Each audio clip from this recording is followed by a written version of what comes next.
Campus 2025 season. If anyone peeks through, they're both dead. They're both dead in the smoke! Bomb drops, popped up behind it at the edge of...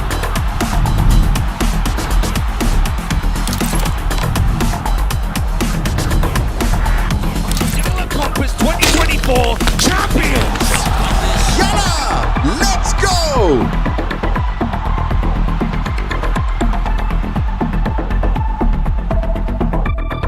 She said she loves you. But she can't love me. But I love you!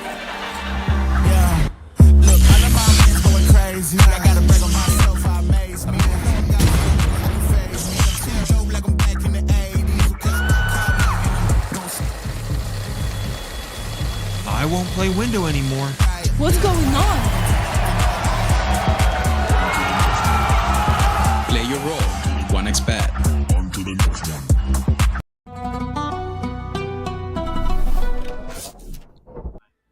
Hello everyone and welcome back to Compass. It's day one of the main Swiss stage and I couldn't be more excited about today's matchups, not only because the games we have at hand and the teams that we'll be seeing performing, but also because I've got a lovely face by my side. It's Ted that will be bringing you the action for the first couple of matches. How are you feeling today? Oh, I'm feeling great, especially after the compliment. Thank you very much. I am really impressed by how the green screen is annihilating half of your headset. By the way, Is it really? It looks magical. It looks magical. Well, it's just the little metally parts here, but yeah, it makes it look really cool.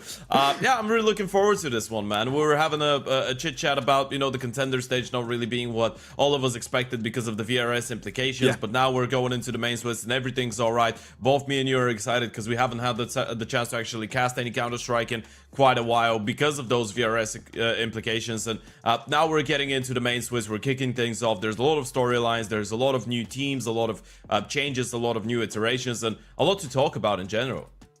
There really is, and I think we can just dive right into it. The first match of the day is going to be GTZ against Unity. Then we've got Dynamo Eclot versus NIP Impact. So that's going to be an exciting matchup, seeing some first performers here.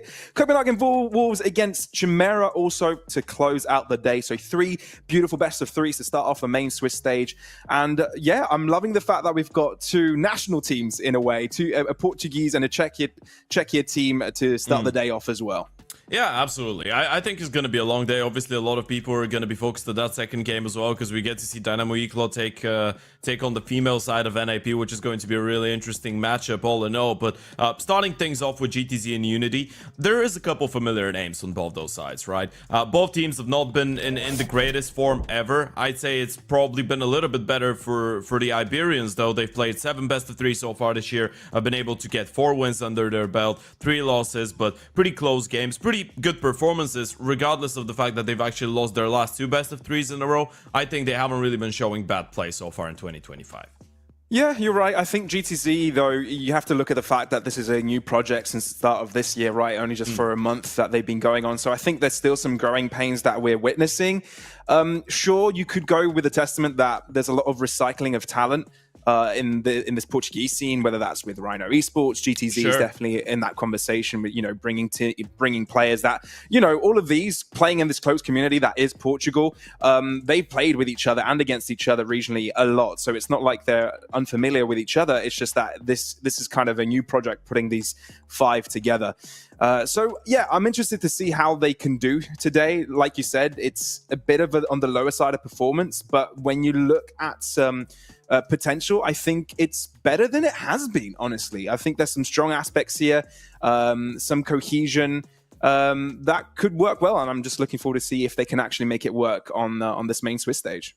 Yeah, absolutely. And on the other side, we have a team that I think it's a lot easier to identify which is going to be the most potent element of the equation, so to speak, and that's going to be Neofrag, right? We're talking about a revamp Unity with the additions of Neofrag and young 18-year-old Oper Woozy coming in from Wu-Tang and the Prodigies before that. It's a pretty revamped version of that Unity lineup that was able to make it to the RMRs for the Shanghai Major. Obviously, you had Mikey back then, who was the big star of the team. Now he's out of the conversation. Yeah. And now we're talking about Neofrag, who's career, I think, has been following a really interesting trajectory when you think about it, right? The fact that he was the big talent of the Czech scene, coming in from Sinners, going into OG, and after OG has just been a downward spiral, and now he finds himself in a Unity team that I think could actually be a great place for him. We were having a conversation about this before the start of the game. I told you, I've noticed something really interesting. I think NeoFrag has been putting in an insane amount of time into the game in the last couple of months to get his individual form back. The only thing I will say, there hasn't been a single time I've joined a deathmatch server in the last 3 weeks and I haven't seen him in there. Yeah, I mean, yeah, he's been putting in the hours, and that's really cool that you've just mentioned that. That's pretty cool that you've seen him in the deathmatch servers. But overall, I think, yeah, you just can't avoid talking about NeoFrag. I think it's going to be a massive conversation topic of today, given that he's the top performer of the roster. He's the player that we know the name of the most, considering the heights he's reached. You mentioned that this could be a potentially good project for him to be in, right? Go take a step back. I'm wondering why you think that in particular, right? Because obviously he's seen some heights, he's seen some top 20 finishes with the likes of OG, Sinners, and you kind of want to see them reach those heights again. Is Unity the roster he can do that, or is it kind of like a stepping stone for him, you reckon, for another squad? I feel like it's a massive step in his career. I can't say if this is going to be the team for NeoFrag to come back with, but I feel like in general, the energy and probably the way that they're used to working and the methods that they use in this team are going to be good for him, considering the fact that Unity system was the one thing that made Mikey, well, not made Mikey, but gave Mikey the opportunity to become a bit more of a star rifle, right? And showcase his potential. That means that they're already accustomed to having that one really potent, aggressive player in the lineup, and we know that NeoFrag fits in really nicely, and I think now that he's bringing in a lot of experience and he's bringing in maybe a little bit of humbleness as well after having a couple difficult projects, is definitely going to be an exciting time seeing him in there. I feel like we could be seeing some good improvements from him. Yeah, that's fair. And even though NeoFrag is that big conversation topic, Unity, of course, has been, you know, the core of it at least. If you look at Perch and Levy being together for the better part of a year, maybe two now, with a couple of these players, you know, approaching different projects and trying to build around them, there is some growth. When you look at this roster overall, there has been some growth. And I think NeoFrag coming in can help them, give them, you know, an extra perspective, some extra insight to what other teams have been doing at a high level of play. We are jumping into Veto. This is the first Veto that we're seeing from the main Swiss stage. They haven't touched Train a single time. I did talk to you about this earlier, Ted, and you think it's going to be floated the entire way. We've got our first two picks, Anubis, Ancient, and as the decider, we'll have Mirage. Yeah, I mean, Train was never going to be thrown in there. I was hoping, by the way, for a surprise. I'm always up for it, right? Especially when it's a Train. But I think maybe not in this game. Regardless, I think there's been a pretty clear pattern with GTZ so far in 2025. Out of the 7 best-of-3s they've played, 6 times they've picked into Ancient, and the one time they didn't was because the other team was perma-banning it. So, yeah, Ancient was always going to come through, which I think it's actually an interesting thing, considering that Unity do have a couple really good players on it. Now, the interesting part is this Veto is in general incredibly comfortable when you look at the side of GTZ, right? There isn't a lot of maps on which you could say Unity have a clear punish. So I think the Anubis makes a lot of sense because it has been one of the fairly comfortable maps. But as we said, so far 2025 result-wise has not been the greatest for Unity. Thus, the numbers are going to be quite low. Thus, if this is what you're looking at, if you're looking at results and where they have more wins than their opponents, there really isn't too many options for them. Yeah, you're relying on that Anubis win, and then again, it's not much of a comfortable situation given how GTZ have been doing on that one. So yeah, a tough one for Unity. We knew it coming into this, given the trends, given the performances, given the maps, and the series we've seen. I think GTZ have shown a sense of form that I think Unity hasn't seen in this current iteration of this roster. I think ever really for the past few years. Given the fact that GTC have shown top 50 level performances, wins against Flux, wins against Ecstatic, and it's wins like that get you thinking, okay, we might be looking at a higher caliber of play. It's marginal, right? It's marginal. It's not like Unity can't achieve that as a roster. It's something that they'll have to prove. And getting into this main stage, I hope they can. Yeah, absolutely. I'm glad that you point out some of those wins, because I feel like the Ecstatic one more so is probably showcasing the fact that GTZ can play on a really high level team-wise, right? I think the Fireflux one is a really clear sample of what individually those guys can do in the server. One of the main issues for a lot of the Iberian teams over the years has been the lack of firepower and the lack of individual skill. I mean, look at what Sour going through right now, man. They've started the year, they haven't been able to win a single best of 3, right? They've won, oh no, I think they've actually won only 1 out of like, what, 9, 10 best of 3s that they've played even. And the big reason behind all of that, it just feels like without Ujurks and Arsdors, there's no one to shoot, right? And it's a similar conversation we could be having with a lot of those Iberian, Portuguese, Spanish teams on the lower level. Something that happened with Koi as well towards the latter stages of 2024. Well, I say the latter stages, actually the last 6 months, the second half of 2024. But now you look at GTZ, this team actually does have some decent firepower coming into the server. Snappy used to be an oper, now with the rifle, still an incredibly potent second oper, really good firepower-wise. Linko's bringing in a lot of smoke in the server as well. Nope coming in after his adventures in international Counter-Strike. I think this GTZ lineup is a really exciting one, not only because they know how to play Team CS, but because they actually do have some firepower to potentially try and match that of NeoFrak on the other side.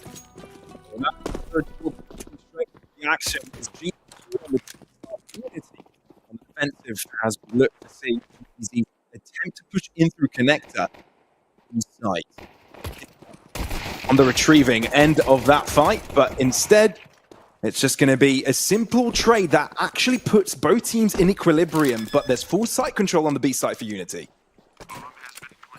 Yeah, bomb's gonna go down, retake is on, no kid though, so you gotta move quickly.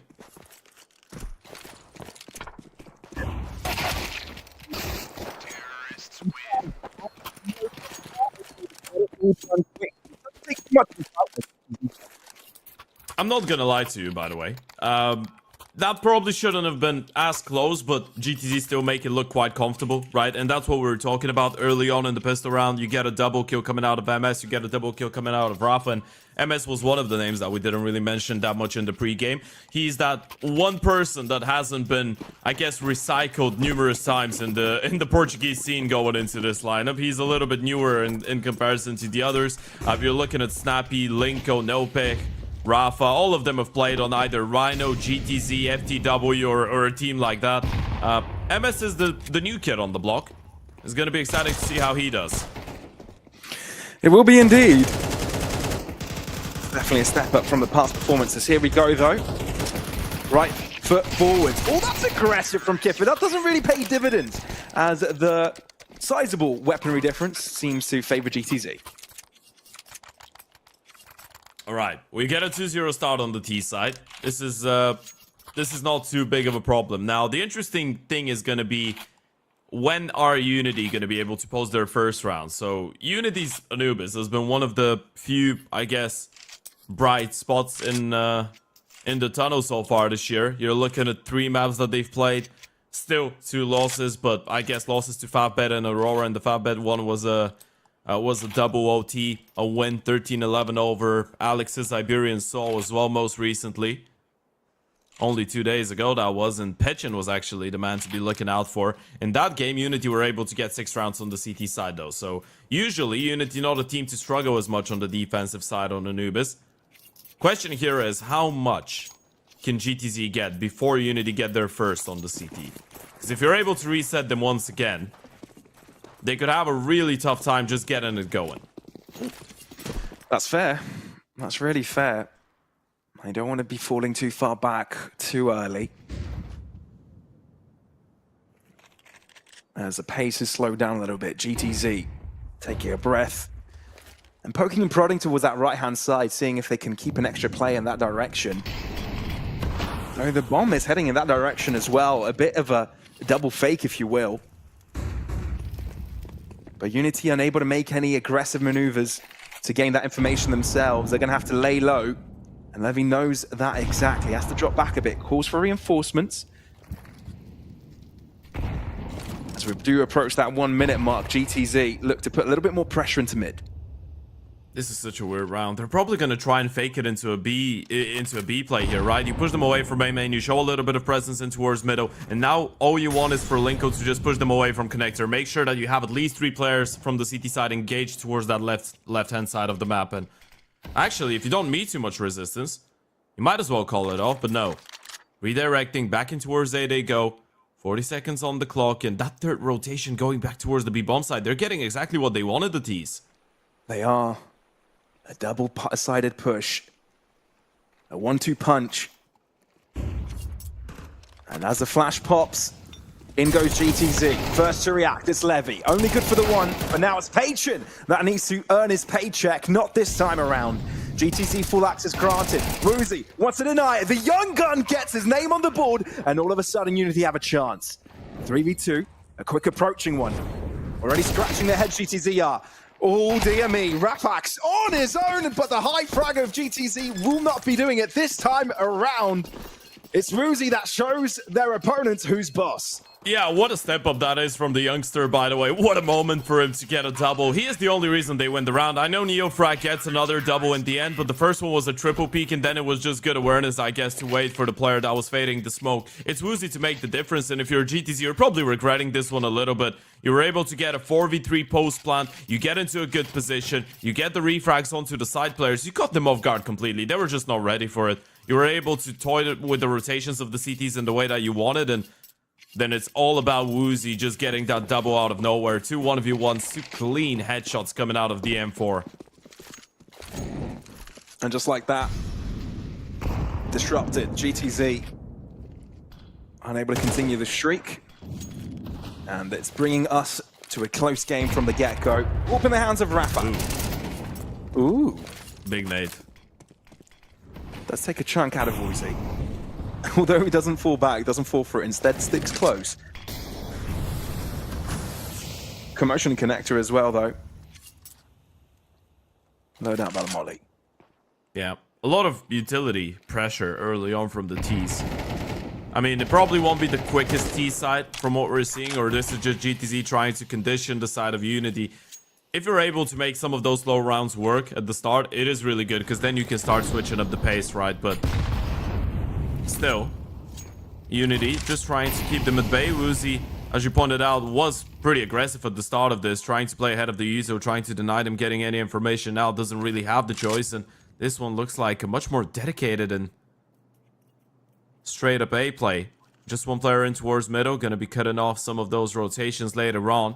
It's all about that initial play in towards main though. Can they isolate Levy here? Oh, Petchin moves in just on time, and I think he changes direction in the nick of it. 3v5, GTZ under pressure, but they might be able to break through for now. Levy is just such a thorn by sticking alive, unable to keep his life though, as Rafak steals with him promptly. Nope. Wanting to create space for his teammate to get the bomb down, but no! That's a bomb down! No scope from Rafak's a full-on turnaround! What on earth is going on? That was a 2v4! They get a 2v4 like that? What is going on, man? How is that even possible? How is Rafa alive? How does he get the kill? How does Nope get a double out of this? I'm lost for words. That initial defense, by the way, was perfect from Petchin. Then this peek from Levy, probably unnecessary. Rafa's getting a no-scope headshot while fully blinded. And Nope just mows them down. This is that type of a round that frustrates you a little bit if you're on the CT side, by the way. This is that type of a round that is a tempo setter for the entire first half as well for GTZ. You've reset the CT side economy again, and instead of a 2-2 leveled up scoreline, you could be looking at a 4-1 lead for the T's. Oh, man. But you've got to put it behind you, right? You can't really dwell on it. It's just the start of the game, start of the series. I mean, the good news is it's a midday game. Well, not really a midday. It's a morning game for Counter-Strike players, meaning that I think they're going to be asleep too much to actually get frustrated or something like that. So it should be easier to put it behind you, but it's still, ideally, it's not a round you should be losing. Now, the good news is this is CT side Anubis, so I guess you could have the perspective of you got to, you know, convert the chances that you're going to get because you're probably not going to get too many. The good news is it is quite doable to come back into it, get 4 or 5 rounds and still be fairly happy with it. But still, GTZ are making this one dangerous at the start. Yeah, on the forgiving side, we talk about danger. Double up. Rafax on one end, Woozy on the other. About to see the head-to-head straight away, actually, as well. Look at that. Smoke drops. Rafax easy to win this one. Both players on either side are looking to put their teams on their backs. But that early fight subsides, and instead another one brewing towards the right-hand side. Yeah, there's been a lot of pressure being put in towards A main, and look at Linko. He's gonna get so close. Levy needs to be careful with this one. If he's caught on the wrong timing here, Linko could be able to take him down. Double HE, double vindicated. Levy. A bit of a jump scare realizing there was two people so close, but he will be able to stay alive for now. Levy's actually posting up to the left-hand side of the entrance. Oh, it's red! Not quite sure if it was visible or a pre-fire, but it still works out for GTZ. Bomb to go down. Unity on the back foot for the retake. You could call this one off. This is a safe. You can't go for this, right? You have a 3v4. I mean, Woozy's sticking around. He's hoping they give him an early pick, but might actually lose his life here. Double peek is going to come in. Woozy needs to be really careful. There goes the one, but this is a one on the retrieve. You need to get the hell out of there. GTZ again. Still a way around in which they had a man disadvantage, right? That was a 4v5. Woozy was able to find the opening, but they just shut down that entire A play. As you pointed out, player just gets spammed through the smoke on the right-hand side. Then the split comes in from camera. Second guy not ready for the swing from two different directions. Nothing Petchy and Levy could have actually done about it. And this is now a 5-1. GTZ is hitting hard, man. They are. I mean, if you save rifles, we'll keep Unity in the game for this one. But something needs to happen, and it needs to happen quick. Look, Unity, you've got it. They've taken a couple of chances, but that was on the weaker buys. They haven't really gone for those excursions when they really had the head-to-head with the weapons. We'll see if they go for anything like that to try and, well, turn the table, really, in terms of the tempo.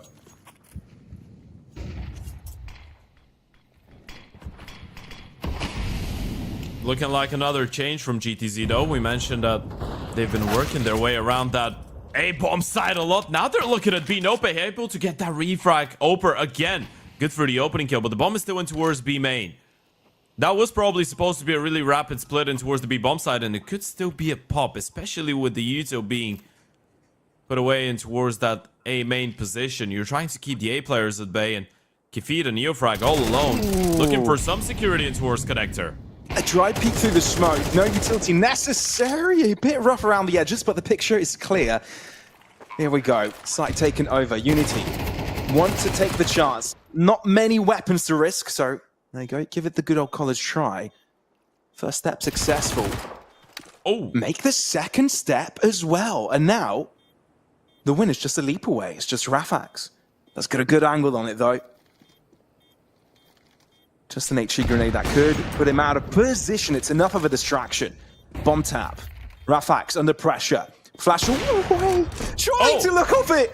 There goes a no-scope. And you're no longer on the bomb. And it's Rafax's show. GTZ unrelenting. I guess that's why you give him the op over Snappy, right? I mean, we know how good of an oper Snappy could be, but Raf has been absolutely insane with some of those scopes, man. It just feels like at this point, you just give him an opportunity. He's always going to be able to come out on top. But as you said, a bit rough around the edges on the B play there. Petchin actually puts in a great effort to turn the tides in the favor of Unity. But Rafa just played it perfectly. Spotted the gun barrel of the Opus. Oh, that was a little bit awkward. He knew that he had Neofrag blinded, probably. Or I guess he knew he had him out of position. Non-scope works out. And then even had the audacity to go for the repeat, even though he knew that second CT wasn't on the defuse anymore. He's just playing with so much confidence right now. 8-2 for the Oper. It feels like Unity getting teased a bit because they are giving a glimpse of success, a glimpse of what it looks like to win a couple of these rounds, and then it's just taken away from them. It's like luring them. It's like luring a donkey with a stick and a carrot, you know. Sure. And you just never reach that round victory. It's frustrating. You know what's the dangerous thing about donkeys, though? They can kick you and bite you. Oh, okay. Yeah. Yeah, that's fair. You can tease them all you want, but be careful. If they kick you, it will hurt quite a lot. Ooh, Neofrag flying under the radar there. Unable to hold his own against the third player, but I think the damage has been done. Unity finally put that foot down. Decisive in their hold. And yeah, not much that Rafax can do within the midst of a smoke and against the fort of Unity. There you have it, the check-in squad back in the fight. Yeah, this is the round that they wanted to do last time, by the way. Last time it was disturbed by the early pick from the Oper on the CT side. They wanted to do the same split last time around with the fade through the smoke, showing in some early presence in towards B. It's all about Neofrag just sticking around in towards connector, not really reacting to the lurk smoke, not reacting to the early utility coming out towards B main. Patient enough, gets a double. A pretty clean round from Unity. That's what you're after. You need a little bit more, though. Just the start of it. It's a good start. And even though GTC did have quite the length of rounds accumulated, they were all quite close, so it's not like they're flourishing economically. One more round, Lois, and that will be the economy crippled. But this is a change of approach for them, putting most of their chips into the mid basket.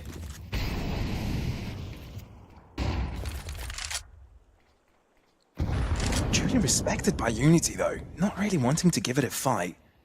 Not even It's give it good penny attention. drop. The T's realized exactly what's going on right now. They wanted to go for a straight up A split, but the moment that they react to that aggressive utility towards A main, they realize there is a big opportunity for the CTs to have a 3-man stacking towards A, so they just go back B instead. Kivida's in trouble though, because he's all by himself. Only good to hold his own for one. The bomb will be making to the site, inevitably, indubitably. And Snappy will just seal the coffin. As Unity might want to step away from this one.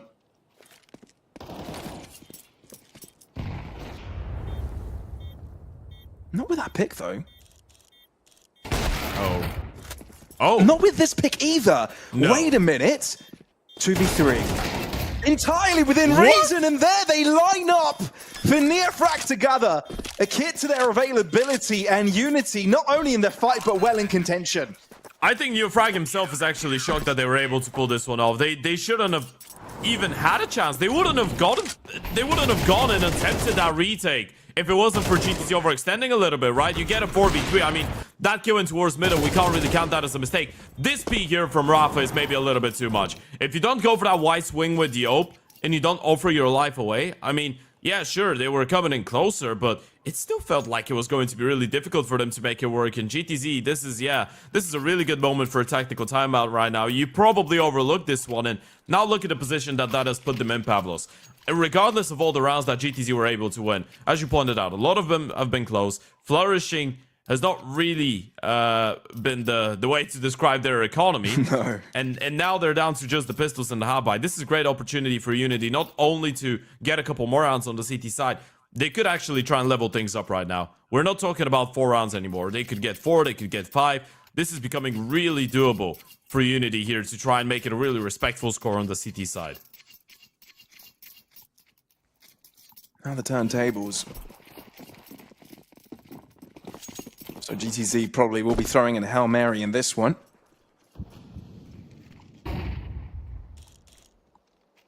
Although Anubis is a type of map, but once you get that map control, albeit with pistols, could be quite dangerous. Pick up the rifles off of the defenders.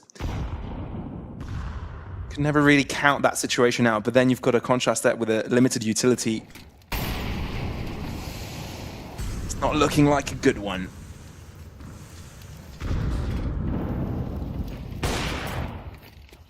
Yeah, definitely not. Oh, Neofrag, gotta be careful. Good for one. Rafa on the refrag, though, and now a lot of pressure on Kefita. That Molotov is gonna put them at bay for now, but the pistol's still just waiting patiently. And actually, with the rifle recovered, they do have a little bit of time, and depending on what Snappy can find in towards middle, there might be another avenue into this round. He's been able to sneak his way in towards camera. The drop of noise is a clear indication of a rotate. Sure, you've got to leave a player behind just in case that's not it, but Unity have repositioned accordingly. Because GTC, they've just been quiet about this. They've been slow, tiptoeing their way through. And here comes the first indication of approach. Snappy putting an M4 in his hands. The Tech 9s are snapping on heads right now. And just like that, I think we've just seen a conversion right before our eyes. Mid-rounding has been really good from GTC, by the way. Even, I actually want to go as far as to say the previous round, I think they should have won. It was a moment of overextension, but now after the tactical timeout, you have everyone in check. I mean, you're going to probably overextend every now and then. You're going to be making mistakes. It's really important how you react to those mistakes, though, right?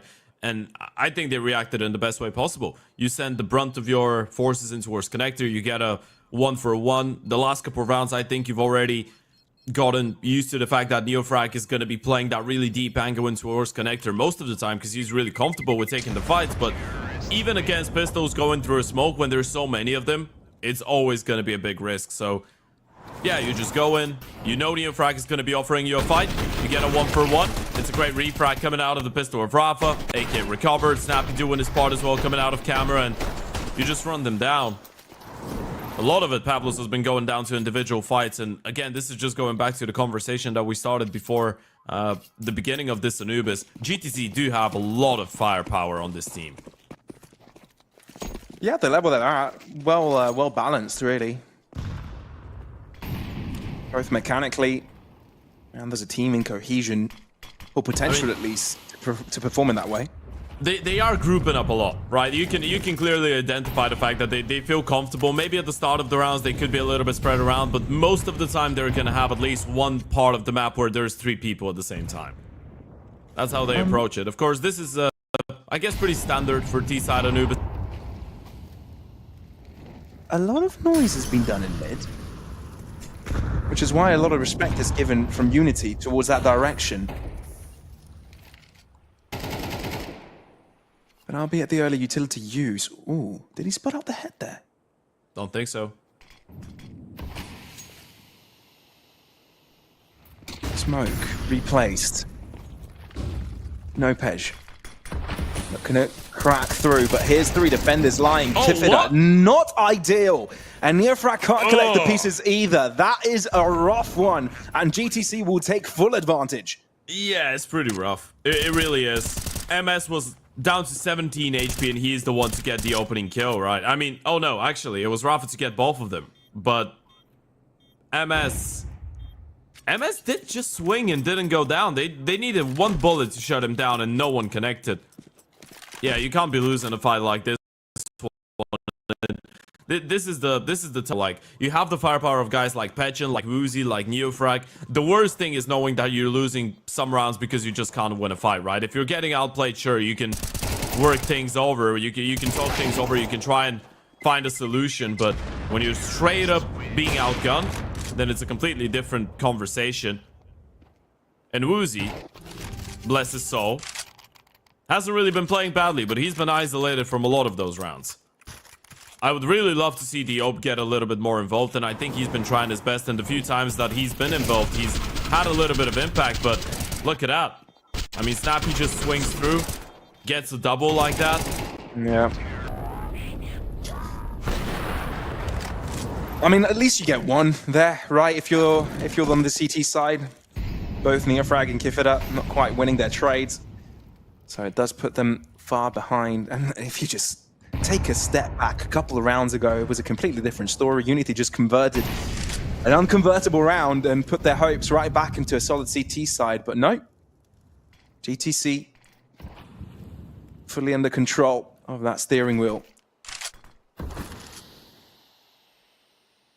Yeah, that's why that Anubis is so terrifying as well. That's the risk of picking it into them. You might have a good T side, but what does it matter if you don't even win enough rounds in the first half to make sure that you're going to have proper buy rounds and proper chances on the T side? Proper opportunities to work with. This 4th round is an absolute necessity here for Unity, and it all has to start with a successful fight in towards middle, which is anything but. Yeah, that's splitting the map in 2. But Neofrag is going for a desperate measure, I think. No. They haven't noticed him. Nope. You have no idea how many players are actually in towards CT spawn right now. That's why you don't feel comfortable playing on the bomb side right now. Yeah. Kifida's just pushed away in towards connector. It's given the clue as well to Kifida that it's the site he needs to look after.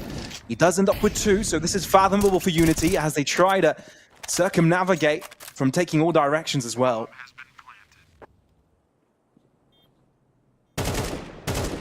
First engagement, Neofrag might want to seal the deal with the nade, but the step forward from Rafax, it might be unprecedented.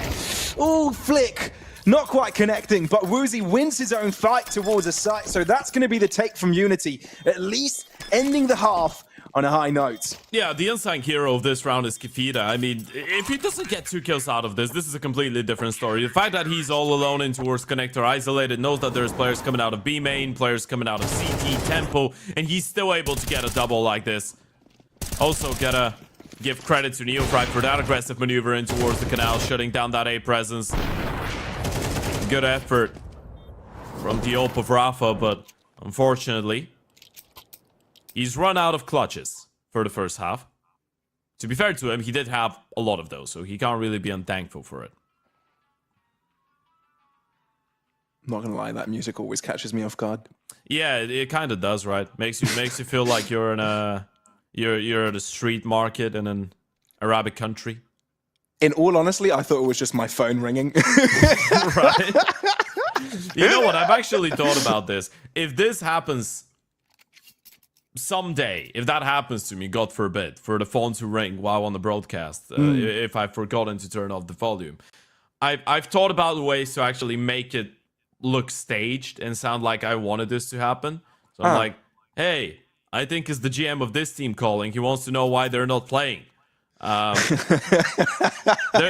a couple ways that you can actually work your way around it. It depends on how well you deal with pressure. If you just panic and you just don't say anything, I think then you're in the doldrums.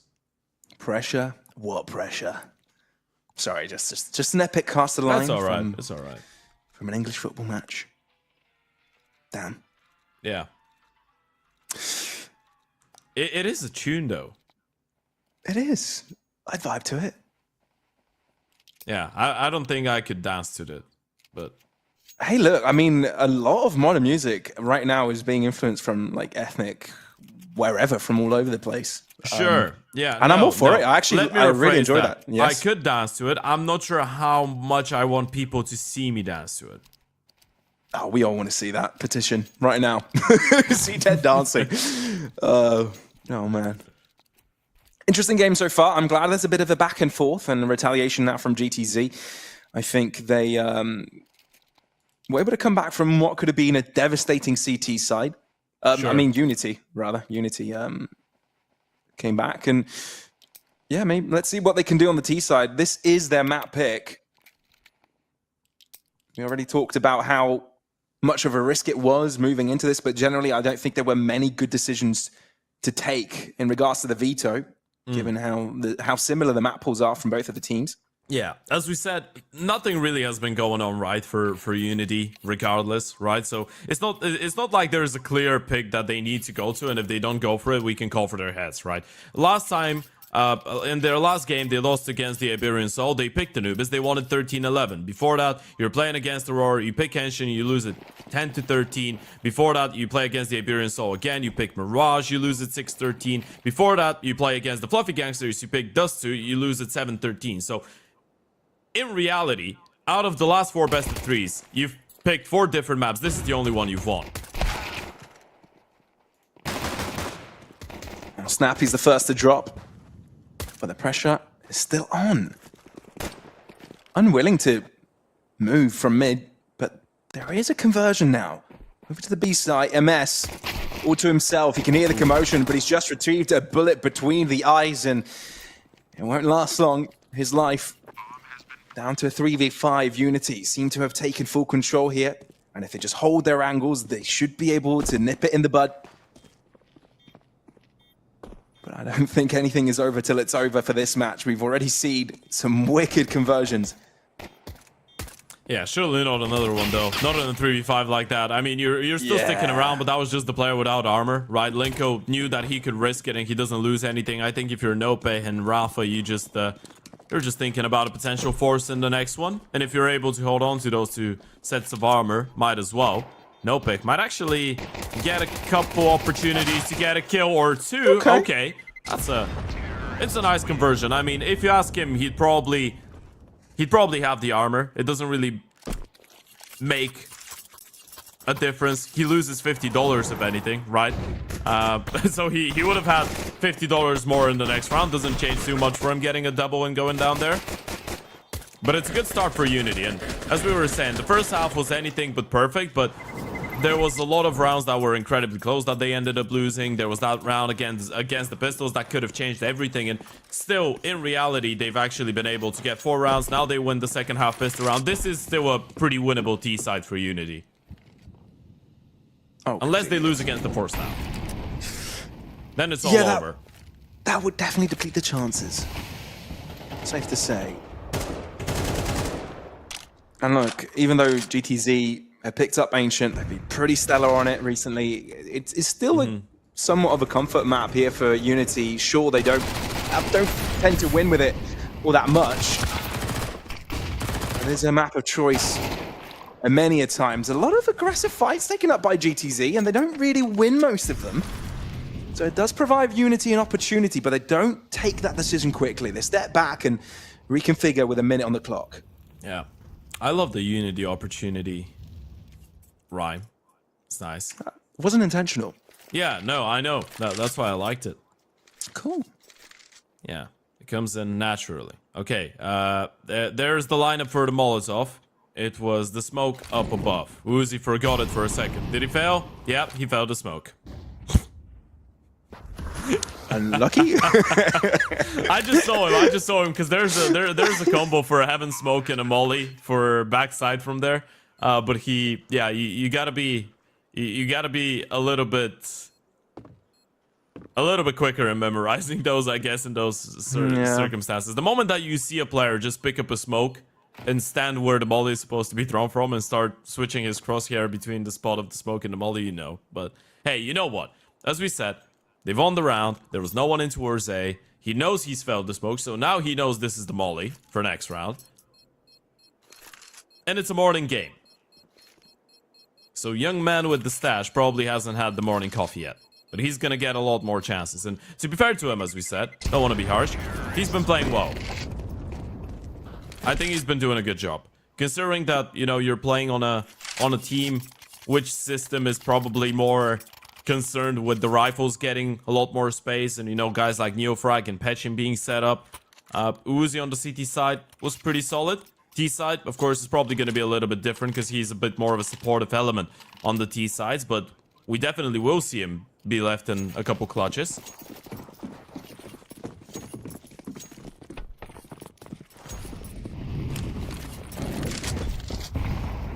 A good chance now for Unity to get close to even. MS. He's been suppressed down. Incapable of the cross. Uzi just finds a higher angle and crushes his opponent's head. Still, Unity very much close to that left side contention, but eager to move out a little bit as GTC are considering some exploration of their own. Yeah, you don't want to rush it in a round like this one, right? You get that early pick through the smoke in towards B. Now you can go for the mid walk. You know, there's probably not going to be more than 2 players here. This is still terrifying, though. MP9, close range, pulls them down. Rafa Nope, get away with a double. This is not too bad. Neofrag is able to bring it right back up. Without it, it could have been devastating. But no, Woozy follows up after his teammate's success. And Unity say a big no to GTZ on that conversion. I'm telling you, man, Woozy's giving them the woo right now. And by the way, I want to say Woozy is an excellent How long nickname. was that in the chamber? I'm sorry.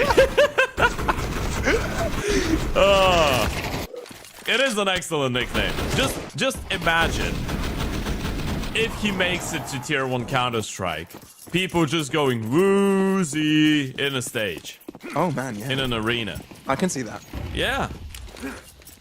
It's got to happen. Come on, Woozy. And it's universal as well. It's multifunctional. If he plays perfectly, you can chant it and, you know, support. And if he's having an awful day, you can just go with the woo. Oh without man, the I Z. can. You know how they just you know how they just change names in order to appeal if they're doing good or bad. Sure. Yeah. You could easily do Boozy instead of Yeah, Boozy exactly. if he's not playing well. Oh, here we go. Oh, that's a bit rough. Unity. This was GTZ's buy. Or if he's had a couple drinks. Sure.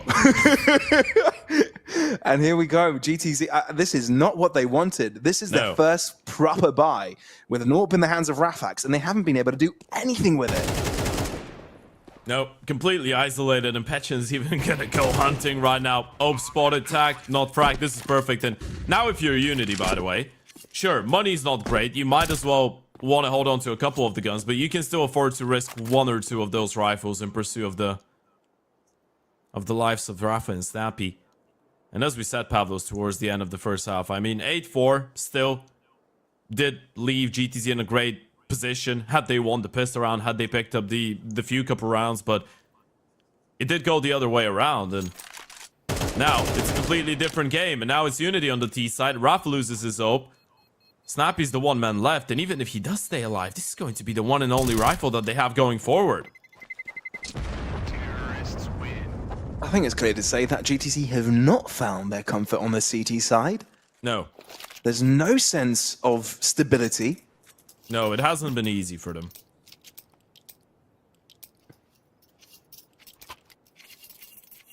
And they'll need the buffer round to get there as well. Unity. Not too shabby. Gaining the lead after being down 7-1 at some point. That's impressive. Yeah, it really is. It's because you understand how bad this could have been, right? It could have been over by now.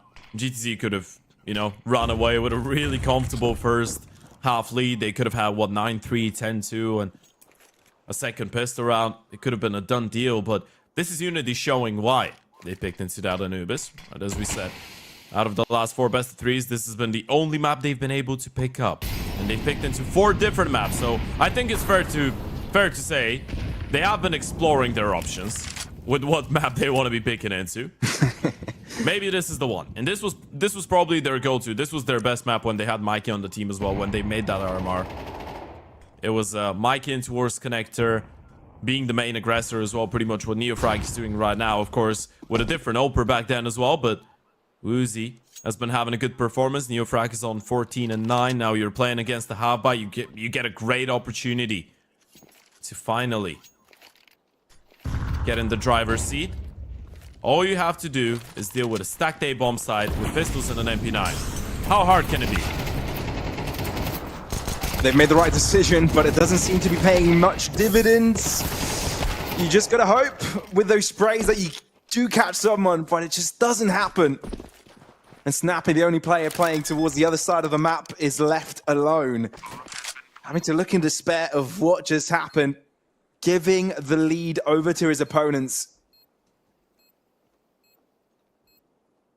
The Portuguese no longer in command. I was going to make a really bad history joke there when you said that. Did it have to do anything with Christopher Columbus? No. Oh, okay. No, that was a sarcastic no. Oh. So yes.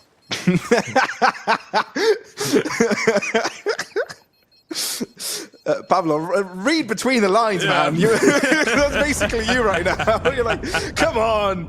Do I really need to give you more? You know what? It's morning for us too, okay? That makes it better. That makes it better. Yeah, it is morning, Snappy. Get that stretch in, boy. Ooh, Okay. that's a good stretch. Yeah, that was a good stretch. Let's all stretch together. I actually am stretching. And I know someone watching right now is stretching, and I appreciate you if you're that person. Because we did it as well. Well, Yeah, same. Unity needed a couple rounds to stretch, get into the proper, I guess, part of the workout, but now they're hitting that chest and triceps in a really good way on Anubis. A 9-8 lead, T-side, another buy coming in for GTZ. This is the one that they need to make work, and an early aggressive play in towards B is not going to give them anything, but Kafita's aware. He knows there's one player just jiggling, and he's up close. Persino is going to get just timing, an opportunity to get the kill. Misses out on it, but a failed nade from Snappy and a peek not really happening in towards connector right now. GTZ, they've attempted 2 pieces of aggression. There goes the third one. And this one doesn't land them a kill either, even though they spotted a player. Something about this round is making me nervous, Ted. Everybody is so angsty. Everybody's so jumpy. And all of a sudden, it's just a simple trade. It doesn't mean anything. No ground control here for Unity. as they try to see where they might have opened up space for themselves. No pair. Oh, he spotted them from afar, and he's not only good on damage for one, but cleans up to his left. Levy looking for the breakthrough. Linko's low. Oh, he's made a step. He'd made his presence known. Liko turns around, but it's all on purpose, wanting to give his team the benefit of the advantage. Moving in from mid, can they make their way in? Yes, they can. And Nope knows he needs to stick around, have the numbers advantage with his teammates approaching. Woozy low, posting up backside. Yet to be spotted. It'd probably only be good for one here. If he gets a second, that'd be punching way above his weight. Levy was a run required to do the heavy lifting, but cannot do it. GTZ finally put a foot on a CT round. Yeah, what a round that is from Nope. What a triple kill. We talked about him and the experience that he's bringing in over since, you know, trying his, I guess, luck in international play. Now he's back to playing with Portuguese players again, and you can clearly see that he's got the experience. I want to highlight the fact that Linko gets the kill, by the way. I mean, this steal win towards middle from Nope is massive. Linko shuts down the high HP rifle, which in a situation like this one is absolutely massive. Sure, there was another one, but Woozy was low on HP, as you pointed out. You get one kill from the back of the pillar with the OP. You're probably a dead man walking, and then his teammate is stuck in a 1v2, and he didn't really know who to shoot.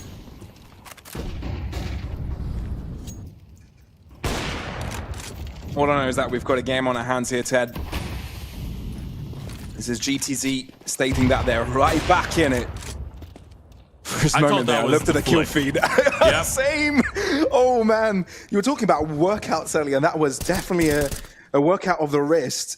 It depends on the sense, you see. That's why I've stopped giving people prizes for flicks all of the time, because some people just play on 10,000 cents, and for them it's just moving the mouse 1 inch. If you're playing low sense, sure. Either way, getting the kill is what matters the most. And Woozy, let's get that second one. Come on. Oh, okay. Oh, I saw a slight smile on his face when he connected that last shot. He's like, okay, we got this. Oh, but you've got to stay focused, and that's exactly what we're seeing now. Fully locked and loaded. 4-player push towards the B site. Sure, Linko's arriving as a reinforcement. But is it enough? Good re-smoke. It's a good block on 35 seconds. They might have to go through this. It's brilliant because there aren't any flashes available to them either. Only a nade perhaps to break through, and that's exactly what they're going to do. Nope, unable to pick a single one. Kifuri and Neofrag do what they're supposed to. Site opened up, bomb planted in. And sure, Rafa can end up with a kill or two, but this round is sealed with Unity succeeding to get double digits first. Yeah, the first kill was so important. That's why you need guys like Neofrag, guys like Kipita that are willing to, regardless of being the captain, just throw themselves out there, right? You just need someone to be able to open things up. Rafa, there's a player behind you. They both don't know. Rafa's... Oh, he's given away his position. That might be... Oh, I think he gets away. I'm not sure. I think he's gonna have to get one more kill. And he's close to the bomb site. He's still gonna take damage. Okay. He's fine. He's alright. Oh, that is redonkulous, man. Never worried. Not for a second. I feel ever since Donk's existence and the Counter-Strike scene, that the word ridiculous cannot be said the same. Yeah, sure. But then there's NA Counter-Strike. There's different ways that you can use He went there. Okay. Yeah, you're right. You're right. It was a 6 shot though. Nice find. Big kill. They wouldn't have had an OP if it wasn't for that. And he does do a decent amount of damage to the T-side economy. Thing is, if you're GTC and you want to stay competitive on your opponent's map pick, I mean, you've been able to put up a really good fight so far on Anubis, but if you really want to take it all the way, this is the round that you gotta be getting, and it's not really looking too pretty in the utility department. An early opening could really help you out. I mean, statistically speaking, GTC should be favored in every single map of this pool. It's like they don't really would like to rely on a Mirage map, right? Instead, a 2-0 put the spat behind you, put the series behind you, get onto that 1-0 bracket in the main Swiss already is the best case scenario. And right now, it doesn't seem to be easy sailing. Instead, it's gusts of wind blowing them to pieces. Here we go. The trade comes in, and Unity look to reconfigure. Hope's here. It is, but it does miss the first shot, and he's flashed to take the second peek. Reinforcements arrive with the likes of Nopet. But they're holding Rafax's line. Oh, only good for the one. There's a world where the stars aligned. But the turnaround from Woozy is superb. Doesn't connect on the second one. Giving MS some hope, but the angles are just too different one from the other. Unity creating a buffer 2 away from solidifying Anubis as their own. They've been so stellar on the entries, man. It feels like every single time they have an opportunity. First of all, traffic jamming towards the mid door is probably not what you want. Nopek still able to get the refrag. A couple misses from Rafa, though, towards the back of the bomb side. The fact that Nopek was unable to get another one. It was just such an uncomfortable fight here for the CTs. And it's not an easy shot to hit the first one for Rafa. You can just see the hand of the player mauling towards the back of the bomb side. It was a must under those circumstances, though. And it didn't feel like they had a bad idea. You invite them to go for the push in towards middle with the peak from the Oper. Unfortunate that you lose a player there. If they didn't, then it would have been a completely different story. And that's why you probably see Linko just shaking his head in disbelief. He knows that a lot of those rounds have been incredibly close, but this was probably how Unity felt in the first half. True. I mean, this is Counter-Strike. Goes both ways. Sometimes it all goes against you, and that's just life, right? But I feel like when it comes to I think I know what that feels like. Oh, sorry to hear that, man. That's rough. Things do get better. I promise. In face of premium, they don't. Yeah, I hate to break it to you, but you're right. No. If you're looking for happy days and sunshine, that's not where you look.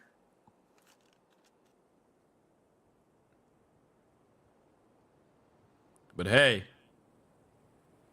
happy days and sunshine. That's what the last couple rounds have looked like for Unity. And I felt really miserable saying that. But they've been winning. And now I say it, Snappy will get an opening, Linko with another. This one is falling apart. Pablo's holding my hand. I just jinxed the poor boys. I can't hold your hand. I'm too busy holding my head because it is falling onto my desk right now. What is going on? Sure. Okay, yeah. It's another pistol round. Another small buy round to completely change the status quo of the game. Yep. Sure. This is massive. And not only do they get away with a couple rifles picked up, this is a round for them. And they'll be arm's length from their opponents any moment now. It's just Woozy that tries to deny some of these pickups, and that's not too bad of an idea. He knows he's got the spare cash, but you gotta save. His you teammates really don't. Oh, there goes the AWP. No way. The AWP gets saved? That is massive. That is humongous. GTZ. This is a perfect round for them. And now look at the money, by the way. Remember that conversation we were having about how difficult it is to build an economy on the CT side and how much easier it's supposed to be on the T side? Well, guess what? They have 2 players that have a lot of cash, and then they have 3 players that can't buy it for themselves. It's probably going to be a full investment still with a couple dropped guns. Oh no, it is a half buy-in. Sure, you know what? Actually, I am a bigger fan of what we're seeing right now, because you could have butchered a buy with 2 dropped AKs and had 4 premium rifles, a low amount of util, 1 Mag 10. You're giving yourselves a chance right now, but this is still percentage-wise supposed to be a round in which you favor GTZ. This could be an 11-11 game. I mean, look, they won a round with Tech 9 against a full set of rifles. They could do it again with just Kivida pushing with the AK. That is ridiculous. Linko tries to bring back the order, but it simply isn't coming his way. GTZ gonna have to let go. That's it. I can't believe it. One lurk smoke in a swing. Was he flashed all in? They needed. No. It was just a lurk smoke. You walk in on the right hand side. The guy is there's a player on the left hand side and towards jail. Right hand side. They even had 3 people here, right? I mean, they had 1 quick rotation, but the connector player was aware of the possibility. He heard the steps, just didn't react in time. Was out of position. You just get caught completely off guard with an incredibly simple play. And look, I think Kivida's plan was just make space for his team, right? I think he was just throwing himself to the wolves, so there would be some potential follow-up. But he did it all by himself. That wasn't even the plan; it just worked.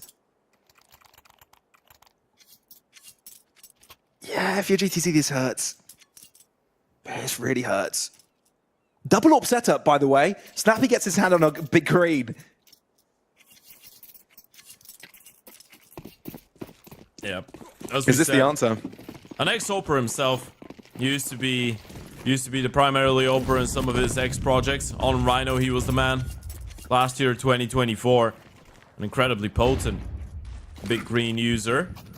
We need a big round here if he wants to save up his teammates in Unity. By the looks of things, we'll be hoping to close things out with a straight-up A exec.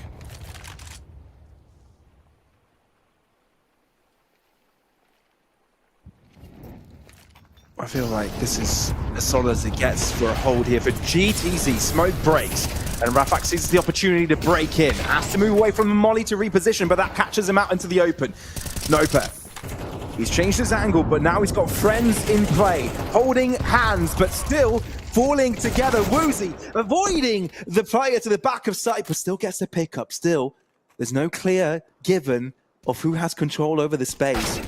Smoke gives an extra angle for Nopa to go through, and Perchin is to his lonesome. Half HP, 45 seconds. And the code to crack. This is close, Ted. It's either overtime or a match win for Unity. Either way, it's damn close. Yeah, Nopek is the hero once again, by the way. Sure, Rafa, the first shot was really impressive. Nopek gets another triple kill in a key round. It feels like every single time they need someone to step it up with a massive multi-kill is going to be him. And even if the kills are not the flashiest, he's just winning the fights that he should be winning. He's been incredibly solid. 21 and 11. He's top of the board for his side. Top of the board in the server. What a performance that's been out of him. And as you pointed out, this is the one thing that buys GTC another opportunity. Gives them another chance to fight for OT, but they will have to do it without Linko.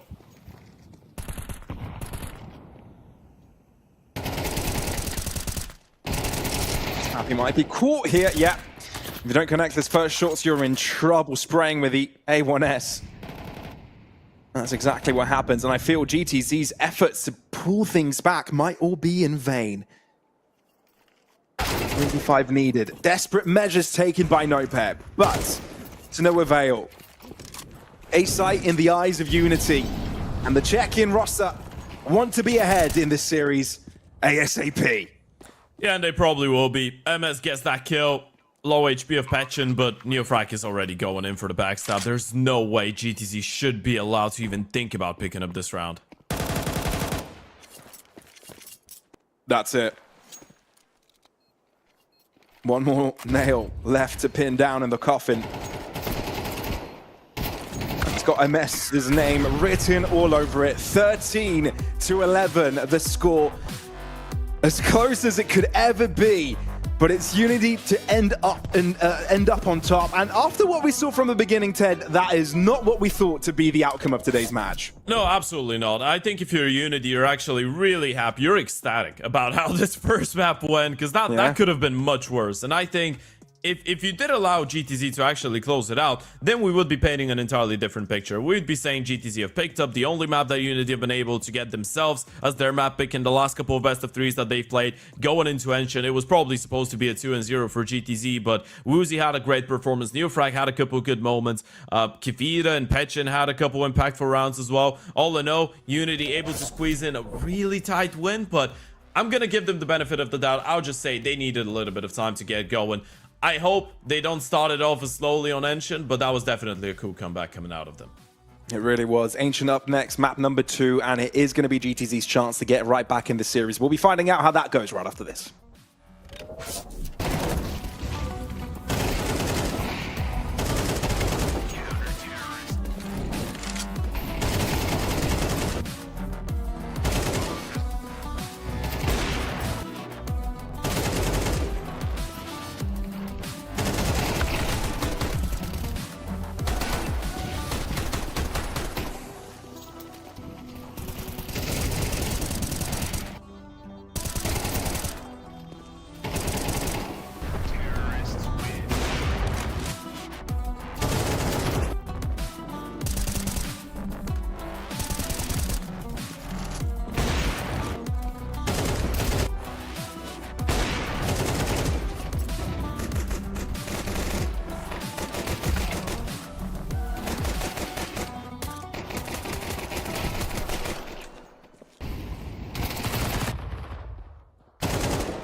Compass 2025 season. If anyone peeks through, they're both dead. They're both dead in the smoke! Bomb drops, popped up behind it at the edge of...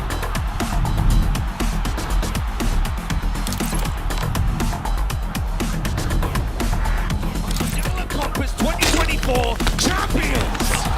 YaLLa, let's go!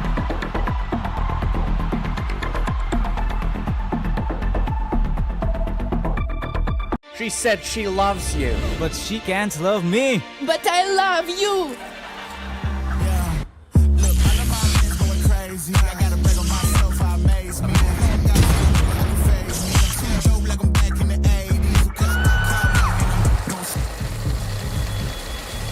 I won't play window anymore. What's going on? Play your role. One expert. On to the next one.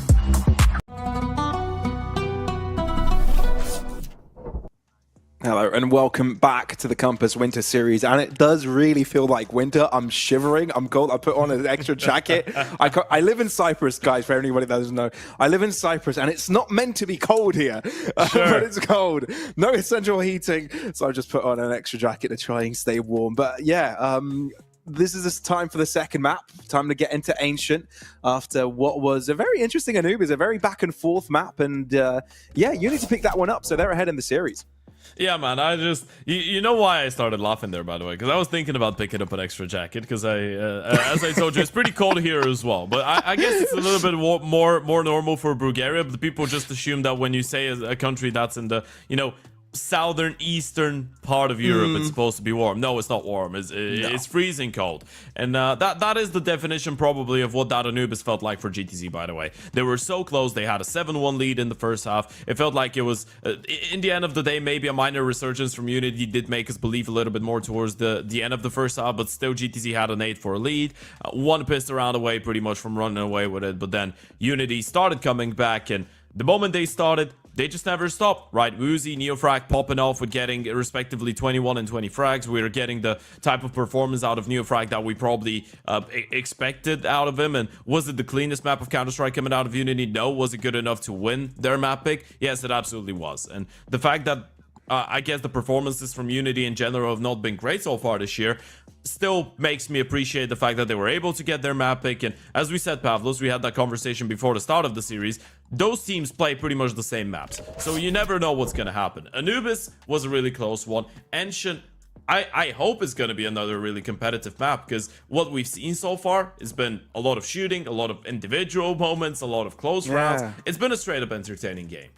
It really has been. What I really like about the current situation is that the narrative of what Unity wanted to paint with the pickups of both Neofrag and Woozy, of bringing that extra firepower into the roster for this next project, for the next line, the future of basically this Unity squad, is paying out nicely, right? Exactly the map that you wanted to see from the two newcomers to the squad.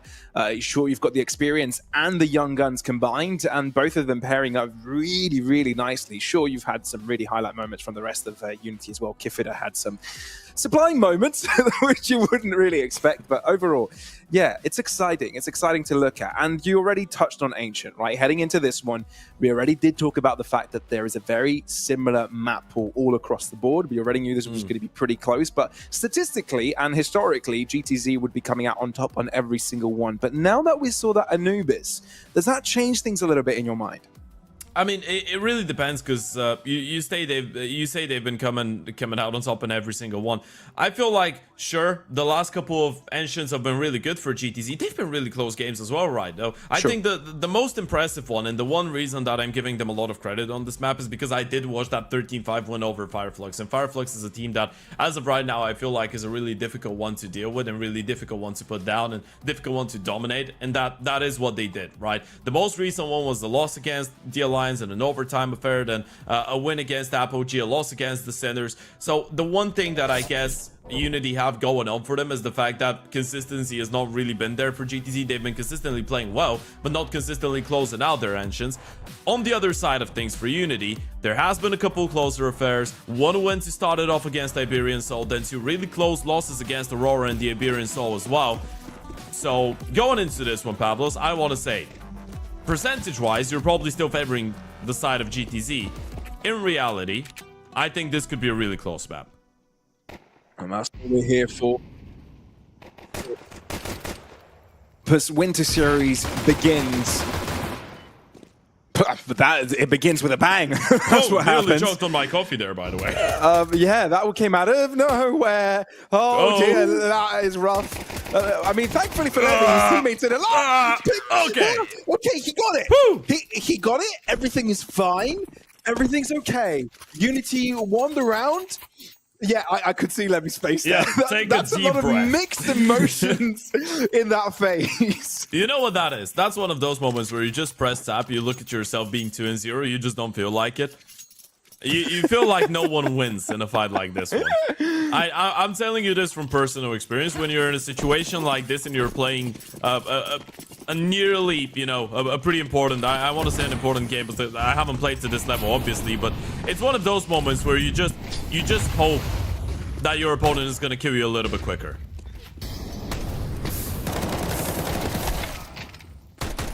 Nice little molly to lure near frag into the open. And it's the ticks of burning power that end up delivering the finishing blow. But it's Unity starting to pick up some kills. Most of them went to rifles, but now we see the MP9s being put into play, which does provide them with that little bit more cash. You do want to min-max these situations. That's exactly what Unity do. Only one casualty in this round as they go to 0. You know what? This is a fantastic start right now. I mean, we're talking about what needs to happen for Unity in order for them to steal this one away in a 2-0 fashion. I guess winning the pistol rounds and just getting good starts on the board is really important. For our entire narrative, for the entire storyline of Unity just having or our, I guess, thesis of Unity having a really slow start on Anubis and that being the reason that it was a really close game, they would have to keep it going here on the CT side of Ensure, right? They'd have to show that it wasn't just Anubis being a slow start. They'd have to show that in general they're a much better team, and the first couple rounds on Anubis, they just needed a little bit of time to wake up. And this is what it feels like now that we've seen them pick up the first 2 rounds. They're probably going to pick up a third. It's CT side. You let Neofrag get unleashed. Woozy's been playing a really good game. You need one more rifle, which under those circumstances, it kind of feels like Levy is going to be one of the hard-hitting ones. Unity might have an opportunity here, and we're going back to that same conversation about what was the best map or what were the best maps of Unity when they were having that run qualifying for the RMR. They were showing some great form towards, I guess, the early stages of the second season of 2024. We're talking August, September, maybe even late July. Ensure was one of their best maps as well. It was Anubis and Ensure, where Mikey was thriving.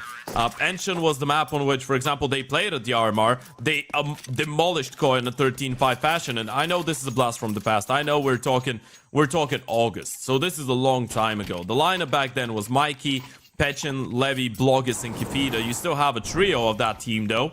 And what I'm trying to say here is I know they have the right game plan. I know they have the right structure to be good on this map. If Neofrag and Woozy keep on their good performance from the previous map, especially on the CT side, this could be really exciting. True that. Very aggressive maneuver here for Unity early on in mid. But GTZ counteract with a lot of utility, as they want to break through and get that priority themselves. But it's still very forwards facing outside of Donut. Yeah.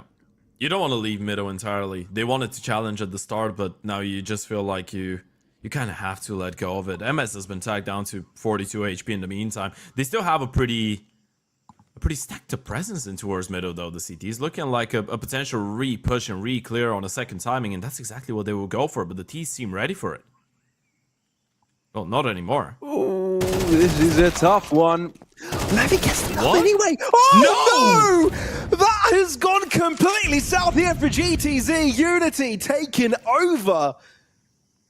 That's the bomb. It really is. Sure, okay, you get a pick here. Levy might have bitten off more than he could chew. I don't know how necessary that was either, but it still works out for Unity, I guess. 2 players left for GTC. How do you even come back from this? This is such a weird round, man. And now they're leaving the B-bomb side. The Oper needs to stay here. The Oper needs to hold on. They've made so much noise though, and I think if you're on the T side, you just know what's going on. The thing is, you need the bomb to cross closer, and Woozy just gonna make sure the first player doesn't make it. Rafa thrown in the clutch, a 1v4, but Woozy's posted on the angle. Make it a double for the youngster Unity. Get this round on the board with 4 surviving, and it's 4 as well on the scoreboard. What a round, man. That was so chaotic. It really was. Woozy's been on fire since the start of today. It's round number 1 of map number 1. He's been putting in the numbers. It's that comfort you start feeling on the server, right? You're a young gun, you get things started on the right foot, and things just flow in the direction you want them to. And it continues with the pace. Nation as well. It's a marvel to see, but yeah, things are going well for Unity here as the check-in squad take over, but GTZ need to find answers, need to find them quick. You might not be getting them this round, but it's a bit of a change of pace here, Linko. Moving in through Cheetah, gets his pace interrupted. Yeah, pierced by Petchen there. A quick denial when the pop in towards the B-bomb side. I mean, that's what they wanted to go for. That's what they used all their utility for, but it just feels like the door has been closed. They have only 2 flashes left, the 4v5, and they just can't go B right now. They've been stopped. Not only is the door closed, but it's slammed right in their face. Surely a pixel's been spotted. No, not quite at the angle, still. An AK handed over. But on 8 HP, truly, you've got to be clean with it. Oh. Boys. Wait. Well, at least you deal with it. Boys. Player in cave. Oh. 45 HP on MS. And a bit more than 45 seconds as well. Okay. Okay. Well, salvaged with Levy's positioning. Shooting through the wall. Bit damaging, more than we expected, but the round gets picked up either way. I'm not gonna lie to you, I'm not the biggest fan of that close angle into escape all alone against pistols and a 5v4 from Petchen, but he still does get a kill, I guess. But it's just the fact that you do give them a gun, then probably the Mac-10 being able to win the fight against Neofrag makes it a little bit more uncomfortable as well. But hey, you know what? You can't have all of them in the cleanest way possible. We're still around on the board, still money looking pretty good for the CT side. They have 1 more buy round in the reserve, which is the most important thing. It's another buy coming in for GTZ though, and look at Neofrag. Well, we did, and then we didn't. Look at him. MS doubles up, and actually GTZ are using the force of sheer determination. Just go, break in, brute force it. He's alive? Somehow still he gets a kill? going! What is that? I don't even know anymore, and the trades just do not make sense. Oh, Petchen realizes the position of his previous no way he pushes teammate on the timing now. Well, I think the only thing that makes sense in this situation is Linko moving towards the A site with the bomb. That's the only thing that makes sense in this moment, and it's the right decision to make.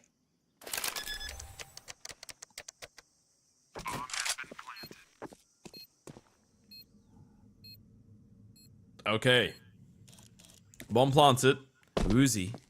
Closest one to rotate, but low HP on that elbow flank, and it might actually be a little bit late.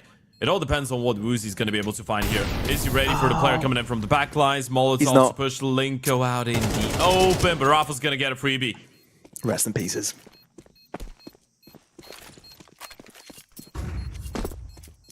Yeah, you call this one off. You absolutely do. GTZ. Albeit belated, they end up with a round on the board. I'm not quite sure if that's the kind of round you want to build confidence, but it's the round you need to get things rolling in your favor. Yeah, I don't know how to feel about this one. I'm not sure if this is one that you're really happy after. No. I mean, the mid-fight does go their way in some really weird... bizarre way. Yeah, sure. Petchen did stay alive for way too long, and the fact that he survives this round is the craziest thing ever. He should have been dead on probably 20 occasions, but hey, as we said, they did have that money in reserve, had that buffer. So you still have another reinvestment to go with, and for GTZ, as we said, it's really important to start somewhere, but you need to, at this point, hope to chain consecutive rounds on that T side.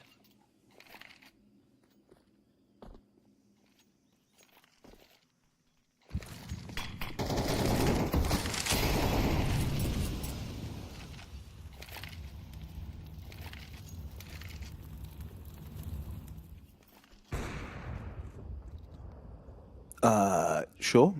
Yeah, early pick for Woozy. Why not? And they One more? re-peek him. Oh, Okay. but there's an AWP on the other end this time around, so a bit harder to deal with. Petchen does hold his line. A crucial moment to do that as well. And a crucial position to hold to allow the retake to fall into place. GTC need a breakthrough. That's a dink connected, but not quite the kill. Does finish up in the end. Oh, he's giggling through it. Oh, you can see how he just got away with murder. He doesn't even know he's alive. He doesn't even know how it happened. There's so much confusion on everyone's faces, but Unity come out on top. Bro, Petchen he's immortal. He's inevitable. He's insane. He's a superhero. It's impossible to kill that guy. I'm loving I the camera honestly believe reactions. it really is about. No, he doesn't care. He doesn't care. Now he doesn't. Did you see him drawing that clutch? He was giggling throughout it. Yeah. He was laughing then, but now he's incredibly calm. Yeah, he does look like the kind, right? He does look like the kind of person that's gonna do the cheekiest thing in the server, and then he's just gonna give you a smile. How is he 7-1, man? How has he died only once? After the last 2 rounds. No, he does like to live on the edge, doesn't he? But always seems to be on the right side of that edge. He really is staying alive. Yeah, I've got that song ringing through my head right now, but we don't want to get DM. What's that called? Copyrighted. We don't want to get a copyright strike. Yeah. Sure. The MCA what's that thing called? Anyway, whatever. If you give it a couple words, I don't think it's gonna be a problem. Just a couple bars. If you really want to. I suppose. Nah, I think that moment has passed. If we were living in the previous round, might have done so. Sure. If it happens again, the door is open for it. I guess you could say Petchen definitely is staying alive. For now.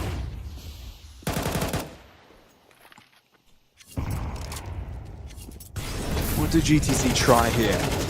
A dry peek into the sides? Why not? I mean, yeah.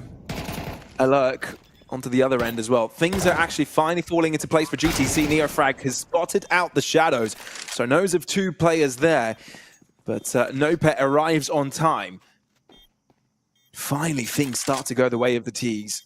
Yeah, it's a really good call from GTC. Last time around, by the way, and I feel like this is the entire concept of we're just gonna contact up the ramp is probably designed to counter the fact that Petchen every single time has been really aggressive in towards the cave. That's a lovely double out of Rafa. It's a clean round as well, but coming back to the point, Petchen every single time has been taking cave control away, right? So the logical thing to do when they're so hard and aggro in towards middle and in towards the cave is to try and counter in towards the extremities, right? You either go up the ramp on B or you go in towards A main. They go up B. Last time around, the reason it didn't work was because the CTs had the open position. You're just putting a lot of trust in the fact that Woozy's just not gonna start B twice in a row with the AVP. Well, instead of putting their hands deep in their pockets, they just leave the money to grow. For this one, just a single rifle expended. As of course, it's Pension to have that in his hands. Look how much respect GTZ are given Unity here. They know that there's potential. Front-facing aggression. Petchen finds a trade, but he needs to find himself in the right position. That rifle has to be at that right place at the right time if Unity stands a chance. Yeah, it's a good kill. Now, the one thing that he needs to do is just straight up gamble, right? You either go towards one bomb side or the other. You got the kill in middle. You just need to keep yourself as agile as possible, as mobile as possible. You need to make it difficult for the teams to predict where you're going to be playing. And the moment that you, I guess, reinforce your teammate in towards A and you don't see anything, now you re-clear middle, the penny's going to start dropping. Petchen needs to start sprinting in towards that B bomb side any moment now, but they're still not realizing what's going to hit him. Oh, and with Woozy falling further back, the realization will come in later. Excuse me, Kiffer, you've got no business winning a triple kill with a 5-7. That is absolutely absurd. What is this abomination? 7-2 Unity with massive destruction toward GTZ. You put so much thought into this round. You put so much concern. You were so slow, so methodical because you didn't want to walk into a trap. And that's exactly what happens. A pop flash with a 5-7 from the back of the side. And you gotta highlight the fact that Woozy makes 3 people stare at him. I don't know what he was doing. He was probably just jiggling short there. But the only reason the 5-7 is able to get that amount of kills and win the round is because Woozy is just taking the intention away. What a great combo that was in towards the B-bomb side. What a play and what a half that could be for Unity. 7-2 up. They could go for more here. 3 rounds left in the half. Potential for both sides, either increase the lead or deplete it. Increasing my heart rate. That's what they're doing. They've already done that. And I'm an old man now. It's not healthy. Oh, come on. We are old men now. I mean, I'm approaching the esports boomer age, so you're not too wrong. Woozy, he has been impactful. Whether being the one shooting or the one receiving, he's done his job. I think... Oh, my... Oh, no. Oh, didn't see him. Trigger the split for the left. He is alone, though, and Neofrag just dropped the bomb in towards Donut. That one fight, even though we were getting hyped up for it, doesn't even make that big of a difference. I mean, even if the T did get the kill, Neofrag would have still probably gotten a double. He just likes to show off. Yeah. This is Likes the attention all to himself. He's so selfish. We need to have a word with Neofrag. I think there is a good chance that if there is an interview with a Unity player, it might be him. We don't know yet, though. Would be cool. Yeah.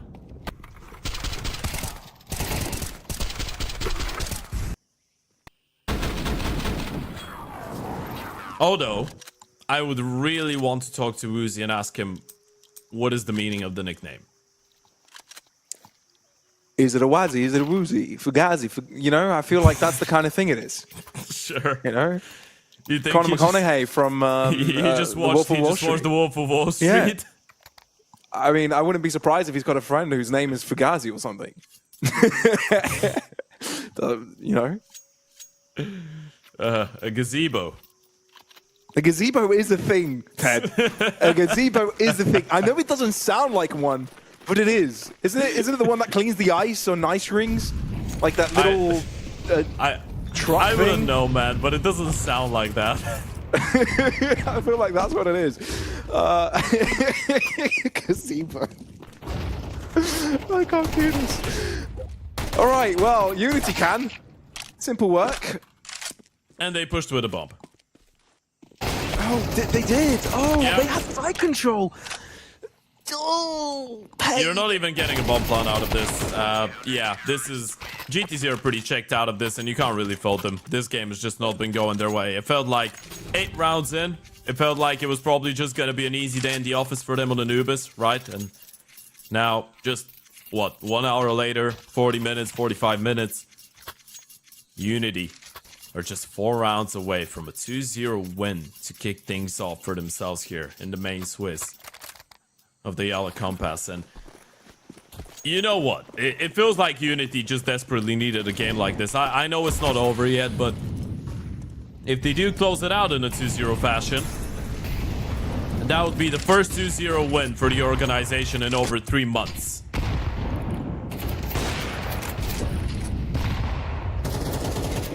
I don't know if that's a good thing or a bad thing, but it is what it is, really. Woozy, he continues to blow right my now mind. it's a good thing. In perspective, it's awful. But now it's bad. Right now it's good. It's the course of correction, isn't it? Yes. It's the pendulum swinging. 1 for 1 for now. So you need to be a little bit more purposeful with how they place the defenders. He gets away with it. Surely not. No, the tag makes him ever slower. Petchin wants to join in for a bite. And he gobbles up one hole. Neofrag, great position, but it plays nicely into Petchin. And we've got our hands onto a duel. Final round of the half. We wouldn't have it any other way. Bomb now in hands of Nope. This is the only way. You get that third round on the board. This is going to give you a lifeline. And of course, it has to be Nope. He was the hero in so many of the rounds on Anubis. And might have to do it again just to keep them alive. And Levy, the question here is, does he overthink it? Does he think Nope is going back? He's just waiting in front of the B-bomb side. Levy, it cleared out. It's just the mind games from here on out. Who makes the right call? And it feels like, at least for the bomb plan, Nope is going to have the right idea. But yeah, Levy's just left. He's going A. The trick of cutting noise. Swag drops. Digits punched in. And a Nope can play wherever he may please. Levy, how do you read this? Goes a long way around.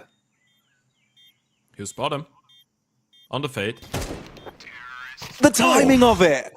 Wow, the jiggle catching Levy off guard. GTZ at least end the half with a dub. But it's a mountain to climb. 9-3 is the score as Unity show that the CT side is one to mess with. Yeah, I mean, it's a cool one-tap from Nope. It's a nice clutch for him. It's a nice 1v2 to pull off, but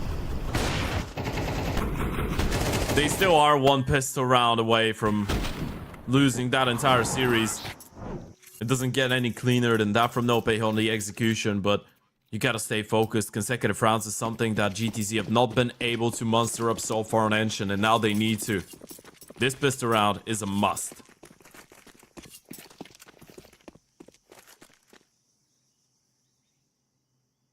And they're faking an A-pop. Those sweats. And Rafax is considering a bit of a duty push. He won't see anything, though. That's the thing. Even if he turns the angle, Woozy just needs to stay put. Just let him get faked. Rafa does get annihilated. Okay. So That works as well. is called to do it by himself. Okay. I felt a little bit uncomfortable, to be fair, but no, Unity take control. And we did talk about how crucial this round was for GTZ. Unity are not letting this.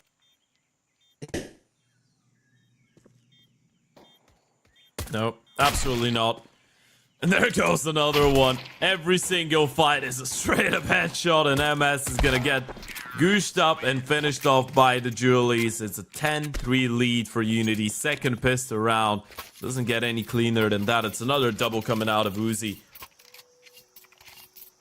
18-year-old young Oper coming into the mix with a lovely performance on map 1 and a really stellar one on map 2 as well. Of course, he has a lot more support, and this is the crazy thing about all of it, Pavlos. This has been a team effort performance coming out of Unity. You have 4 people with 12 kills. It's damn impressive.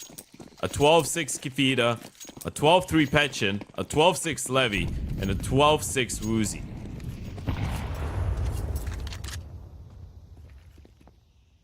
All we need right now is a triple from Neofrag. And we've completed That would Counter-Strike. make it cool, right? Counter-Strike completed. We'll have the achievement in Steam. And for anybody watching, if you got your Steam account connected, that'd be cool. That'd be cool if you got achievements from witnessing moments in competitive play. Yeah. I miss the times when I would sell a souvenir on Cobblestone for $20.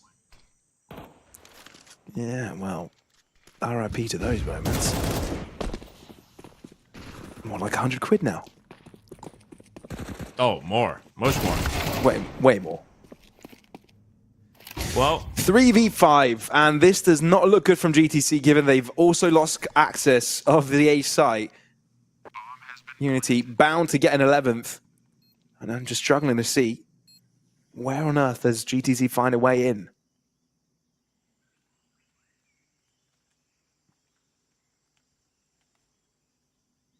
this is a really tough situation to be in. That was a force buy as well, and Unity know it, and they'll be hunting. I mean, it kind of sounds pretty silly to say they'll be hunting a pistol with a Mac 10. The Mac 10 is going to be hunting a Petchin. Everyone else probably would prefer to stay alive and hold on to their rifles. You don't want to give those ones away. Actually, let me change my mind for a second. Yeah, Neofrag is comfortable with every single fight, so they get everything out of their hands. You're looking at 11-3. Pablos, this game is so over. Yeah. Yeah, it does feel like it at this point. I mean, we've seen incredible comebacks in the past, but I feel like the fact that this is just the first round of the Swiss stage, you know, I've got a feeling that GTZ are not going to give it the credit of a, you know, like a knockout stage match. They still have a couple of chances to make it into playoffs, but obviously this is a game you'd want to win, a game that could easily put you in that 1-0 bracket. You'd want to be there. Gets you closer to the money, gets you ever higher. That's Valve ranking system. And it all makes a difference, doesn't it? Little by little. Still, somehow keeping competitive a little bit in this round is just that the fact that they're so split, one on A, one on B, just won't allow for the most impactful of situations. Well, no, begs to differ. Yeah, they know where he is though, and his low HP. The fact that you catch one player off guard doesn't mean that it's necessarily a B play, right? They're gonna try and group up in a way and re-clear middle together, but that's gonna mean the bomb side is open for business, and they sure as hell are gonna be reading into that cave push. Oh, well, the crouch peek from Nopet makes sense, and the Frag isn't on full health as GTC look to hold on for a little while.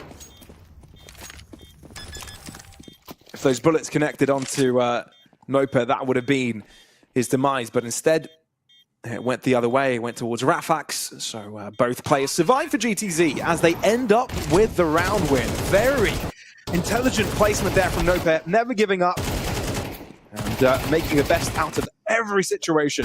yeah, I mean, I kind of feel bad for Nopek, by the way, because he's had so many impactful rounds so far across the series. You think about all the double, the triple kills that he was able to put out on Anubis as well, how close that map 1 was. In a lot of the big rounds, he was the one to step it up, and so far here on Enshin as well, it's been a really difficult one, but again, he comes in clutch with a 4K to keep them alive. And sure, Rafa's on the top of the board with 14 kills, and with quite a margin, he's been the best player of the team so far on Enshin, but it's Nopek again to bring in the impact again, to keep them alive. Just for now.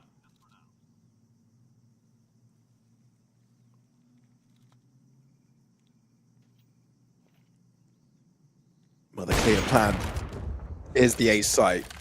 And as Ruzi enters Rafat's crosshair, there's nothing he could do to stay alive. GTZ seem to have put their foot down here, determined to hold on to the site. All picked up by Levy. Can he make work of it?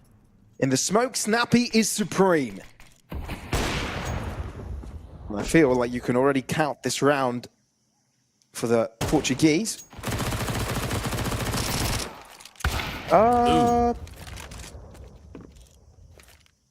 mean, Levy's task right now is to hold on to the AWP. That's all you can hope for. Okay. And he might just be able to do it. Does he go in for another? That is sneaky. Doesn't pay dividends. And instead, everyone from the Unity squad will have to fall, leaving GTZ some breathing space for a round or two. Yeah. It has been the GT Zoo, by the way, because they've been in a cage so far, but it feels like they're breaking out right now in the last couple of rounds. It's a good, I guess, block of the A-bomb side from the AWP of Snappy. I'm not a big fan of the fact that they still give away too many of the guns in the end to the AVP. I guess the silver lining is the fact that Unity now have had their economy reset, so you will get an opportunity to stabilize things on the CT side. Just gotta keep this one clean. The nade! Oh, the nade! It's crushing!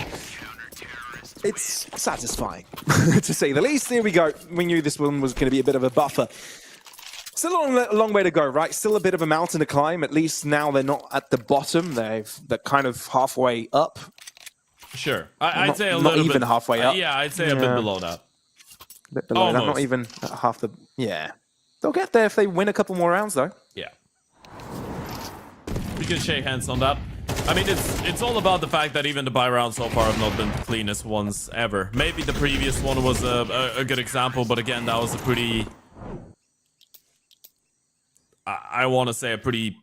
not a scrappy force, but it wasn't ideal. not a full investment. You didn't get everything that you could have wanted from the side of Unity. So there hasn't been a lot of really equal rounds that GTC have been able to win, is what I'm trying to say right there. But still, 3 in a row is 3 in a row.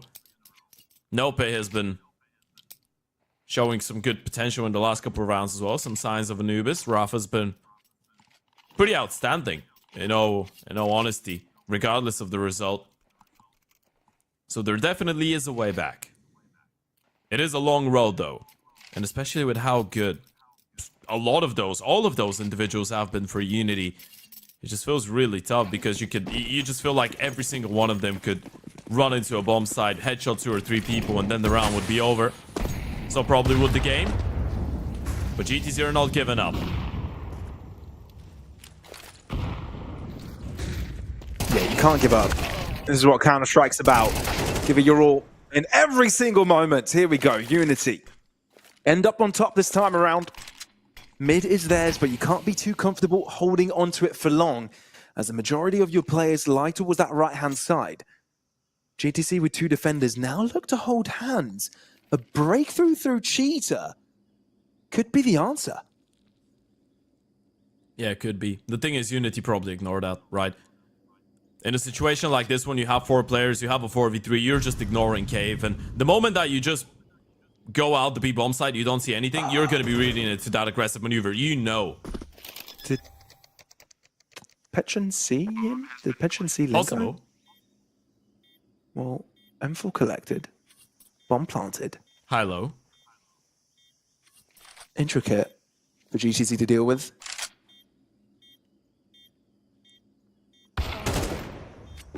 Not many mistakes can be afforded, but the first step is successful. How do they march on?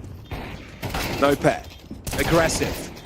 Upshot. Doesn't quite go their way. Instead, it's Unity to spray with a barrage of bullets, creating a smokescreen effect. Rafa forced to drop away, forced to hand on to this big sniper. And Unity are just 1 away from solidifying not only the match, but the series. The only thing you needed, it's such a simple round to convert as well, right? You go for the early mid contest, 1 player goes for the fight, they go 1 for 1. I think that was Levy. Neofrag just tucked in the corner playing anti-flash, able to get the 2nd kill. You get a 4v3, you group up, you go up the ramp. And regardless of the AWP of Rafa finding 1, it was always going to be a difficult one for GTC to get back into, and that was the concern, Pavlos. What happens if Unity just get an early man advantage and they play out the situation right? Well, this is what happens. 12-6. 6 map and match points here for the Unity side. A team that has not been able to get a clean 2-0 in more than 3 months' time is now just 1 round away. Although, they might have to wait just a little bit. Already down a player. And Snappy might be able to deliver even more damaging blows still. Costly. Oh my, that is aggressive by Woozy, and it pays off. All of a sudden, not only are they equal numbered, but they are ahead too. Now left on the GTZ side, and they are spread apart. MS, is he thinking about the AK? Is he checking the corner? No. Neofrag, in complete composure, puts no pet all by himself. His team is looking at this green, hoping that there could be a way back in. But it is converted down to a 1v2, which isn't all entirely impossible. But it's not easy either, and he's made noise, and I think Woozy knows. Yeah, he was so far away as well. 32 HP. Woozy's going to get that kill, definitely. It's going to be a big whiff for this to not go his way. 13-6 is a score on Ancient. A 2-0 by Unity. I think many would have thought it would have gone the other way starting off the day, but no, it is going to be the Czechia squad to grab the first dub of the main Swiss. Yeah, and what a result that is, man. What a game that is for Unity as a team. The last time this organization was able to get a 2-0 win, and I want you to stay with me for a second. It's been such a long time, by the way, and I'm just double checking because that was crazy when I was looking at it. The last time they were able to get a 2-0 win, this organization, it was on the 2nd of October. That was in a game against Viperio in the United 21 League Season 20. They've played so many games ever since, and there hasn't been a single 2-0. I think it's safe to say that it's been a really difficult time for Unity to go through the changes, get accustomed to having Neofrag and Woozy on the team, and losing Mikey as well a couple months ago. But if this is the start to a I guess an awakening here for Unity, I'm a big fan, because that was a really good game from them, especially if we forget about that first half on Anubis. I mean, building a project like this, it's all a process. Sure, you've got some aspects that you want to improve on, and you can directly influence by bringing new people in the likes of Neofrag and Woozy, both, you know, with experience, firepower, as well as youth. And I think, you know, it took a while for that to come to fruition, to kind of see that vision come to life. But I think these are just the first steps in doing so, and I'm all for it. I just want to see more of this. Yeah, absolutely. I mean, in an event like this one, I feel like, especially when you're going in against a team like GTZ that we said has not been the best in the I guess context of the last 2 games that they've played, because they were both losses, but in general it's been a pretty solid team since the start of the season. It is a big result for them, right? Individually things seem to be working out. It was a slow start, you showed some mental resilience, you came back, you won the game cleanly in the end. Everything looking pretty good. Well, I believe we've got the youngest player on the server, Woozy, awaiting, as we do want to get into an interview with him. If I am correct, production, you can correct me if that is not the case. No, yeah, here we go. It's Woozy. Hello, mate. Welcome to the broadcast. What an extremely great showing from you in this series. How did it go for you? It was good. I just felt really good today. We were winning every duel, like every single one of us, so it was good.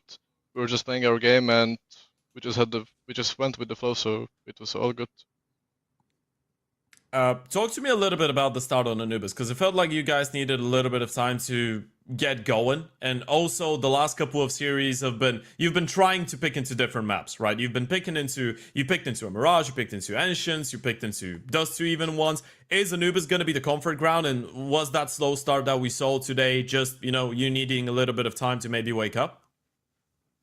Yeah, overall on Anubis, I think we felt like really comfortable. We just had a really rough start on City side because we maybe had some bad reads on them, because I felt like they went always like the opposite side when we didn't have util there or something like this.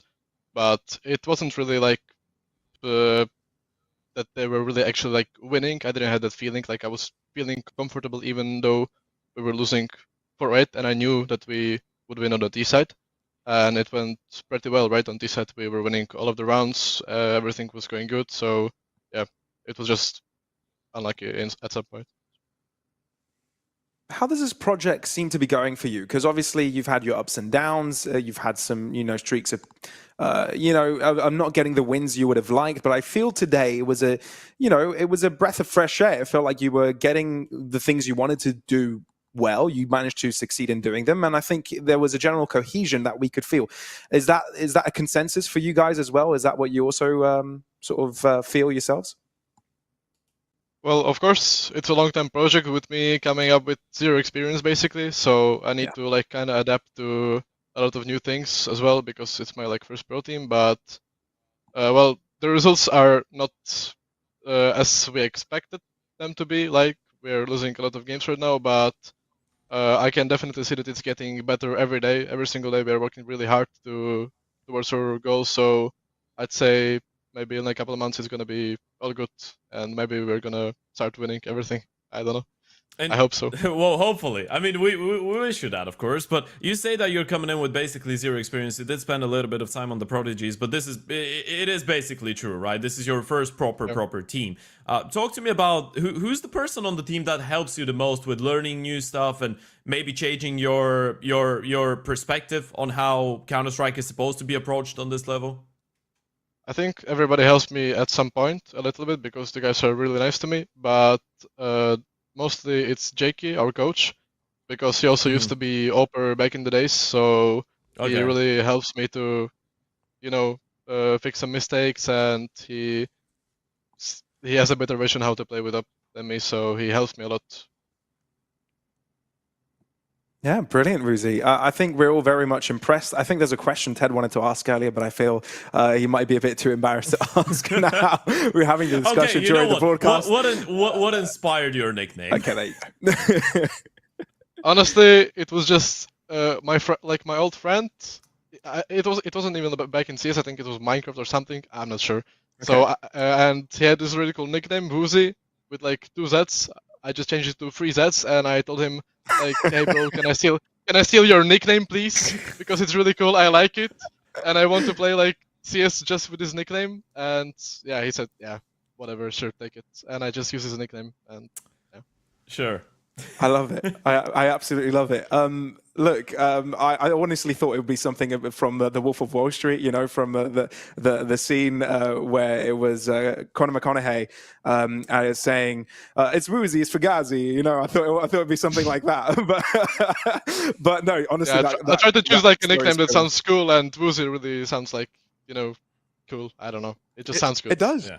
It's an excellent name. Well, thanks for joining us on the broadcast, Ted. You got any final question here? No, I'm good. I'm really satisfied with getting the information on the nickname. Brilliant. Thanks for joining us, Woozy. Best of luck with your rest of the Thank you, guys. Bye bye. Take care. Okay, I really enjoyed that. It's great to have Woozy on the broadcast. Why'd you have to throw me under the bus, man? Mate, I wanted the answer to that question, and I thought it'd lighten up the mood. You know what? I was thinking the moment that he said a friend, I was like, there's no shot he's gonna say there was a friend who had his nickname Fugazi or whatever. That would have been insane. But yeah, man, Woozy played a good game, and I think it's really. The energy I'm getting out of him, by the way, first of all, surprisingly really good English. Second of all, I want to say the energy I'm getting out of him is, okay, I know I'm the new kid on the block. I know I should be absorbing information like a sponge pretty much, right? But the fact that he feels like there's improvements in the game of the team every single day is really good, right? That's why we were having that conversation about Unity being an exciting project, because it feels like you're bringing in some fresh new blood, even if we're talking about Neofrag as well, right? Because he's a new face for this team, but Woozy is the definition of a new kid on the block, right? He's coming in with basically 0 professional experience, first proper team out after the Prodigies, I guess, which is more of a project to develop talents, is not as much as a set team, and he's already playing really well in some of those games.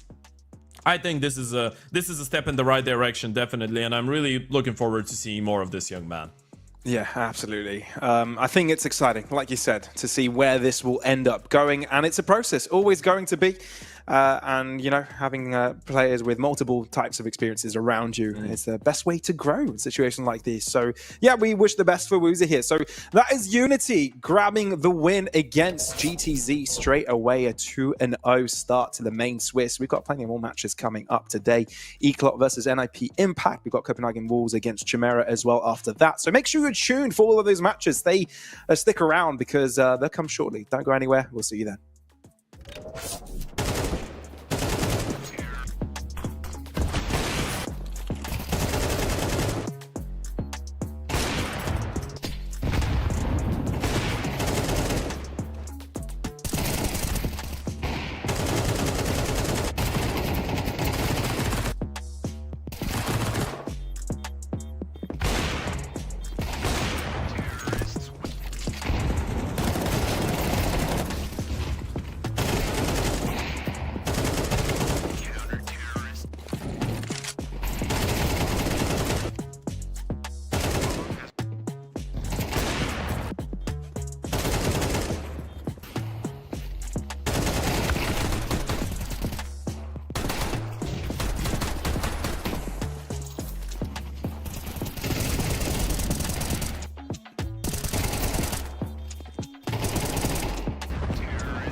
2025 season.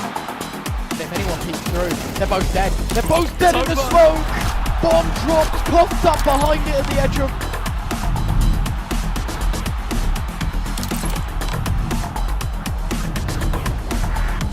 YaLLa Compass 2024 champions!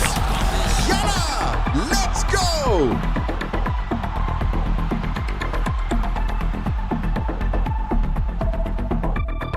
She said she loves you, but she can't love me. But I love you.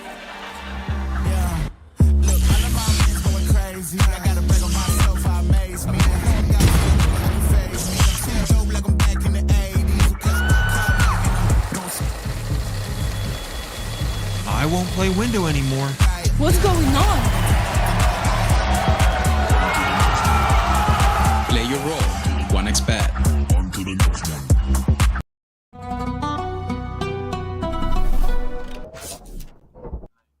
Hello, everyone, and welcome back to Compass Winter Series. It's time for the second match of the day, quite frankly, in this main Swiss stage. And yeah, the first match was pretty interesting. We saw Unity taking on GTZ with a successful victory on their end, a bit surprising. But now I think we've got a match that a lot will be waiting for. It is NIP Impact playing against Eclot. And I'm excited about this one here, Ted. Obviously, look, this is the first time I think NIP Impact are playing on a co-ed tournament. So we'll get to see where the level is and what kind of gauge we can set at this type of competition. Yeah, absolutely. I'm really excited for this one, man. I feel like it is, first of all, I think might be my first time actually covering a female team in a really long time. And we get to watch one that has a lot of firepower, a lot of, I want to say, rising stars of the female scene, and one of the biggest legends of the female Counter-Strike scene in Vilga. But on the other side, we have an Eclot team that I think is definitely going to be the big favorite going into this game, right? There's no two ways about it. Eclot have been showing some great form. They've... I guess on the back of adding Mike and the E-Live, now they're back from being an international team to just being a primarily Czech lineup. And the result in the European Pro League, where they got a second place after losing to Aurora in the grand final, but being able to win 5 best-of-3s in the event, 4 of them cleanly, taking down teams like Havo, Astralis, Talon, Copenhagen, Wolves, Freezy, the Alliance. They've just been playing some good Counter-Strike. Mikey's been popping off, Forzy's been popping off. This Eclot team is looking incredibly exciting, and honestly, I'm happy that the E-Live has been given yet another project where he can show that he can create stars and he can create good teams, because this guy has been an incredibly underrated IGL in the tier 2 space for the last couple of years. Yeah, I completely agree with that. I think he's got a great capability of bringing players together, whether they're young, whether they're experienced, and making a good result out of it in a short amount of time. I think that's the most important thing, really. But yeah, I think for Eclot, the bar is high. Entering this main Swiss stage, I think they're amongst the favorites to make it out into playoffs. And if not being in, in that top 2 slot, I think, sure, there are some strong teams here, but I don't think they are just a strong competitor for NIP Impact. They're just strong all around, strong against any team they could have faced in the first round. Yeah, that's the conversation with Eclot as well, right? I have big expectations of this team, and when I say that, I don't have big expectations of this team when it comes down only to this matchup. No, I think Eclot should be a team to make it into the playoffs, quite frankly. I think now that you have Mikey, who was one of the, and still probably is one of the brightest prospects of the Czech scene, you have Detour, who's been a really solid player for the last couple of years, and MBQ, who's been I guess, igniting the spark in his own career in the last couple of months, and Forzy popping off, the Eli being an incredibly crafty and creative IGL. I just think this is a really exciting Dynamo Eclot team, and I don't want it to sound like I didn't like the previous iteration with Blitz and Kriaz. I think both Blitz and Kriaz are great players, and especially for Blitz, by the way. I can't speak highly enough of him. I just think when you have a fully national team with a lot of good pieces like this, and especially row-wise, and it makes a lot of sense, it's really difficult not to get even more excited for a lineup like this one. And of course, we have replay in the coaching slot. But on the other side of the server, Pavlos, and the reason a lot of people are going to be tuning into this game, are going to be really excited as well, is to see how NIP Impact fare against Eclot. We have a lot of familiar names, and we have, as I already said, one of the biggest legends of the female scene in Vilga, the captain that was, I guess, in the core, and one of the main people that were responsible and we can blame for the insane domination of just one team in the female scene since the creation of the Impact circuit. Talking about Nigma Galaxy, she was there, and she was there for the first 4 seasons. Yeah, she's an OG. Absolutely, there's no doubt about it. A complete OG. But yeah, I kind of like this NIP Impact roster overall, right? Over in the ESL Impact Series, they've been doing quite well. In the 2023, I think you could consider them the top 1 team in Europe. Coming into last year, I think they had a slow start, obviously making a few roster changes when Vilga is now the IGL. But they kind of improved as the year went on. And I think with Imperial Valkyrie's inspiring run recently, I think it's about time they start joining some of these co-ed tournaments and seeing how much damage they can inflict in tournaments like this, right? Because that's where you get the real practice, right? When you get to, the more you get to play against co-ed teams, the more you'll be experienced. And when the time comes, per se, they get a chance like Imperial Valkyries did. When you get a chance like that, you might have a better chance to get a couple more wins under, in your bag. So, I'm really glad we see them here, and I hope they give us a good showing. It's a promising project, and overall, look, there aren't many stats in maps wise because they haven't really played that many officials as of late. So I'm interested to see what they've got cooking, what's been going on behind the scenes. Yeah, I mean, they've been trying a couple of different things when it comes down to the map picks. It's going to be interesting. We're going to get into the veto in just a little bit, but yeah, I'm excited for this project. Quite frankly, I just don't believe that when you give Vilga a couple young and motivated girls that can shoot really hard, because those girls can shoot really hard, she's not going to be able to make a good team out of it. I just don't believe this is a possibility. Vilga's that type of I mean, she's been playing professional Counter-Strike since 2012, 2013, for God's sake. She played on Virtus Pro female. I bet half of you didn't know Virtus Pro even had a female team at some point in history. She's been part of some historical teams, like, let's say, Secret female, where she played with Zaz, with Juliana, with Mimi. There's so much history going in there, and now she's joining in the twins of Kiara and Naomi. AIM being a really aggressive, sharp a prospect as well in the female scene, and obviously Ramzeen being I want to say the most experienced bar Vilga on that lineup. With that being said, that we are going to get into the veto, Pavlos, and we're going to have, I think, the usual perma bans coming in right out the bat. Nuke for the side of NAP Impact, then we're going to see the train go away for the Eclot side, and I feel like with NAP Impact, Enshin probably is the one that makes the most sense, and I guess it's completely normal we end up there. It didn't quite work out for them in their most recent game against Permita a couple weeks ago, but it has been one of the most comfortable maps for this side in the last couple of months. The Mirage pick, again, no surprises for Eclot. It's been absolutely perfect, even though they've been experimenting with the veto and picking into different maps. Out of their last 9 best of 3, 6 times they've picked into a Mirage, so I guess no surprises there. And then if we go to a third and final one, it's going to be a Dust 2. It is indeed. So with the Ancient being the first map pick, I think we can enter the discussion of Eclot already being the favorite amongst the favorites here in the main Swiss stage. They obviously haven't shown too many weaknesses. It's hard to have a positive veto against them. It's hard to kind of bring that result to the table. And obviously, given that the map pool has changed a little bit, Train has been introduced since the last time NIP Impact have been playing in tournaments. It's a little bit hard to see where their focus will lie as well. But Ancient is the map pick, albeit being a pretty damn strong pick for NIP Impact. It's also for Eclot. So it's starting the series off with a very difficult and highly contested matchup. And I think it just, getting grips into this game will very much be determined by the pick. Yeah, absolutely. NIP Impact going into their debut in the YaLLa Compass. First game outside of female Counter-Strike so far this year for the NIP girls, and after the great effort that we saw from Imperial Female and a couple other teams in the online circuit across the last couple of weeks, Vilga and the girls definitely will be looking forward to putting in a good performance. Of course, she's played a fair amount of open tournaments in her career, which has been incredibly long, as we said. But the T-side pistol already starting off, NBQ in a bit of a tough spot. It's Forzy to get him out of that. And Impact looking to move on forwards. AIM was looking to see if she could do something towards the other side of the map, but it's not a successful effort. Instead, the bomb does go down with Dynamo Eclot having the better of the situation. Double the amount of players to throw at the problem. Vilga hiding around the box. Ramzin trying to create problems elsewhere, but the sheer numbers of Eclot was too much. Therefore, the pistol goes to the CTs. Yeah, it didn't start too bad, to be fair, for the T's. You were able to, I guess, close in the distance on MBQ. He didn't realize exactly what was going on. You take him down, but then the double kill from Force, he just changed everything, right? He just gets a double out of Broke. He goes back into her sample, and you can see the smile on his face. You did ask me, because I was kind of making a joke that both Opers weren't really in great shape for the first game before the start of it. And you were like, well, are you talking about the entire game in perspective, or the entire day in perspective? Because Force is a damn good Oper, and I truthfully agree he is a damn good Oper, and there's so much firepower right now on that Dynamo Eclot team. It's really difficult to play against them when they get going.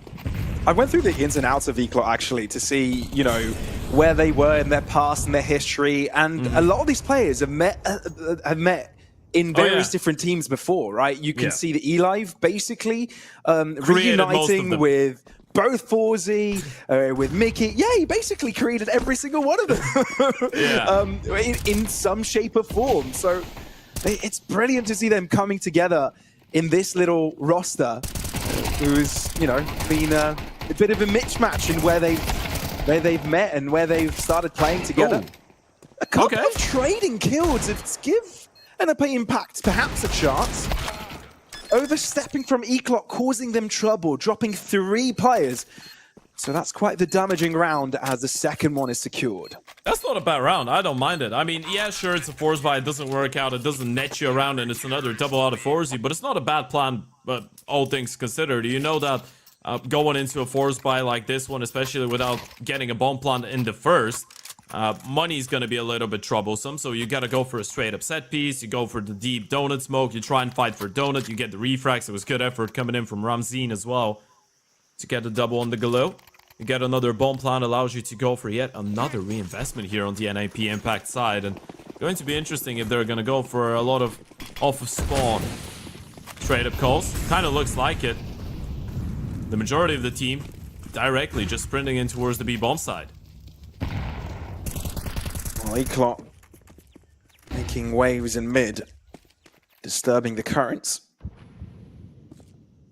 But it's a silent approach here for Impact. Breaking through with a flash. Mickey there to receive. Tough situation. But eLive not wanting to get his hands dirty. It's opportunity for NIP Impact to square things up. But the eLive finds the opportune moment. Digs his heels in, and it's painful.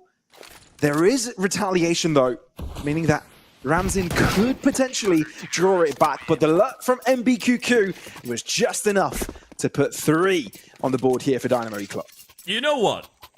Those rounds are pretty expensive. I mean, sure, you don't get a bomb plant, then you can't go again, but you were able to get, what, 3 kills in the second round, 3 kills here again, and both times there was a player left in the clutch. This time it was Ramzeen. Last time I think it was Naomi, but still, the spacing was pretty decent. You're able to get a 1-for-1 refrag. You're able to do a lot of damage. Quite unfortunate for Ramzeen that she does get refrag through the smoke there from MBQ, but Dynamo Eclot have been showing some early, I guess, clues to what to expect out of them on the CT side. A lot of aggression, a lot of speed. Speaking about it though, there's going to be a lot of speed coming out of the T's this time around. The eLive is there and ready for it though. So many MP9 bullets connect through the smoke. Although the Tech9's trying to find the second kill, but not quite possible. Naomi, the top fragger of the team, looking to be a little bit more dangerous as she's gone silent, cut noise, but the bomb is left in no man's land. So you could already call this round over, but fully focused to see how much damage could be done. Yeah, hasn't picked up a gun though. This is a big problem, right? Despite of the kills, still just stuck with a Tech9 and unable to connect on the taps against Forzy. MBQ was low on HP, so again, there was a little bit of potential, but Eclot deal with it fairly nicely. Did lose track of the 2 players that were able to make their way back square for a second there, but the key part was just the eLive pushing in ahead of the play, right? You could hear the clips of the nades, you could hear the steps of the player sprinting in towards the cave, so he knew he had an opportunity to potentially get into a fight with a couple players that were not ready for it necessarily. It's a good move from the IGL. Both in-game leaders in the server today, the eLive and Vilga, pretty similar in the way that they will try and get involved in the game of their teams on the CT side. Brute force their way into mid. It's Dynamo Eclot that end up on top on that trade. Their NIP Impact seem to, at the start, might have the edge. But they need to create a different opening, and they do decide the B site is the call. Player in Cave not being silent about it. Taito, how do you even get away with that? The flash from the E-Life was the highlight of that play, leaving every single one of the NIP Impact players with an elbow in their eyes. That's a 5-0. Dynamo Eclot are solid on the CT side. Yeah, talk about how to support your teammates even after you've been dealt with, by the way. The E-Life gets killed right after he throws the flash, but it's the flash that sets up Detour for a great triple. And the first tactical timeout coming in for NIP Impact. I told you Pavlos Vilga across her career has had a lot of opportunities to play in an open circuit, right, open tournaments. I looked into it. The last time she played a LAN event against the male team was at an event that took place in 2017.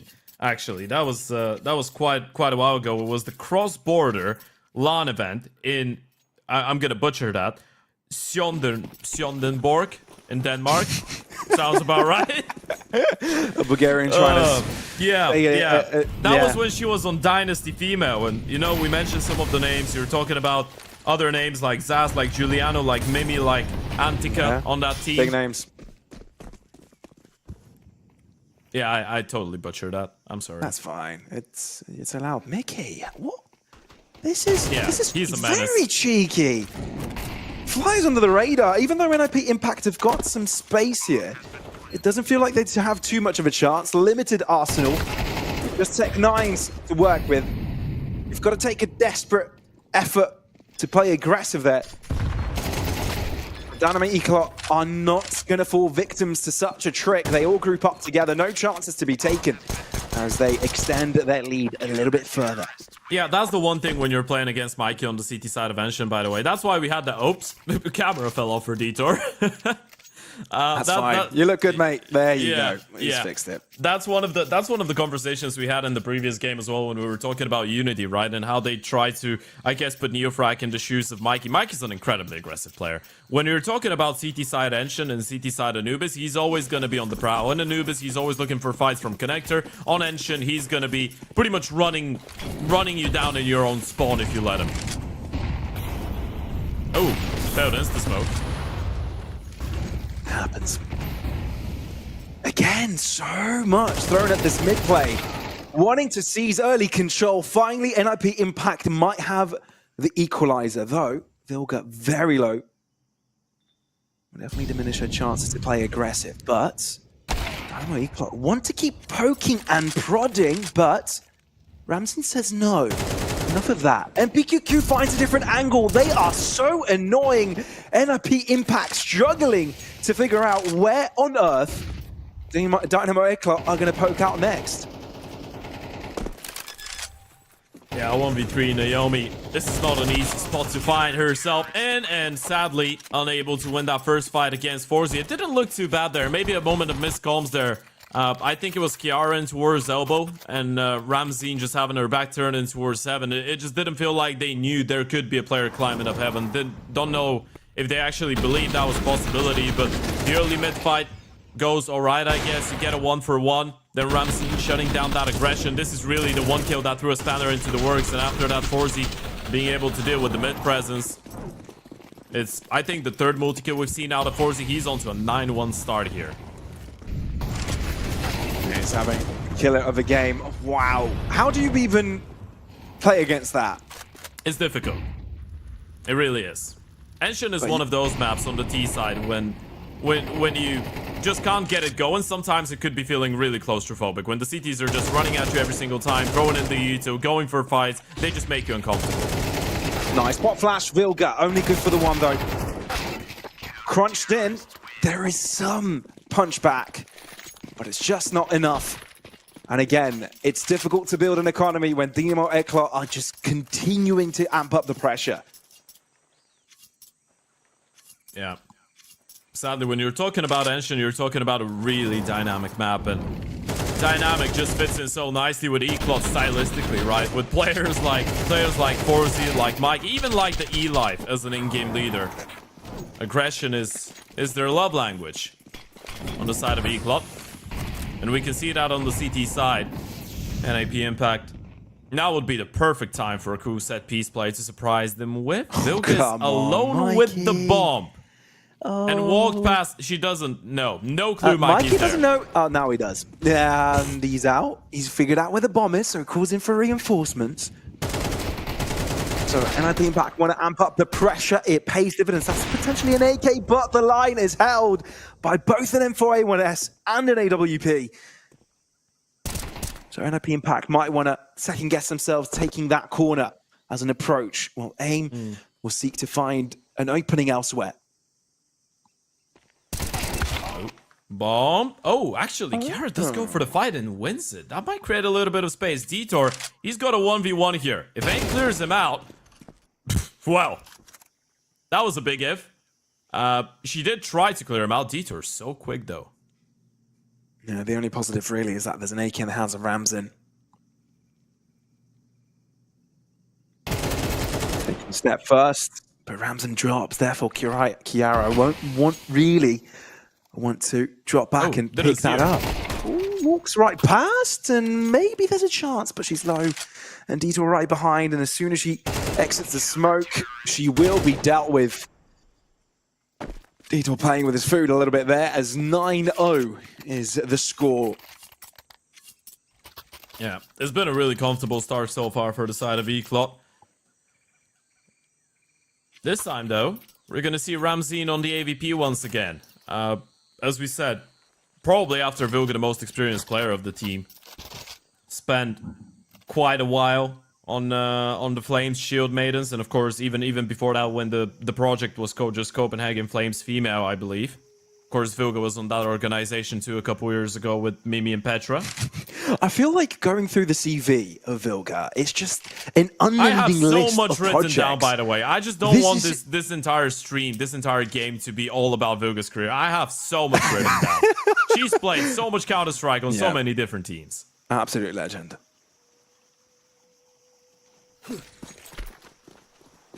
I think it's this project that seizes the interest of many, right? The duo of Kiara and Naomi building around it, growing moment by moment. There's so many interesting storylines around it. I mean, this is a chance for NIP Impact, though. You've got to win that fight. Forzy's just playing so aggressive and out of his mind. Sure, has to switch over, but still equal grounded. 2 versus 2. For NIP Impact, you need to be able to play together, but Detour just somehow finds ahead and gives the advantage right back to the CT side. it's like they're being teased, right? You make it look so competitive, so close, and then suddenly an individual on the other side goes absolutely nuclear, whether it be Forzy with yet another double, or Detour with another instant headshot, but Ramzan, another clutch. This was not impossible. Bad news is, she is walking right towards those 2 CTs. Good news is, they might push down ramp and not realize she's got a timing in towards the cave.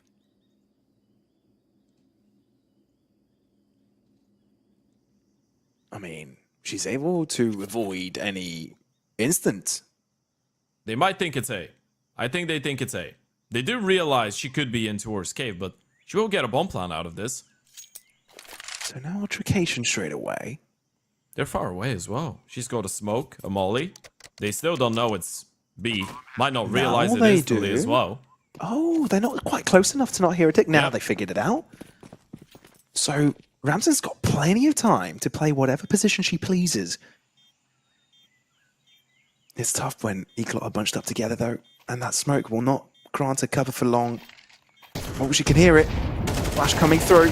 Both poke out. Oh, this is the opportunity they needed. There goes Ramzan with a double kill, the clutch, and the first round on the table.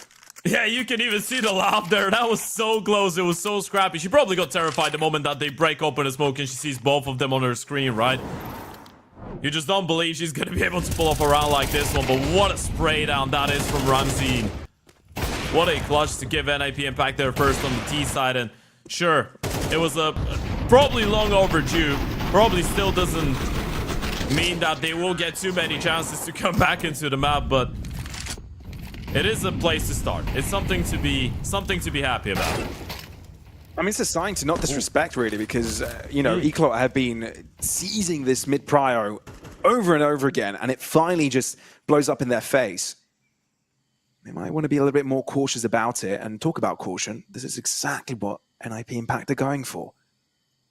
Yeah. They know Eclot just goes so far forwards all the time. Why play their game where they can just play around it? YaLLa still gonna go for an aggressive peek. Just get one and out of there. It's a legal steal for him. Back to a 4v4 you go. And the T's still haven't made up their minds. Look at YaLLa. He's gonna go for more. And Forzy's posting up ever closer to the ramp. It's going to make their lives even more difficult. In the smoke, YaLLa can smell the presence of an opposing player, but instead it's Vil going to come out on top. Detour. Very good to hold his own line, but sharp. It's not without retaliation. NIP Impact still with the advantage. They can collect the bomb, and now they could probably make the B site their own. Yeah, and Eclot are misreading this one. They think it's an A play. Forzy, Detour, they've just left the B bomb side. The Uto now might give it away, but the bomb is going to get recovered. Do the T still go back B? They slowed it down. Yeah, they're just going to group up, but that's given enough time for Eclot to rotate their pieces back.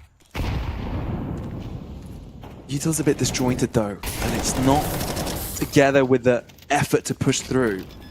Therefore, it's not a clean, secure.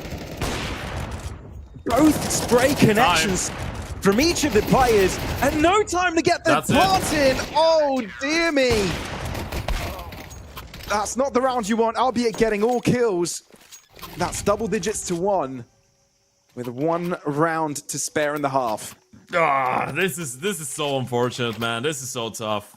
If they get the bomb plant, they might have had a really good chance to actually convert this one. And that was a great round from Naomi, by the way. Incredibly sharp on some of those shots. The YaLLa being pushed for the aggression in towards the lane. Flash was great to set up Naomi for the second kill in towards middle. And they do get all the kills, but just didn't have enough time to confirm the round. 10-1. Hoping for a second. That's a good starting point. Nice. Not too bad. Now, the defenses have been half, but the effort to push isn't quite coordinated. 3 players split from the group as they make sure there's no one on the lurk. That's how much conditioning Eclot have already placed in mid. That's how much pressure they've inflicted. NIP Impact are dreading those moments where they got ambushed from the side. And account for it yet again, albeit it not being the issue. 1 minute on the clock. More mid pressure garnered. But that's not without the YaLLa aggressing through mid. And he's got friends, he's got backup, albeit running out of bullets. The rest of them have got bullets galore. 11-1 is the score by halftime.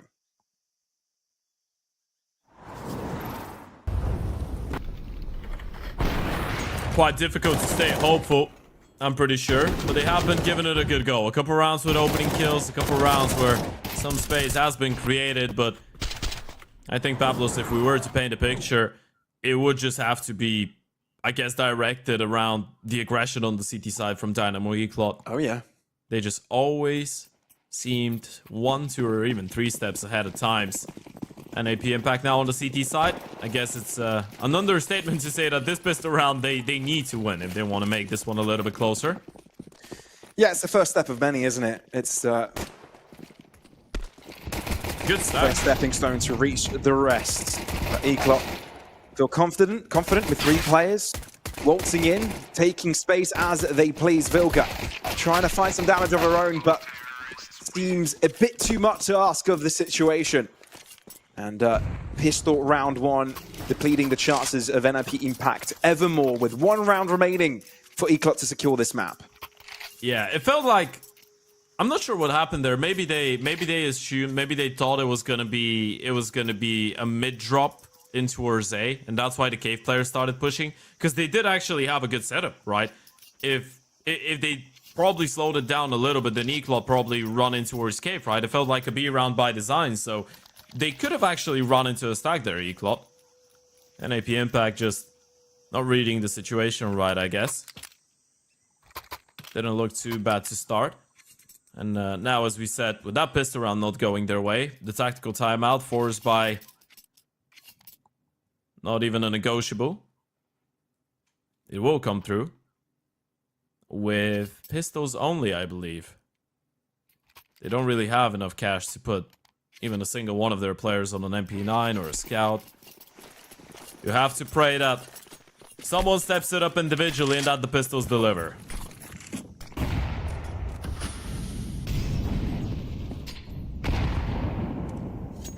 Yes, sort of hoping for a miracle at this point. But I think you could really put some emphasis on how impressive Eclot have been, both on the defensive and now on the T side. Obviously, we didn't get to see too much of it, but they're snappy, right? They're clean. Yeah. And there's an aura of confidence about them. I can't believe you actually used the word aura. No? Okay. Well, You're so young. No, that's good. That's good. Yeah. I'm so young. I'm glad you said that, because my mom's neighbor called me 30 years old the other day, and I felt... Sure. Yeah. Gotta Nothing like a mother with a child just saying, "Hey, sweetie, move away so the uncle could go."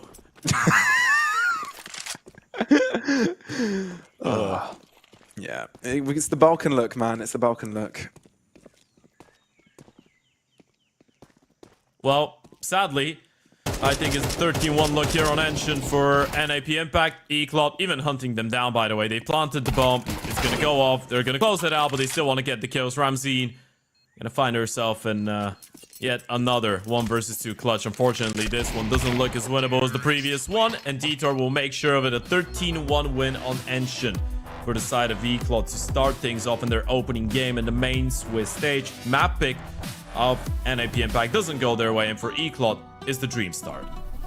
Yeah, best start they could really hope for at this point. The first map of not only this series, but the main Swiss as well. Starting things off strong, starting things off confident, as they are looking to be the favorites, amongst the favorites at least, to enter the playoffs. And, you know, the top finishes as well, the top seeds. That's what we're truly looking at. So moving into Mirage now, which is, you know, also a comfort ground of their own. I think it's easy to say that they are on the right track to put this series behind them already. But yeah, I think talking about the way they did it as well, it speaks volume about how confident they are to play together. I think slowly but surely this project is lining up to be one of the strongest, I think, of both Czechia and Slovakia. Yeah, absolutely. I guess this is what we expected out of this team. We expected sharp shooting. We expected a lot of proactiveness. We expected a lot of up-in-your-face type of Counter-Strike, and that's exactly what we got from the side of Eclot. And I mean, sure, there was a couple of good moments coming out of NAP Impact. The 1v2 clutch from Ramzine was really nice. Naomi had a couple really sharp moments in towards middle on that T side, but all in all, Eclot didn't really give them too many chances when they could have. And even the closer rounds, even the ones that went down to the 2 versus 2, 3 versus 3 kind of wire, still Eclot were able to convert in a pretty clean way. Yeah, I just hope that now NIP Impact can reset and not just take this map as we might not be able to compete. I think it's just a matter of just being able to get back into the right mindset, and you know, anything can happen if you end up with the first few rounds going your way. Things might be flowing easier for them, right? I think, you know, sticking to the mindset that you got to 13-1 here isn't the right way to go about this. So hopefully they're able to get that right state of mind to get going well on the second map of the series. We'll be back shortly, everybody, for that second map. Stay tuned.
Campus 2025 season.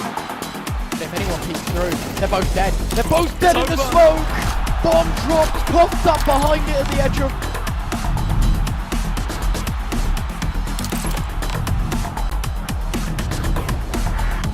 YaLLa Compass 2024 champions! YaLLa, let's go!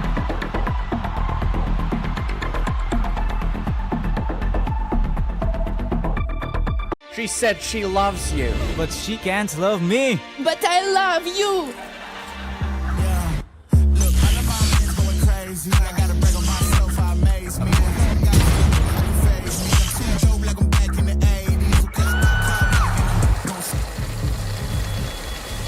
I won't play window anymore. What's going on? Play your role. One expert.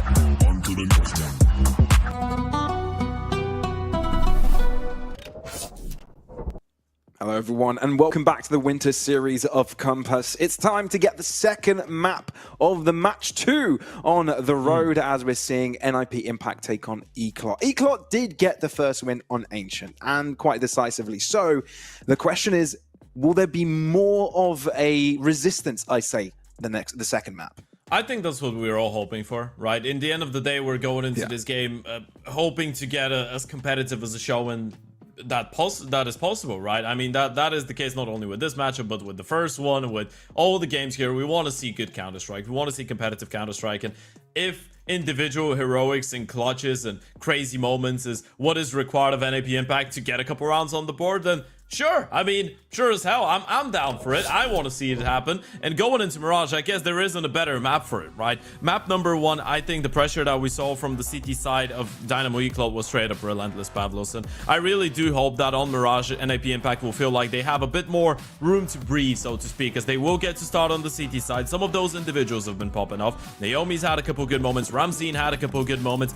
We know that there's a lot of aim in Kiara and Aim as well. Well, not quite literally, because her name is Aim. But we're hoping for a much more competitive game. And by the way, I did make that joke without realizing her nickname was actually Aim. that was not intentional. All good, all good. Well, there it's she goes. Aim that ends up with first blood, and it seems to continue for NIP Impact, but Dynamo Eclot very, very quick to find their way on site. Bomb secured, and with the smokes placed, it's a little bit difficult for NIP Impact to find the right moment. You've got Ramzin considering to cross, but do you really want to take the isolated fight? With Naomi dropping, it's your only course of action. Dynamo Eclot with first blood. Yeah, by the way, I do actually wonder, because this is an interesting thing. As I told you, I'm not too big of a... I haven't casted a lot of female Counter-Strike. I followed the scene a lot. But Aim's name... And now I'm gonna shock you. I'm gonna blow your mind. Her name is Mia. Should we just call her Mia so we can keep the Aim jokes? That makes so much sense. It does, right? Yeah. I mean, what does she prefer? I actually have no idea. maybe it's a case of if I'm shooting hard, just call me Aim. If not, Mia is all right. I mean, sure. Doing fine so far. Here we go. Fights on. Dynamo Eclot do have the better weapons in the situation. You don't really expect NIP Impact to do that much. The pistols, this was Phil around 2-0, keeping the momentum from the previous round. What we're hoping for here is that NIP Impact can leave the previous map behind them and kind of get into this one with a fresh attitude. That's what you hope and expect from the situation. The one thing I'm incredibly sure at, the one thing that I can't doubt, is the fact that they're not staying mentally in the previous map, because I know Vilga, and Vilga being the captain of this team, she would have had a team talk with all the girls before the match, before the start of this map, and told them that it's all about staying level-headed, right? Staying focused and just playing your best and not thinking about the bigger picture right now. Just taking it one step at a time and not really getting into your own head too much, which MBQ is doing a perfect job at. Yeah, he's getting into their heads. What an insane sequence. That's illegal. I'm sorry, but there's a C's notice on this front door right now. That is not allowed. Yeah, MBQ, walks just out let of me stay palace like positive, that. man, please. Yeah, okay. Nice little boost. And it does pay off, meaning that it's still a 3 versus 3. Somehow Curara is still alive. 1 HP to an aim. But the time is ticking. Without a kit, it will become difficult for them to cross, and they will try to get to safety. Naomi giving Vilga a chance to fade back. So the round is given over to Dynamo Eclot. But some substantial damage done per either side. Detour will try and get the guns out of their hands.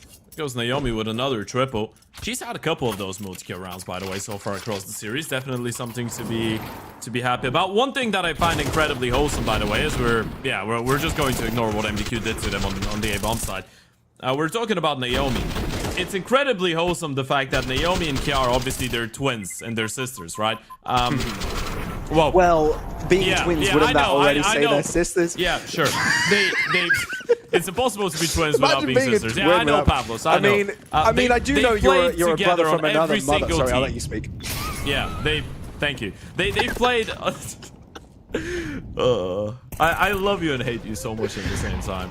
But they have spent their entire professional career together, which is sick, right? They started playing together back in the day on NSC. Went through pretty much every single team that they've played on. The Flame Shield Maidens was the second one, and now they're on NIP together and have been here for around 2 years. Of course, back when they were playing on NSC, that was in 2022, we were playing there with Astra and Curated from the French scene as well. Ooh, AIM didn't even have a chance to react there. Nope. They are sharp. Yeah, Dynamo Eclot are really feeling it right now. And Vilga left with probably the worst of the weapons that were held at the start of this round by NIP Impact, and MP9 to deal with 5 is not one you could really hope for. But I saw a giggle a moment ago. I'm wondering if that's just the thought. Ooh, what if I go for a ninja defuse? I don't think that's what the giggle is for. So. She doesn't have a I kit. don't think so.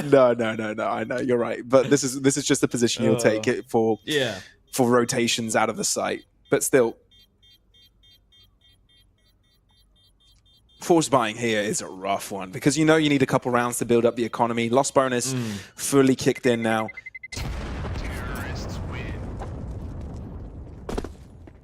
And you're not really getting the results you wanted. And Dynamo Eclot are just receiving round after round, just like they did the previous map. You need to break that momentum somehow. Yeah. That's the thing, right? It feels like they had their breakthrough play with the Ramzeen 1v2 clutch on Ancient, but it felt like it was too late. If you had that type of a clutch, that type of a play early on, for everyone to get hyped up, and before Dynamo Eclot have already been able to monster up an incredibly dominating lead and suffocating lead, then maybe it could be a little bit different. Maybe so.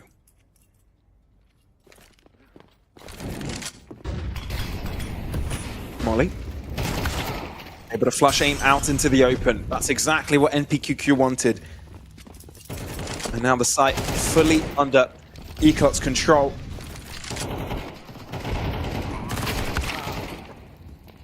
No space is really granted, no setup opportunity. It's just fight in their face, one after the other. And they're not going to let any saves go either. Not taking any chance. Ooh, a couple kills here from Curara. Showing that she wants to hold on to the Phallus, to her life. But again, Eclot are not going to let this happen. Double attack towards her direction, meaning the round secured with no survivors on the other end. Yeah, it was a good effort, but as we said, again, Eclot's pace has been really difficult to, I guess, deal with. And even in that situation, AIM was all alone in towards the B-bomb side. It was a barrage of utility flashes, Molotovs, MBQ, who's been, quite frankly, annihilating everything on his screen, right? You show on his screen, you're dead, pretty much. And this is the one reason, by the way, I like the fact that MBQ has been given the I guess, freedom of being a bit more of a quote-unquote star player on that Dynamo Eclot iteration, right? Even on the previous one, even before Mikey arrived. Actually, now with Mikey being here, MBQ doesn't seem to be going for as many opening fights as he was back in 2024. Obviously, Mikey's the main aggressor on the T sides, but we know that MBQ is still comfortable with being the opener every now and then. CT side-wise, he's more than comfortable going for aggressive plays. And I actually think it's incredibly cool, because he was the definition of a role player a couple months ago, maybe a couple years ago. He was the definition of the supportive, passive role guy. And now I think they've just realized that he's individually incredibly cracked. Yeah, I think that's a fair assessment to make.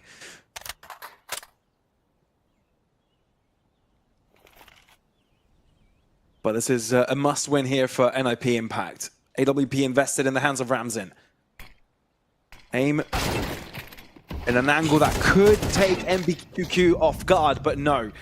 Successful with the first one and takes that energy to waltz further, but doesn't quite bear fruits. Yeah, space open though. One player sneaked in towards the ladder, and that's Mikey. They're still not sure it's going to be an A play, right? You just catch MBQ in towards the palace. It doesn't really give away too much. Vilk is going to be all alone, tucked in towards the ticket.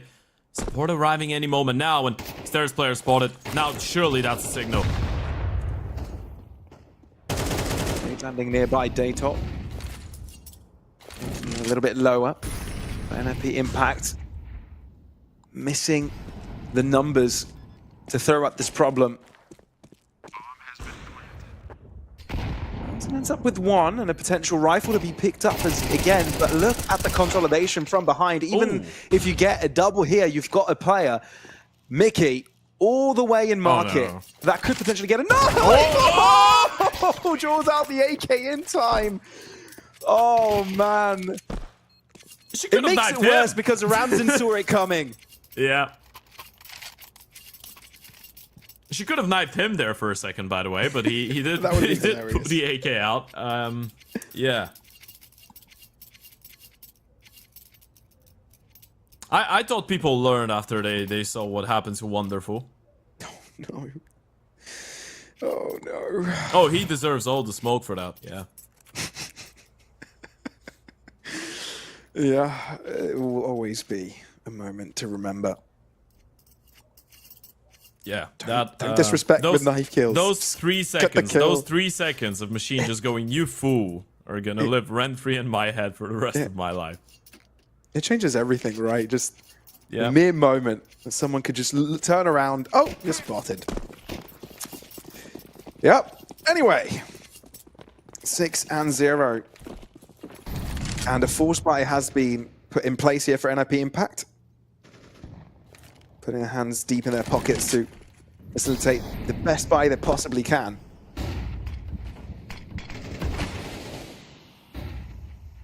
It looks like a full effort into this A site is being made. 4 moving in from Ramp and Palace, and the rest from Connector. Naomi interrupting one of the approaches, so could create an alley of attack. But the Molly is just making sure that they can't be quick to the pound. The Eli getting the bomb down, so it gets one hand less off the ball. Still, Ramzin trying to find some extra damage, but there are just too many players alive. The rest of the team collapses on other fronts, which allow Eclot to guarantee the dub. That was actually pretty awkward, by the way, for Eclot there, right? When you go for a straight-up execution like that, especially when Mikey's been able to get you into a 5v4 early on in towards middle, you probably want to fight one of the avenues or get a straight-up bomb plant. They took a long time with the plant. Then they fight Jungo and Connector on the fate of the smokes, but they're planting for CT.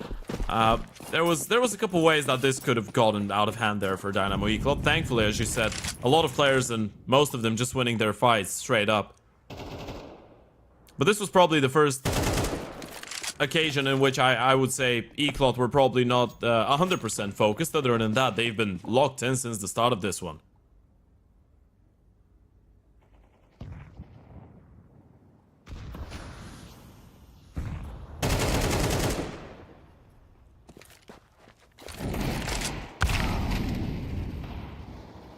I mean, provided it's just the Deagle round.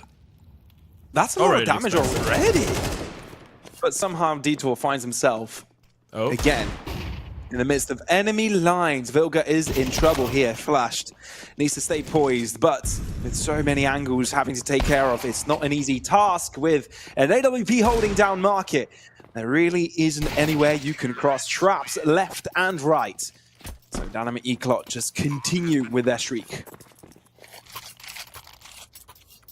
Yeah, it just doesn't feel like they're gonna let you back in this one, Eclot. Right? They're that type of a team as well. They're probably one of the most awful teams to give momentum away to. And I think people will start realizing that as the season goes on, right? When you look at players like DLive, who I think has always been a really good in-game leader, when his team is on the run and they start picking up consecutive rounds, he's incredibly difficult to get out of that tempo, right? Once he's in the zone, you just can't zone him out. You need to put in a lot of work. And there's a couple players on that team that I guess fit the description. 4Z, Mikey, even Detour. Ramson, that's a great opener. That's one way to shut down DLive.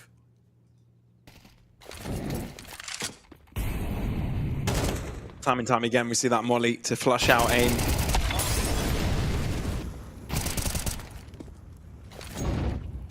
There seem to be some replies here from NIP Impact. There seem to be some trades, but when it comes to the latter stages, they seem to be dropping the ball, but not this time.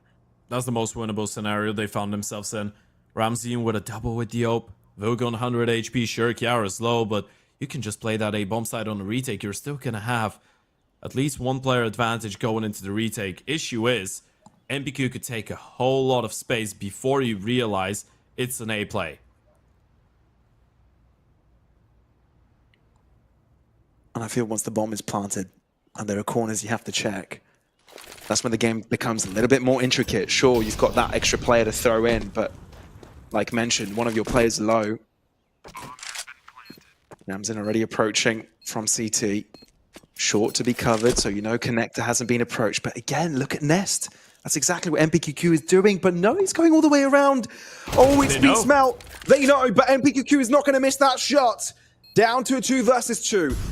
NIP Impact, when is your chance to move in? Smoke towards the bomb. Vilga can't quite connect on time, and your only hope is a Hail Mary. Defuse, they thrown. And then not enough damage found for the final kill, meaning that both Dynamo Eclot players survive with just merely 15 and 16 points of health. That is so amazingly close. Yeah, it's pretty unfortunate for NIP Impact, I'd say. I'd say they deserve to win this round because I mean, it was a 3 versus 2. You read into the push in towards CT. Ramsey turns around, unfortunately couldn't find the shot, and then Vilga dying in towards connector as well was a really close call, but she was the one with the kit. If she wins that fight, then the round was pretty much on. Last player of Eclot was low on HP, so coming in really close. Mid-aggression as well worked out. Ramsey doing a great job to find that early double, but as we said, it really hasn't been too close for the majority of it. So it's pretty disappointing when you see them come so close and still not be able to convert on a round. And as you said, the main talking point here is how difficult it is to actually stay composed in a situation like that when people are just running at you, shooting you hard, and that even in the few close rounds, you're unable to convert. Again, it's the story we're telling about putting a carrot in front of you and just making you run after it. Just sure. give you a little bit so it keeps you hungry, and then just continue moving it out of your way. So you keep on chasing. It's basically Dynamo Eclot right now. They've had some good ideas, though. That's the one thing that I like. The fact that, for example, they bring up that mid-fight with the break of the smoke and the crunch when they were already, what, 0-7, 0-8 down. It shows that they're still trying to figure out ways to surprise Eclot and pick up rounds, which is good. They're making the most out of what they can right now, and this is the way that you should be approaching a situation like this one, regardless of how difficult it could be because of the result.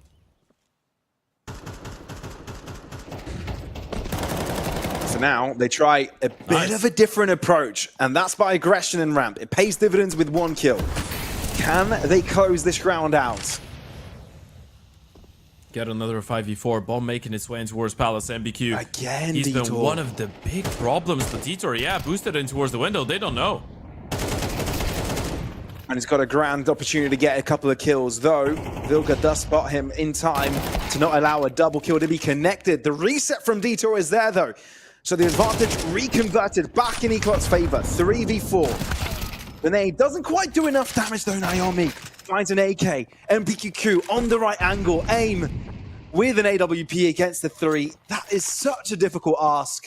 It all started so well, but the moment that Dynamo Eclot managed to put Detour in the back lines, there is not much you can do. You can even see the smile, I think, on the face of Naomi there, right? She gets the kill, she's going into a fight, instant headshot coming out of MPQ. They just know what type of a beast MPQ is right now. At a certain point, you can't even get frustrated about it, right? It becomes funny how every single time he gets into a fight, he's just winning it with an instant headshot straight up. And they really don't want to let her hold on to that big green. Push comes in, first shot misses, Forzy doesn't. 11 rounds, no AWP saved up for Ramzine. And there will be a couple rifles in the mix here for NAP Impact, but it sure as hell doesn't scream optimism going into the final round of the first half.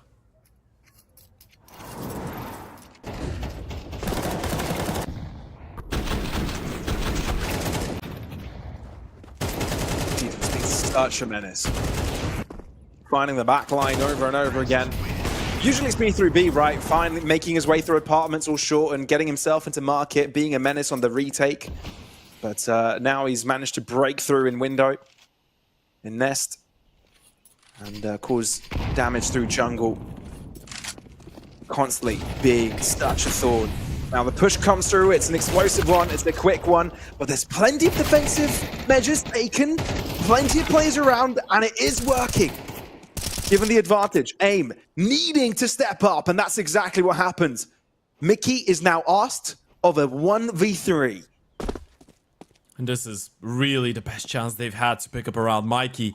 In the middle of the bomb site, bomb dropped, and Ramzine is coming in from the back lines. This could be the first round here in the end of the first half, and it will be Ramzine with a final 1 AIM with a key double, and it was a great call with the A stack. NAP Impact get at least the final round of the first half. Yeah, that's what you need. A little bit of more confidence coming your way. At least the half isn't ended without a single round on the board. You start to feel a little bit more comfort that you can hang around here. And with a reset, with pistols now potentially getting a second. But I think they've shown the right attitude. You're right, Ted. The fact that they continue trying things, testing things. It's not a matter of, all right, throwing players in like cannon fodder, like, you know, many would in situations where, you know, you're so far behind. But no, not NIP Impact. They're giving it a good try.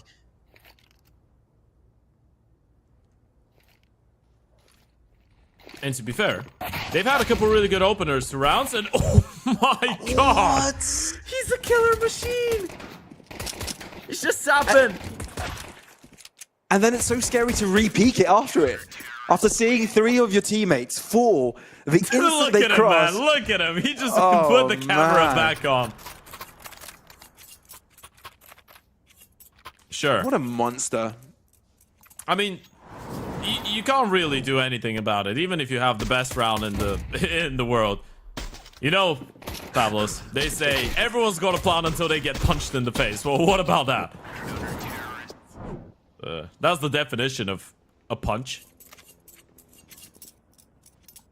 Well, no, that's shooting with a USP there, Ted. You can tell that he feels. You can tell that he feels really good about it. I'm gonna pretend you just didn't say that. Yeah, I mean, look, he's already on 20 kills, and we've seen 13 rounds. So I'm sure he's feeling over the moon about that. Very confident. He's been the biggest difference maker, I think, throughout this whole game. I wouldn't say series. I think it was a very much a team win on Ancient. The way they approached it, how the eLive set the team up to play aggressive, both with his utility and cores. But here, it's just Detour being a menace. Now, with 1 round left for Eclot to close out this series, and with a lot more money than their opponents have to their disposal, this is all looking bleak. But for Eclot, a great start to the main Swiss of the winter stage of Compass. 2 players are cleaned up, and now Kiara will not be able to survive for too long. 13-1 is the score for both maps of this series, as Eclot are your victors. Yeah, and it doesn't really get any cleaner than this, right? This is the dream start for an Eclot team that was already getting up to speed with their performance in the European Pro League. We already spoke about it. Only a loss in the grand final to the side of Aurora, and their good form just continues, man. I think going into this game for NAP Impact, there probably couldn't be a lot more uncomfortable opponents than Eclot, considering the form they're in, considering the fact that it's a newer iteration Eclot. Everyone's playing outstandingly well. When, to be fair, I feel like, again, as we were having that conversation before the start of the game, it doesn't really matter who Eclot are playing in the main Swiss stage. We would still favor them to put up a good fight or win the majority of the games right now.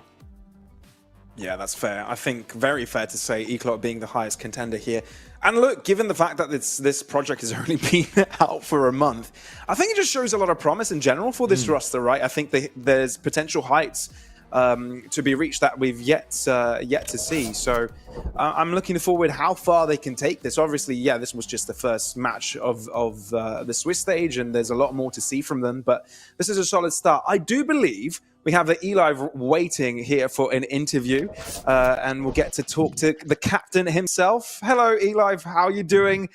How did that game go for you? Hello. I'm fine. And overall happy with how we are doing. So, I mean, I think if you were unhappy with that result, that would have been a bit of a shocking news segment per se. But I want to pick your brains a little bit about building up this project, because obviously you're the in-game leader, but you're coming into an already created core, and it's a bit of a new look. Eclot as well, you're reuniting with Forzy. So talk to me about the energy on the team, how you're finding, you know, the rhythm. Do you think that you guys are on the right track? Because definitely the results are showing that. I mean, at least to us, it looks like you are. how do I say it? I think we overall in the start of the project, we started to. There were a lot talks how we want to play. They were talking to me a lot how they want it to be, how they want me to be as a leader and to be as an in-game leader, how they want me to call and stuff. So we were discussing a lot of stuff about myself, I would say. And after I think a month, we agreed on terms and we know what we want to do, how to proceed. And I think we are on the right path right now. How much of a factor was your selection for this team, right? That you got picked to be the captain for this roster in this new project, was the fact that you have experience playing with a lot of these players back, whether that was in enterprise esports or, you know, you've played around with them in various different projects. Was that a factor because they already knew you and what you're capable of? Hard to say because I didn't ask them, so I don't know the answer. But what I think is overall, I'm pretty long-term player in Czechoslovakia. I would say that I'm in-game leader, and the all project I had, we were able to manage some top 50 rankings. So I had some. So they knew me a lot, and also they wanted to. See the option of speaking again like Slovakia and Czechoslovakia and create a Czechoslovakian roster. So they give me an offer, and I think it was the best thing happened to me. I have one more question, which is a bit more, I guess, directed towards how you fit in all the roles in the team, because you do have a lot of aggressive people that require some space to operate, right? Obviously you have Mikey, obviously Forzy is a really aggressive operator as well. You yourself as a captain love putting yourself out there on some CT sites, and now we're seeing the star player arc of MBQ apparently, who's sometimes the best player in the world when he has a good day. So how do you manage all of that? How do you find the balance between all of those players that love to shine and we know can shine, and how do you enable everyone to actually feel comfortable in the server? Good question, first of all. And I try to create like a nirvana, I would say, because I like that everyone will grow his potential or his talent, I would say. So I like to play with the guys and speak with them what they want, how they want game to be played, and what they want to play in positions. And also I see in their decision making what players they are. Like we see Nubik is really archetype. A good. What archetypes? the archetype of the character. Yeah. If they're more aggressive, if they're more calm, if they're more passive. Yes. And I see that Nubik is really good in reading situations. So I put him in position where he's able to like sneak through and see the gaps and stuff. So I think that I'm good in like reading my players and give them what they want. Cool. One final question from me. You mentioned that this is joining Eclot is probably the best thing that has happened for this situation. Why is that? What's the best thing about being with Eclot right now? So after first games, I instantly see that my individual skill is not on their marks, I would say.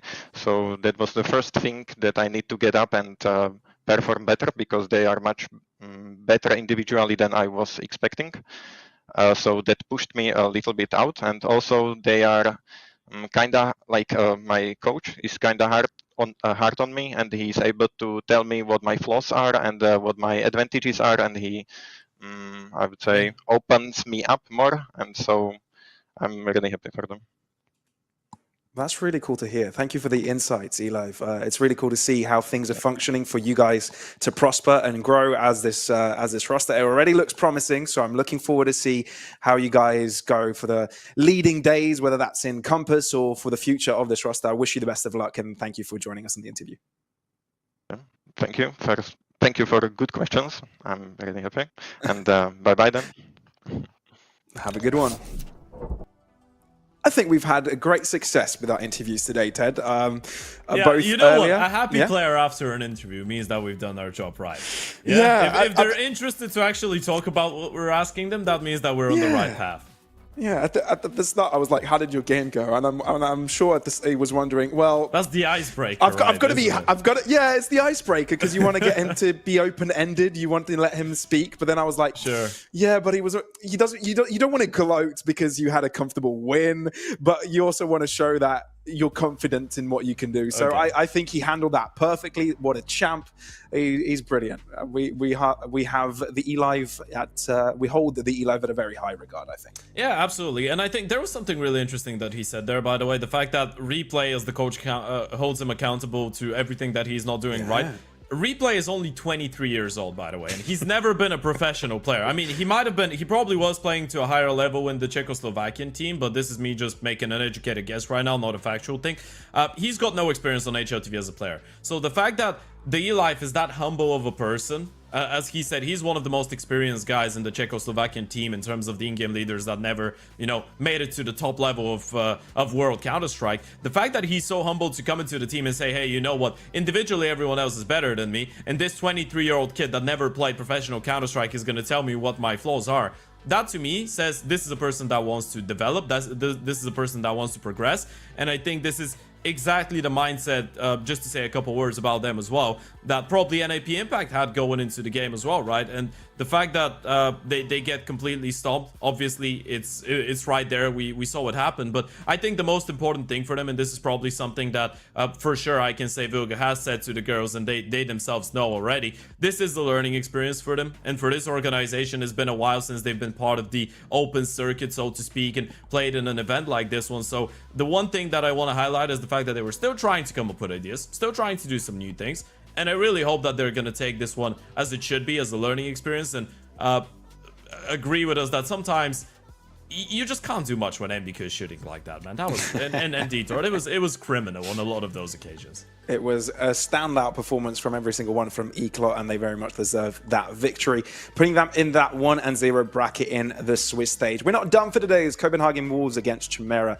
taking place very shortly. So make sure you do stick around for that. Not that shortly, because this one ended quite quickly. So when it starts, it will start. Stick around, stay notified. The timer will start as soon as we enter on the break, so you'll know exactly when to be here for that. We'll see you in a bit then, folks, and thanks for joining.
Olympus 2025 season. If anyone peeks through, they're both dead. They're both dead in the smoke! Bomb drops, pops up behind it at the edge of...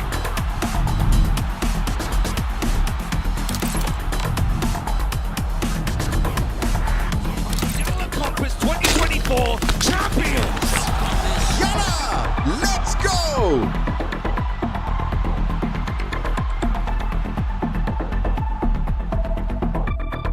She said she loves you, but she can't love me. But I love you.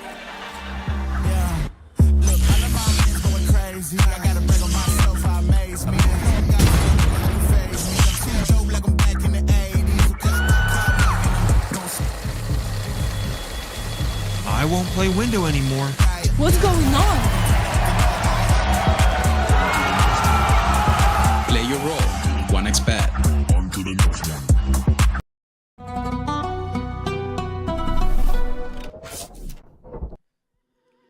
Welcome back, everybody. We're about to go live with the final matchup of the day. It's a fresh set of faces, of course, while Daddy and MNJ on the microphone to bring you through the last bits and bobs of action. It's going to be Copenhagen Wolves versus Chimera as the last matchup. Josh, how are you feeling? I'm feeling pretty good. This is going to be a good game, right? We're kicking things off really in the Swiss stage. I know it felt like the tournament started a little while ago, but yeah, we're brought in some fresh teams and we're kicking things off at the main stage. And yeah, as you say, two exciting rosters, to be honest. Not within that sort of top 50 realm, but definitely with the potential to climb there, and a lot of interesting pieces in play today as well. But we'll take a look at this matchup. Of course, Copenhagen Wolves versus Chimera. What are your initial thoughts here? My initial thoughts, I mean, in the grand scheme of things, it might not feel like there's a lot of stakes to play for, because obviously, you know, I am going to address the elephant in the room. It is the fact that this tournament is unranked as far as the VRS system is concerned.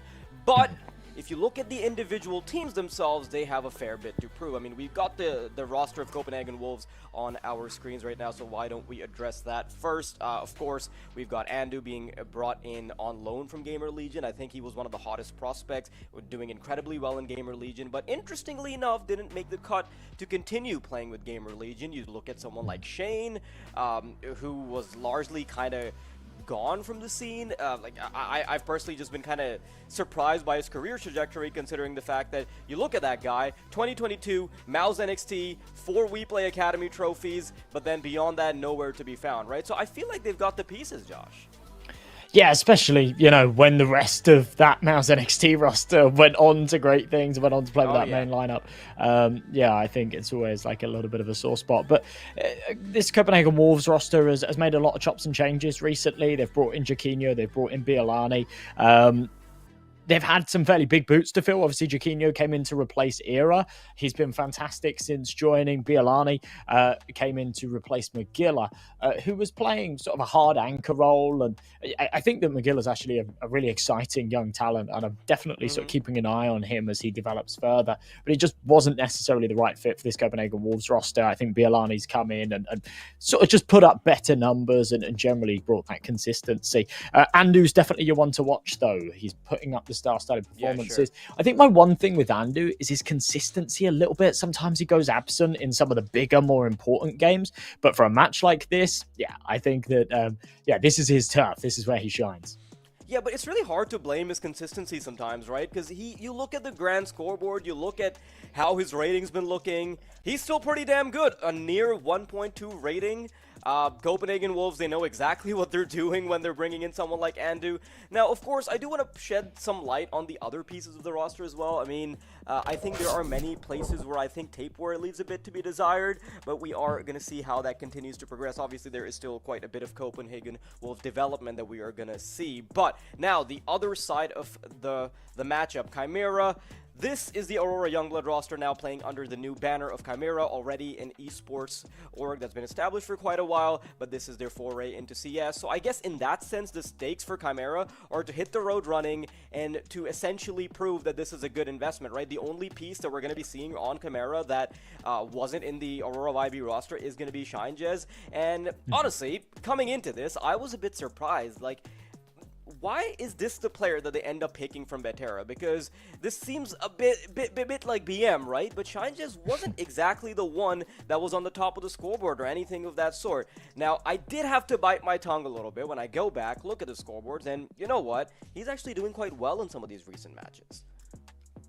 Yeah, I think he's a good player, but I do understand where you're coming from there, especially replacing him for Blixie.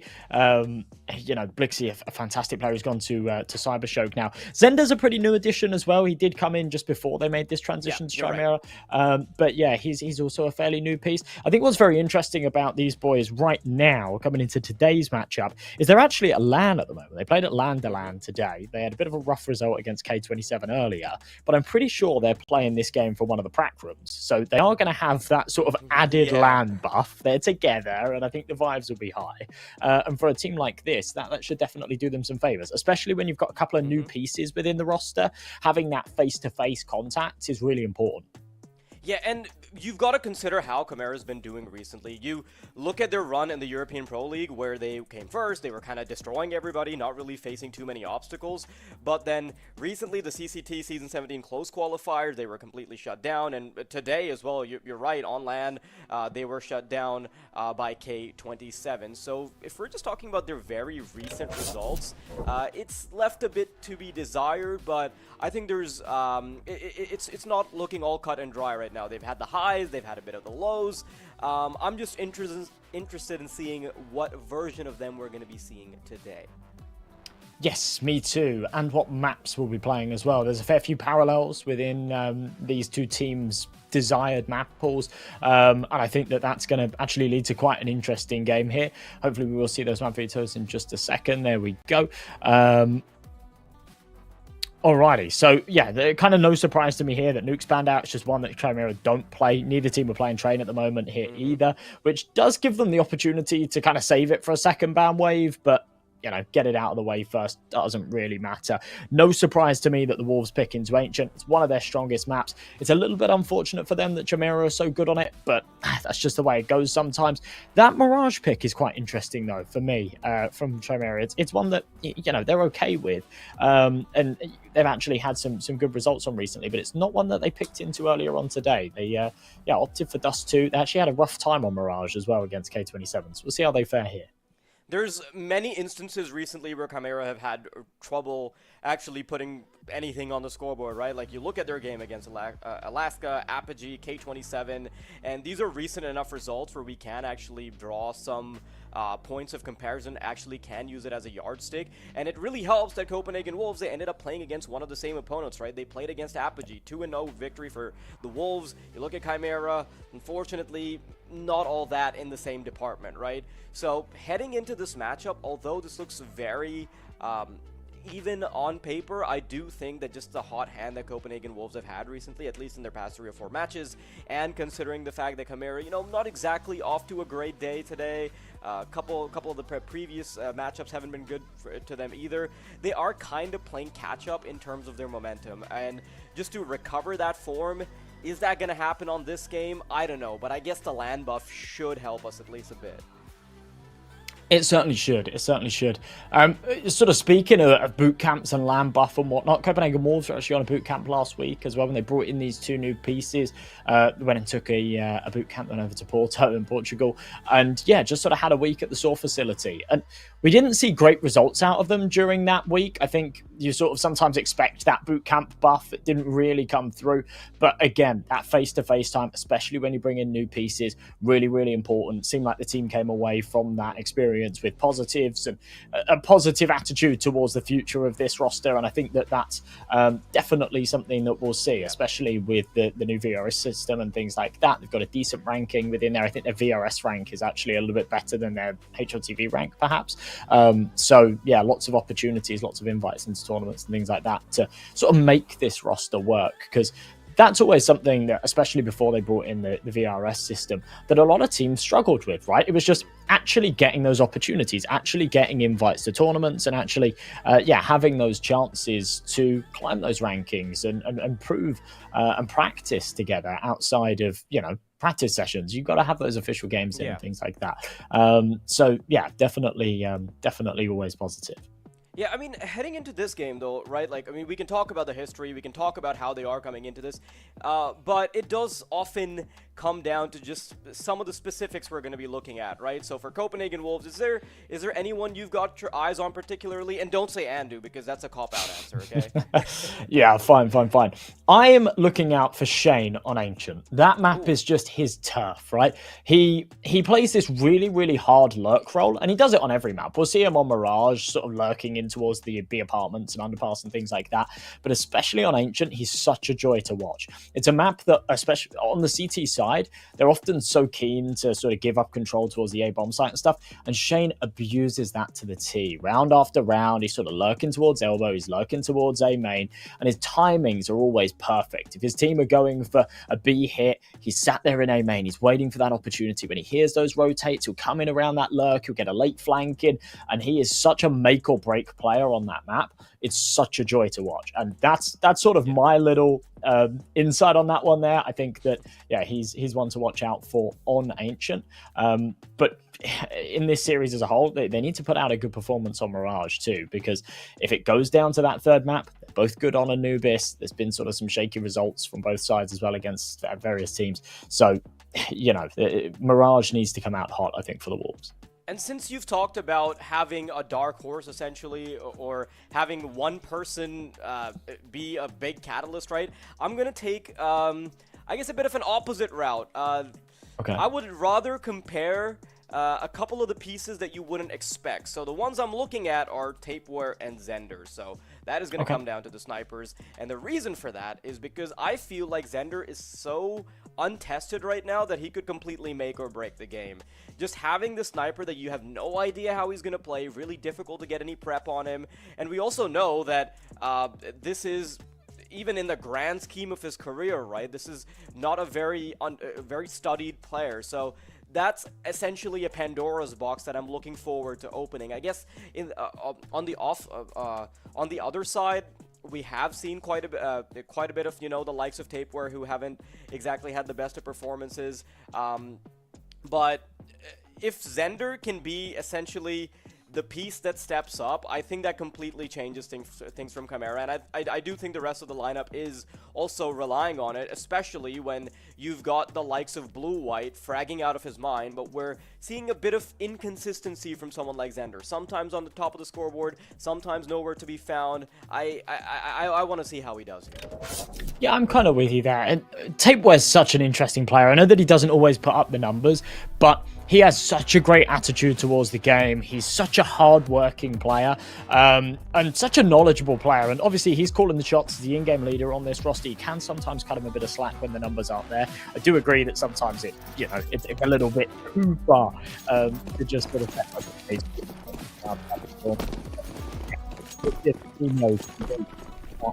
Counter for Zender. A lot of the snipers that will come a little bit later, but keeping things off here in the pistol as the Wolves on the CT side. Kit on Jaquinho. Smoke in Violani's hands. Flash drops over to Andu. But Chimera seemed very set on an A execution. Here it comes. Shane on the other side, waiting, dualies in hand. Oh, already a meat grinder to kick things off. 2 versus 5 rather. Not a single casualty just yet. My oh my, Shane, what the hell are you doing? Does eventually get shut down for taking the liberty of being a bit too ambitious, but ambition is what Counter-Strike is made of. That's why we've all got careers, but McHughes, 1-on-4, Glock, World, Oyster. I think that's a bit generous to say, isn't it? Just a tad. Wild stuff, though. I mean, Chimera walked into a bit of a stack, right? And whilst that might be an overwhelming factor, I think it really matters all too much when you got Shane just on the other side of it. Smashing 3. I believe we might have seen a disconnect here, actually, because 4 players have died. There have only been 3 kills found from the Wolves, but there you go. There's that 4th round wrapped up. Wolves keep it nice and tidy. And I just can't believe how keen Shane was there to take those aggressive fights up close. Look at it again with the Jewelries just spamming away, lining them up like dominoes. And then takes that drop down. In fact, it wasn't a disconnect, it was a team kill. Okay. Oh, yeah, I was wondering, like, how the hell does that happen, right? Because if it was a disconnect, we would have actually seen that player be timed out or something, but no. Heading into the next round, though, Chimera, not exactly off to a great start. It's the Wolves now fully locked and loaded. You've got rifles across the board. And, McHughes. Okay, you're allowed to do that, apparently. Looking for more. Hang on, Andu, he's got a lot on his plate, and he might not be able to chew, but still wanting to make those teeth work. Finds a kill. Tapeware in the meantime, the IGL stepping up to keep them still in this round. And that kill, my friend, is going to be super important.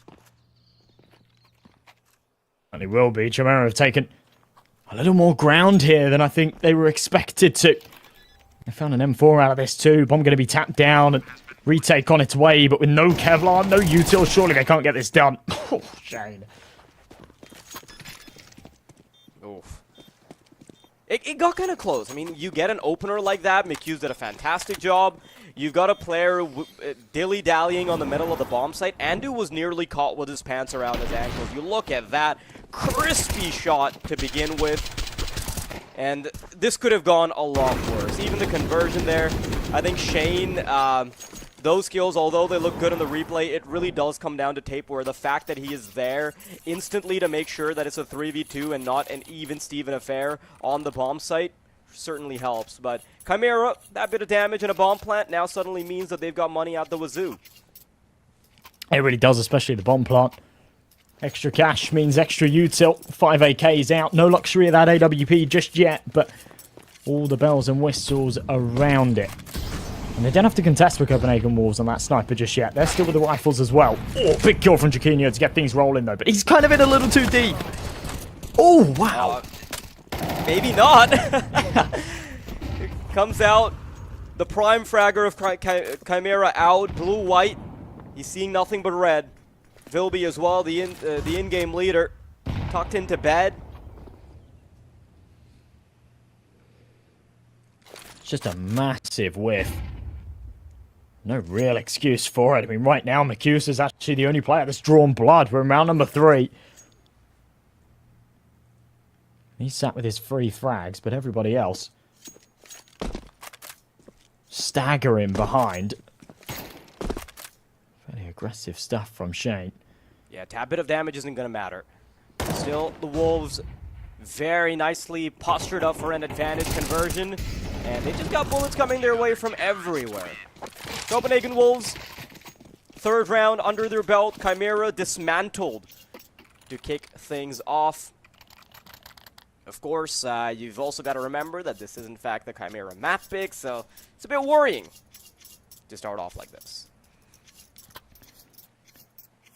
It certainly is. Obviously still early doors, but this hasn't even felt remotely competitive, has it? These opening 3 rounds. Obviously the Glocks managed to find a couple of kills, got a bit of space in that second, but that first buy round is where things were supposed to come to life. That's where the rifles were supposed to kind of show us something, and instead it fell flat on its face. Pistols and armor now. Of course, they've got that max loss bonus. There'll be a buy in the next regardless. I guess any kind of damage is good damage. Tapeware's taking contact, though. He'll drop it back. Just make sure that he can't get isolated here. It is going to get a bit chaotic here on middle very soon. Ooh, pot shot. Headshot angle. Tapeware needs to make sure that his short player is covered. Hey, cheat. No damage. Look how aggressive Andu's game is criminal. No mercy, no survival for blue-white, no way out.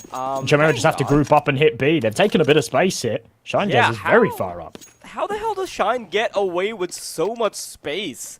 That's the bomb down, that's even a rifle recovered, so Vilby's gonna have to get a little bit more active.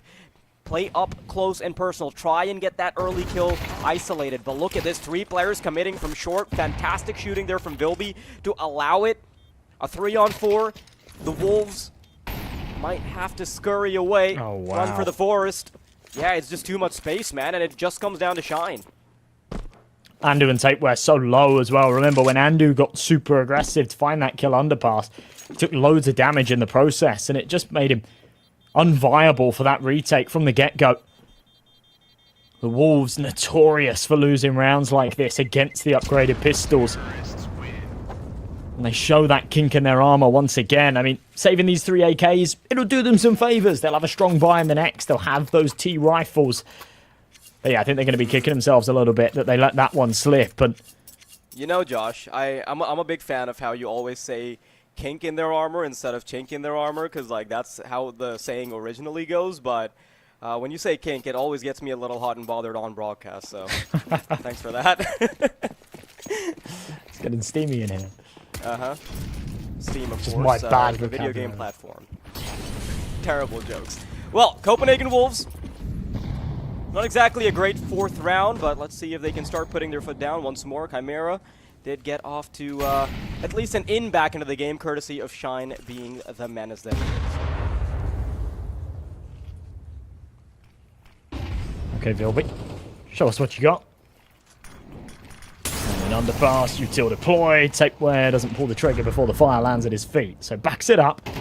They're still quite keen to play around these smokes in connector, and Zender about to spot the legs, hits the leg, can't find the kill, somehow slips away with 8 HP.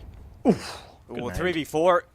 Wolves gonna have to play on the back foot. The amount of space that's been given up to Chimera now, they have quite a few avenues to approach from. They can now take the bomb all the way back towards the B bomb site, but I do suspect that the Wolves are going to be leaning towards one spot or the other. Look at this, kind of abandoning the A site, playing a bit more mid-heavy, getting ready for the rotations potentially if it does end up being the B side hit, and I feel like they've made the right call. Chiquinho scoped in with this orb. Good crossfire on the bomb site, YaLLa. Tucked in jail. But Chiquinho needs to hit this opening shot. As they peek around the corner, no! Oh, that's a bad miss. I mean, Bilani might still allow them an in back into the round. Double kill found. Bilani keeps fighting off, but his efforts, are they going to pay dividends? Zender looking for the 1 versus 2. He's got the Glock out, but simply not enough health to suffice. A fantastic showing from Copenhagen Wolves to come back into it, but man, that's a bit of a misplay from Chimera, isn't it? The fact that they can get the op off the angle, oof, I thought they would convert. Yeah, that was a real opportunity, and instead they just feed YaLLa 1 by 1.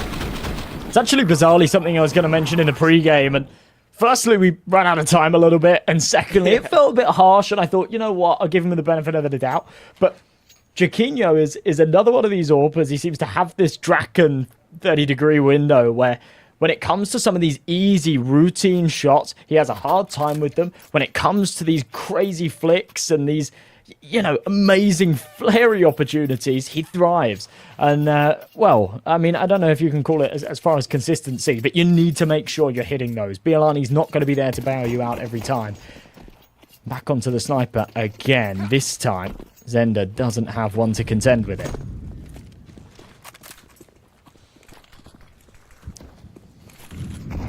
Look at this. Copenhagen Wolves getting ready. This is big. Look at Tapeworth's position. The IGL getting up behind, finding 2 kills, and suddenly everything's crumbled for Chimera. Chiquinho, I think he conveyed the information that there was a player about to pop into window, and Bilani is going to make quick work of them. The Wolves continue to pop rounds onto the board.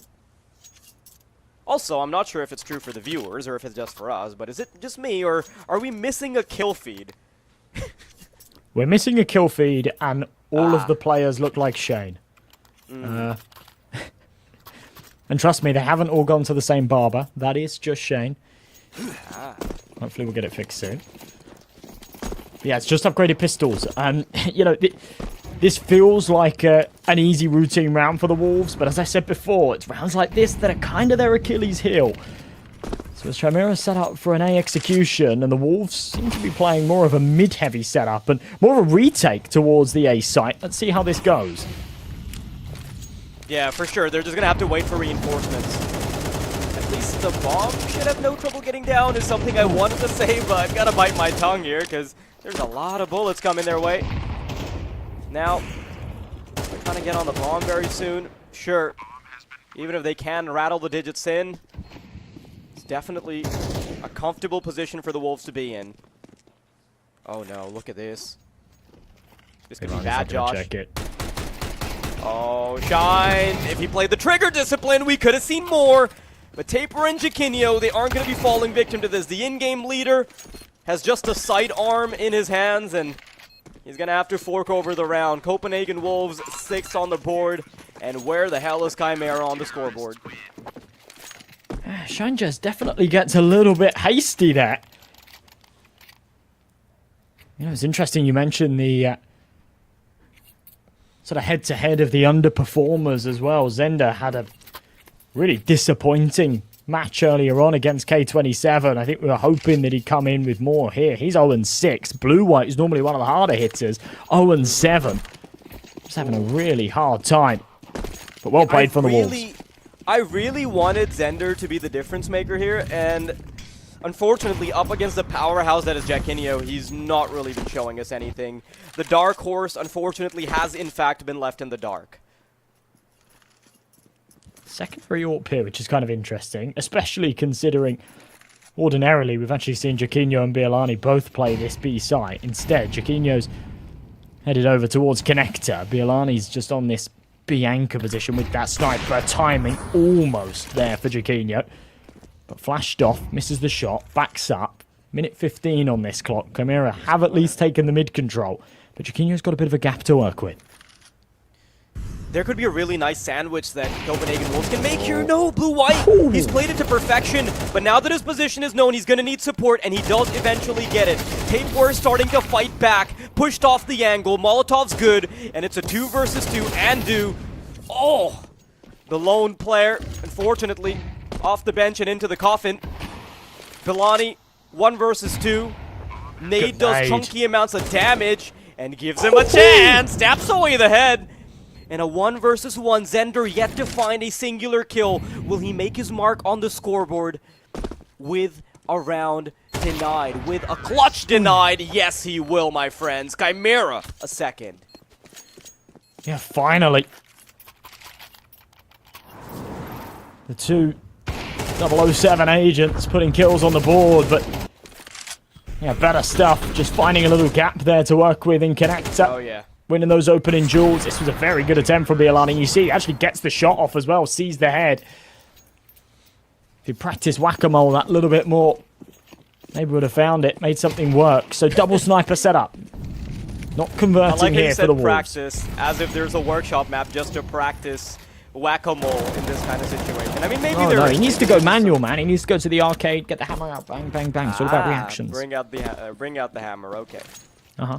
For real. Personally, I just beat the shit out of my brother, but whatever. You do you. Zender, oh, now he's finally popping off. Connector kill found, and one of the first few positions where Chimera do actually have an advantage. Opening advantage, that is. Yeah. That's the AWP gone as well. Good opportunity.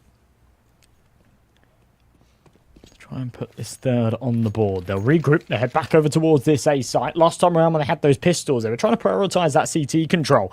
They ended up losing 2 just on that cross. Look at this again, though, from Shane. This is what I'm talking about with him taking space, with him taking these liberties. He's all the way up Palace. He'll find himself one, and that'll be the canary in the coal mine. He'll ring the alarm bells. Boys, they're heading over towards A. Let's get these rotations in, and he's going to be a thorn in their side still lingering in Palace.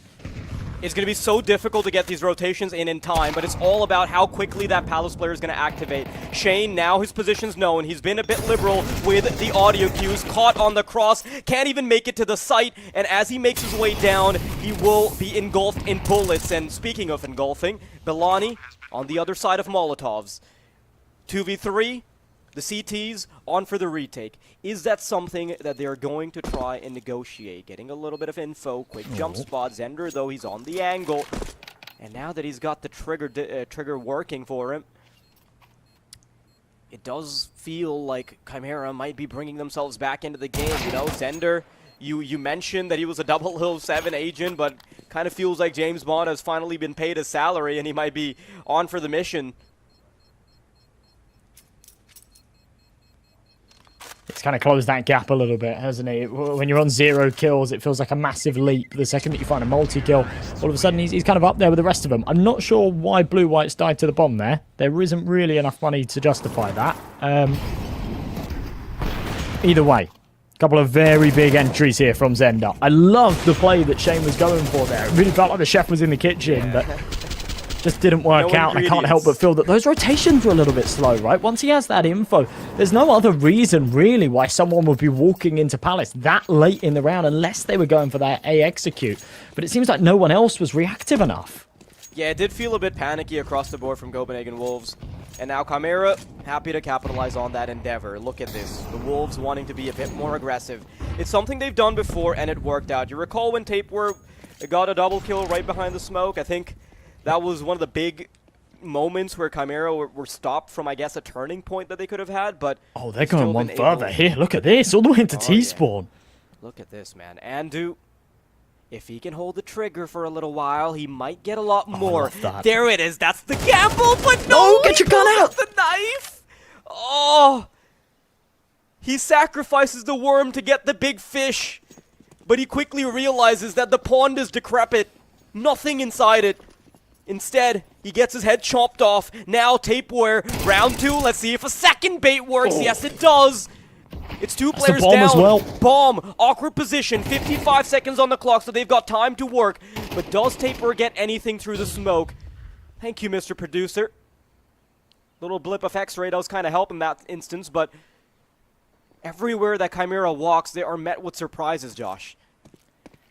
Bialani's got a good angle, Jaquinho, to hold this cross as well. There's no smoke to aid them, so they need the bullets, and Blue-White delivers one. 3v3. Khalil still pressing forward. Can't find another, though. Shane and Bialani in tandem. And very, very quick to the head to finish off the job. 7-3. And the Wolves will bite right back. I love the idea there from Andy with the trigger discipline. Just makes the mistake of pulling the knife out. And I'll be honest, right? As much as there's a lot to be said for really should have his gun out in that position, I don't understand why Vilby, on that timing, has turned around and has his rifle in hand, right? I think that that's just really unlucky. And sometimes you just got to take that one on the chin. It's just a case of that particular player having the idea that he's supposed to watch for the flank drilled into his head, and he goes to do it anyway, even if the Palace player just checked for it, right? He's responsible for the flank. If they die, he's going to be blamed on the TS, so he's just being extra careful. But Copenhagen Wolves, surprisingly still able to recover after Andu's folly. Tapeware, of course, being that second tripwire that allowed that to happen. You know, I was kind of dogging on Tapeware a little bit maybe in the pregame, perhaps teeing up the Clash of Trash in terms of the ratings, but no, he has stepped up, even as the IGL, right, going 9-3, doing a fantastic job against Chimera. Look at this, though. Damn, that's a lot of space for Chimera. It is, but Copenhagen Wolves are playing a setup that is very aware that they've given up this connector control. They've got this Bermuda triangle on the A-bomb site that Chimera will have to push into. It's a big kill from the Tech 9. Oh, the spam's bang on. It's not lethal. But if get Blue-White low enough, this retake should have no trouble. And they will slice through like butter. 8 on the board for the Wolves. They're looking for a 9 to finish off this half. And it's been fairly tidy. I mean, even the fact that Takeware's only died 3 times is a real testament to just how much control the Wolves have really had this half. They have for sure, and surprisingly enough, although I thought that coming into this, Copenhagen Wolves were just going to be tactically a tad bit better, and that's where they would be getting most of their work done, it's been Tapeware all over them. It's been so many individual moments of brilliance. Jaquinho is hitting shots.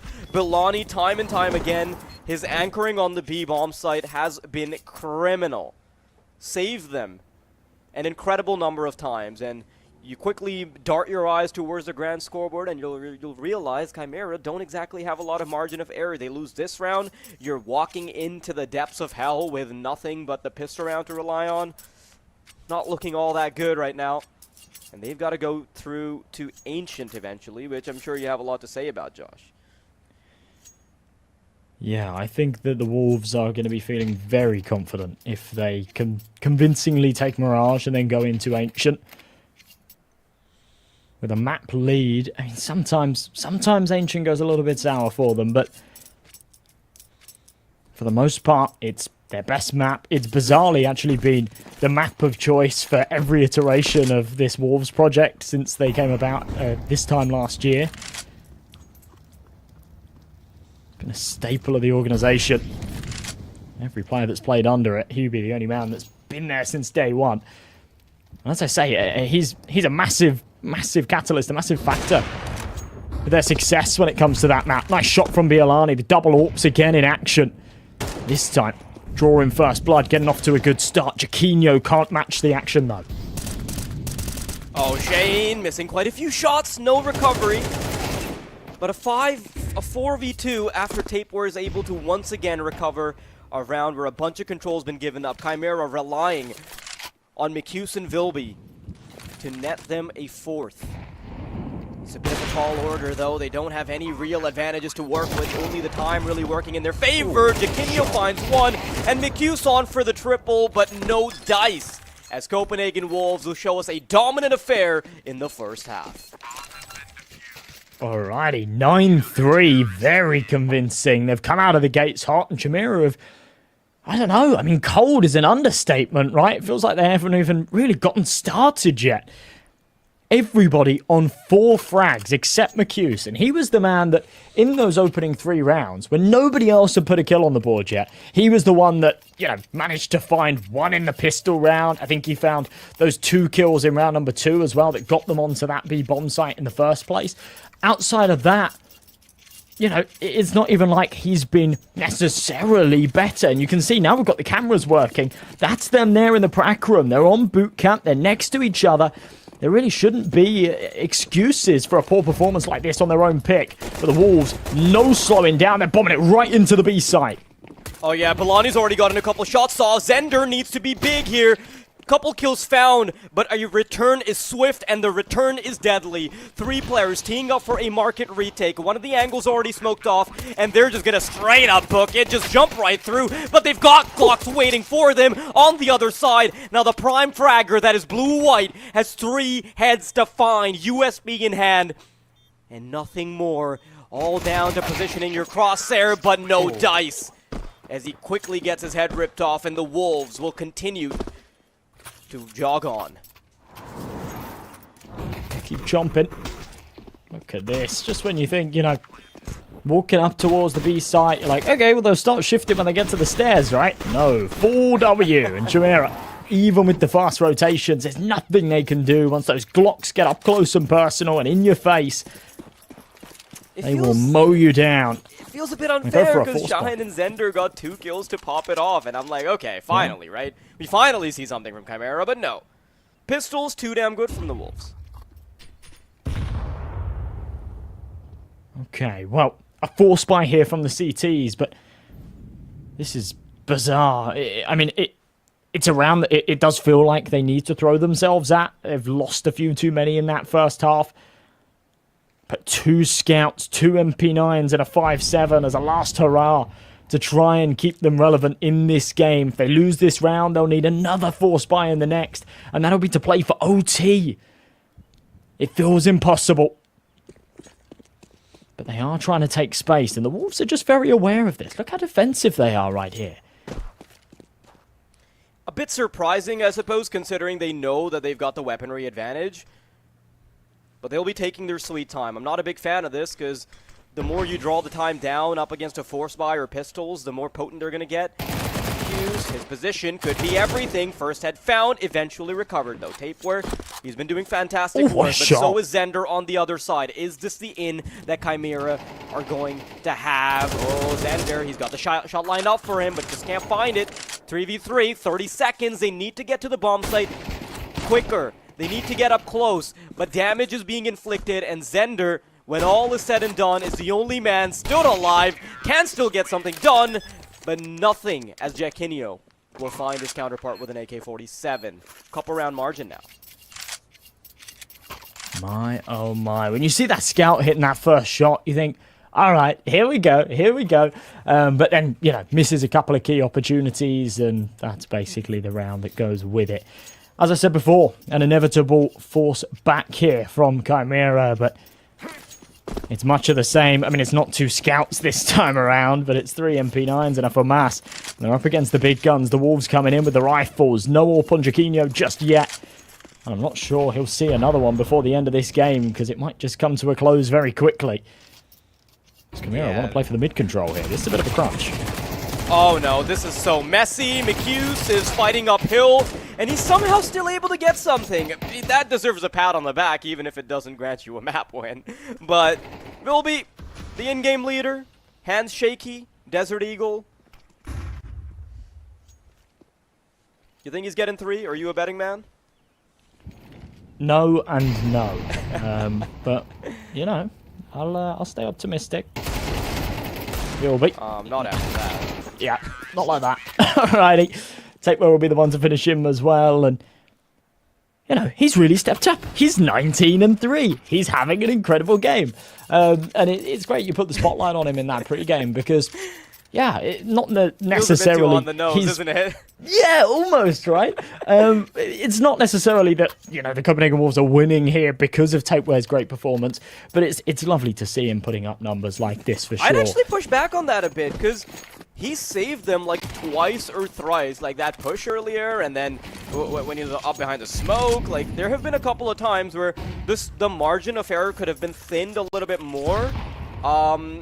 And they could have done something off of it. But yes, the Wolves, they've been looking largely better. 1-for-1 trade here on middle, starting to populate the top of the map. Slowly scaling up connector, and Chimera know that they've got to win every single aim duel. No mistakes allowed.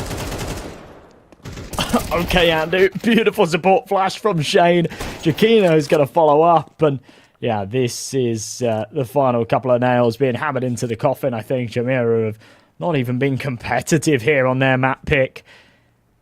Shinejaz and Zender begging for mercy, wishing that they could just cower away and save these weapons, but save them for what? It's the final round.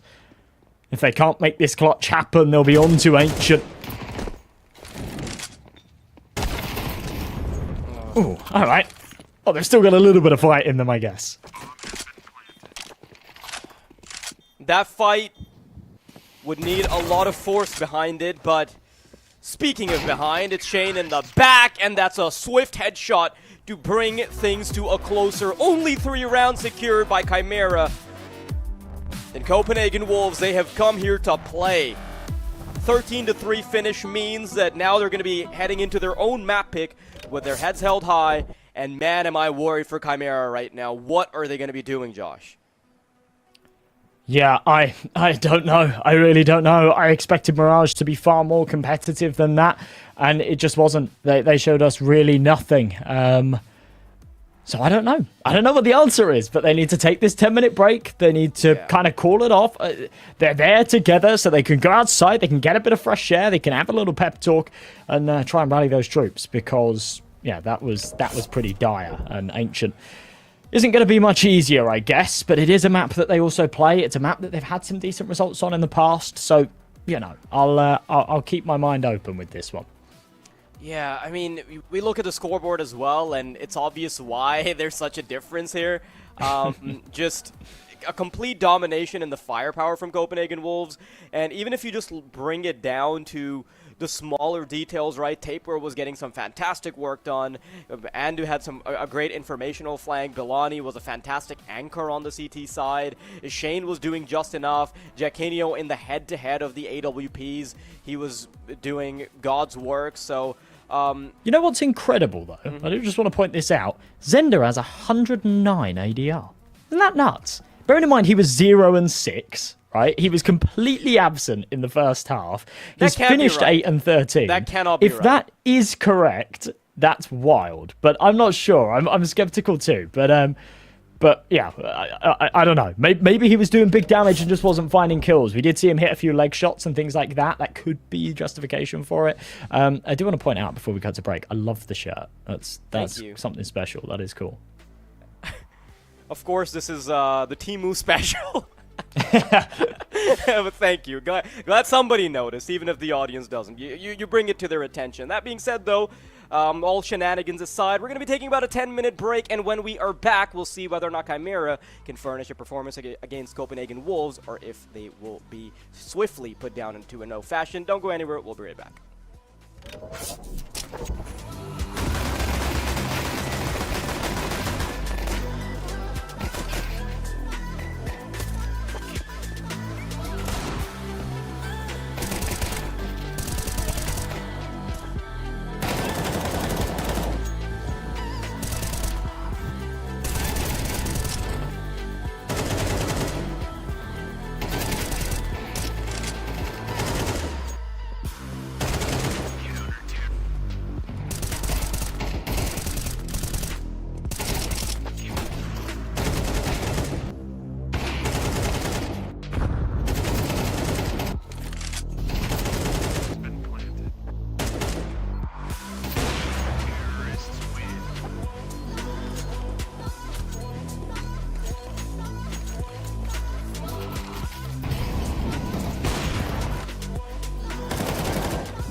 Olympus 2025 season.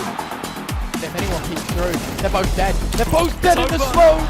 Bomb drops, popped up behind it at the edge of...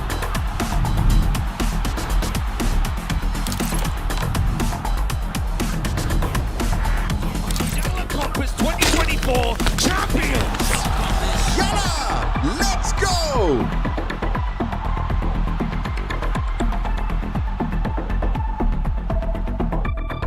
She said she loves you, but she can't love me. But I love you.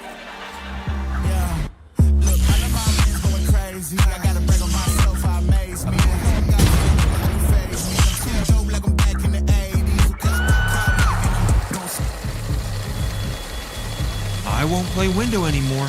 What's going on? Play your role. 1xBet. On to the next one.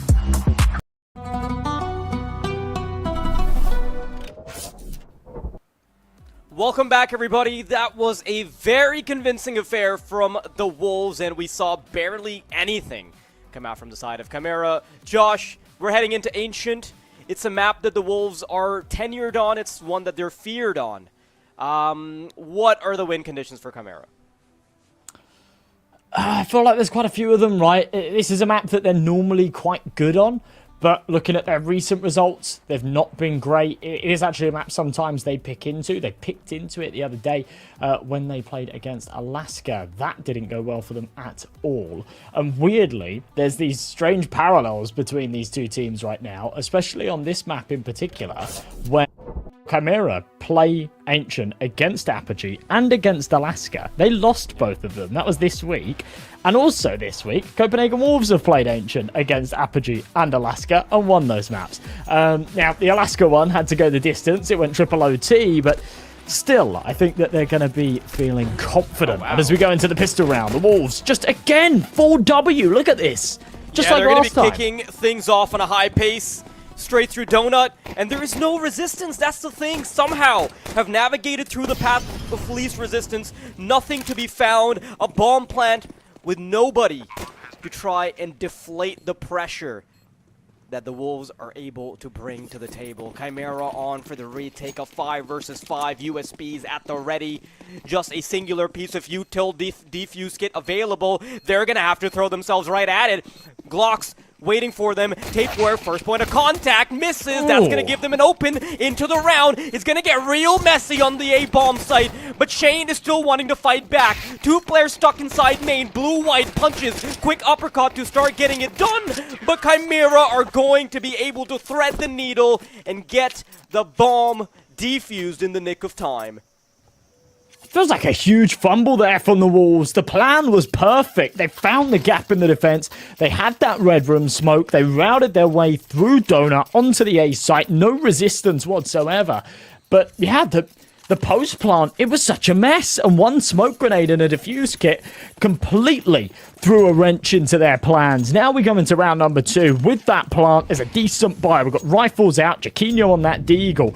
On the other side of things, though, Chimera have got an investment of their own, but there's 3 SMGs, and that could be a point of vulnerability. But it seems like the Wolves want to run it back. Mid-control on the menu once again. And with that red room smoke, seems like they want to go for Donut. But Vilby is there, takes contact, falls away. I think the Wolves might want to do something a bit more simplistic this time. 5 through Donut.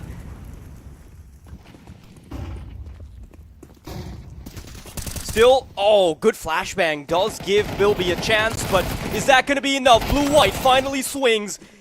A punch attempted, and it lands. Copenhagen Wolves, just Delaney, who was fantastic on the anchor of Mirage. Can he find a way to furnish a 1 versus 3? Not even the first, as Chimera are here to put their foot down. Okay, that one's a little more convincing. They get out of it with 3 rifles as well, so foot down they will. And into the third, it'll be a freebie. Copenhagen Wolves, without the funds to really invest anything into this. Might see a couple of upgraded pistols, but not much more than that. There you go. Tech-9's come out of Desert Eagle. No Kevlar to accompany it on anybody except for YaLLa. He found a few extra kills. He sacked 3 and 1, so has just a little bit more money than everybody else. And here we go. Other side of elbow. Shine should have been heard, but holds down Mouse One and finds himself a double. Thought he might commit to it towards the mid side, but no. McCuse, when all is said and done, comes in with the janitorial services. Has a mop and a bucket. And surprisingly enough, though, Copenhagen Wolves, they might still have a chance in this. You've got a Tech 9, you've got a Deagle. Uh-oh, what the hell is Ender doing? But more importantly, why hasn't he been punished for that just yet? A double in the unlikeliest of scenarios. You see the fist bumps going out, of course. He's quickly trying to distract him from what just happened. Man, yeah, that was almost a real disaster. Somehow manages to get away with that. And as you say, it's just poor that Tapeware doesn't capitalize on that opportunity. I don't think he was expecting to receive it, but always got to be on your toes.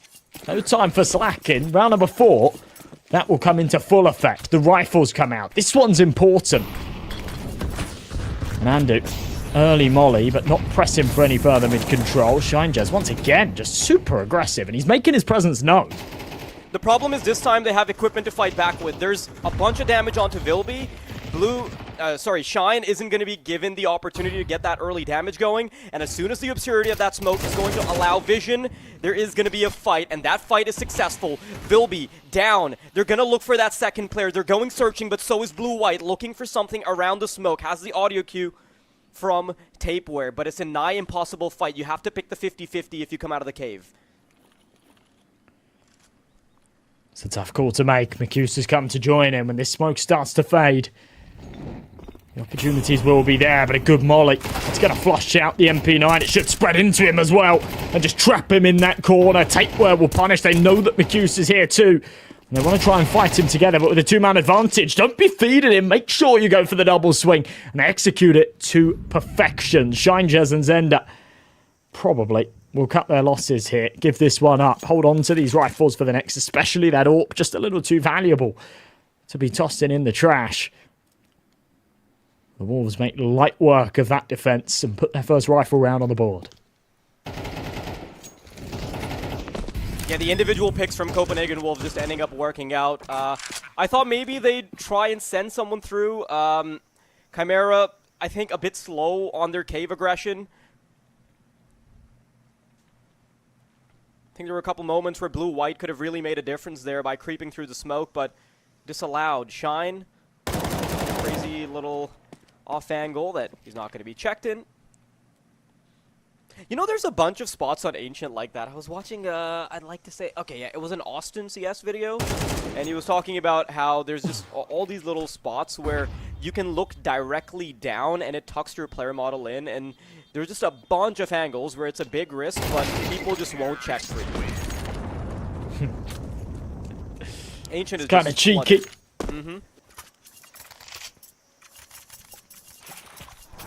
Escape there, they'll love that from the Wolves, despite not really having the money to justify too much of a hunt. They do so, and they do so very cleanly. No casualties taken there to remove that rifle and AWP from the equation. They keep the 4 alive that they started with.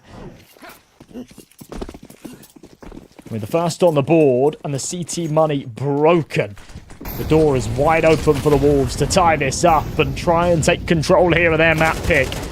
2 MP9s, couple of pistols, that M4 in the hands of McCuse. He has to do big work with it, as does Blue-White. Look how up close he's getting. Look how aggressive this is.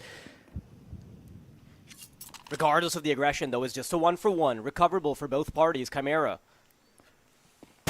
Chunky amounts of damage onto Shine. Shane, though, giving it in. Oh, no, this duel's awkward. Blue-White does eventually find him, and this is suddenly a more than doable affair for Chimera. Came into Ancient, not really fancying their chances, but looking pretty damn solid at the moment. Oh, Belaney has a kill served to him on a silver platter.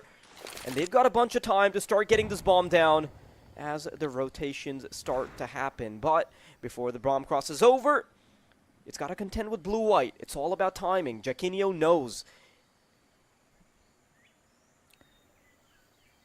Yeah, they've got the right idea. The problem is he has to cross with this bomb. Ideally, he'd love to just hold this angle all day long. Knows they'll utilize it on that retake, but it's all down to this duel. The first one to emerge out of cave. Jaquinho peeks with an aid in hand, doesn't get punished, and Bialani back the other way. MP9 out of cave now. Bialani back on the angle just in the nick of time, and Jaquinho is so scared to tap in these digits every time he goes for it. The pressure comes on, but Bialani, the savior, this time he's not there. Isolated by a smoke. Vilby denies, but Bialani, oh no! Sees the arm, gets to the bomb, but switches. And Vilby, given the opportunity, does take it. 4th on the board, and such an unlikely round for Chimera to be winning. There's so many awkward engagements there. We see Shane climb up towards middle. He runs into 2 players, and even when he's contending with them just fine, surprisingly, it's blue-white to get the kill as he comes in from the back. And Bilani, you gotta give him some props, right? He gets that first kill on cave, protects the bomber twice, but 3rd time is the charm for Chimera. Vilby, fantastic double to get it over the line, and Chimera are still, by and large, the dominant force here on Ancient, but the Wolves, how quickly are they going to fight back? B site on the agenda, cave control being taken, but the smokes, they're gonna force them to slow down their pace. Wait, hang on, blue-white finds a crack in their defense, but it's still 1-for-1. Things can still get a bit messy though. Bilani about to run into another duel. Blue-white, or rather Shines, wanting to be a part of this. Vilby, double tap, some damage, but it keeps going on as a seesaw. 1-for-1s until it isn't. The trades have been good, but Jaquinho is just having such a hard time, right? Round after round. Not being given the opportunity. Boosted up in this one. Thought he had a good angle. Taken out from the side swipe. Flashbang allows Takeware to cross, and that is cheeky. Back on it. Catches Macusa's aggression. Now it's just on to Zenda, but he's been spotted, and it is not long for this world. Andu will finish him off. And a 2nd down for the Wolves. They're not shaken by that last round that they lost. They come back in with full force. Look at that from Vilby. Does a double tap, isn't even sure if he gets damage done, but I'm very impressed by the producer for being able to, or rather by the observer for being able to follow that action. That was a messy state of affairs in cave. Copenhagen Wolves, though, now a chance to get back in the, I wouldn't say driver's seat, but at least be inside the car for once on Ancient, because largely it's been a Chimera affair. Okay. Takes contact, lots of damage dealt, but no kill found just yet. And they're walking into a bit of a stack. They've got to be careful here.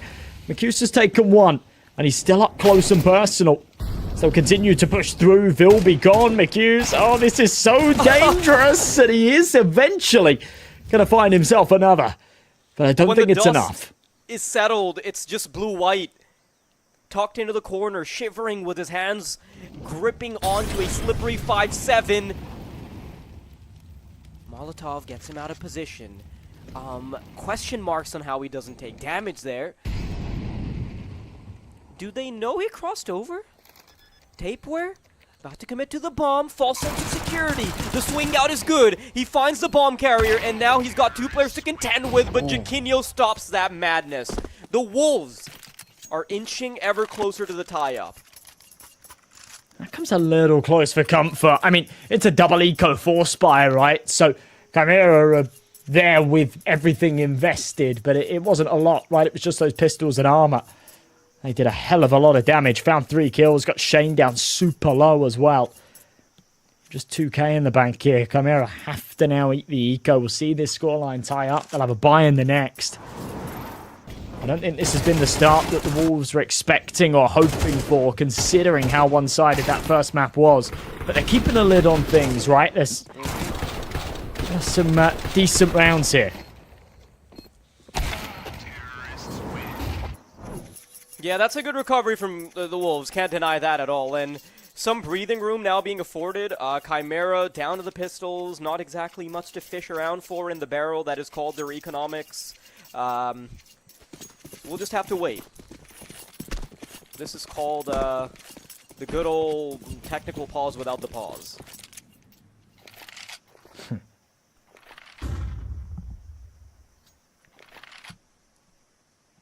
We have 1 flashbang, and they're all stacked up in mid. So I see the cogs turning.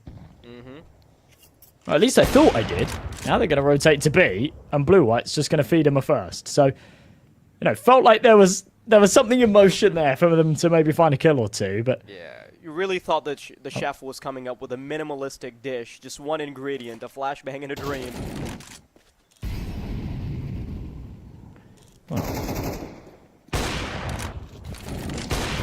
Okay, yeah. It's what I'm talking about. Some of these routine shots. Come on, Jaquinho. You've got to be hitting those. It's absolutely special. Tapeware, does he lose his AK here? Yeah, he does. Okay, Vilby. Apparently that's allowed, and that's the bomb. Unfortunately for them, Andu's right behind him, and yeah, oh, guys. Is there one storyline we can follow? Come on. Copenhagen Wolves, they get the 4th, but that should not have happened. All of that. All those 30 seconds we just had to witness with our own eyes, without any bleach to help. Yeah, that was a little bit gross, but they get it over the line. I mean, the money is not great, so taking that many casualties is actually a problem. And they're going to need to make up for that here in the buy round. Try and keep this one a little bit cleaner. Once again, Chimera without that AWP. Zender is having a better start to this game, so I can't help but feel when that big green comes out. He could be a bit of a menace with it. Cheater control taken, though, courtesy of the molly. Blue-White has to back up. And they're going to try and suffocate this B side.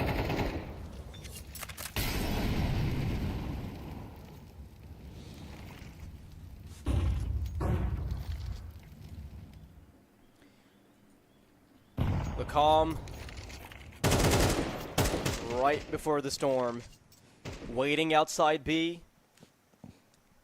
The Chimera, they're in position. Look at that. 3 players already waiting. The Oh!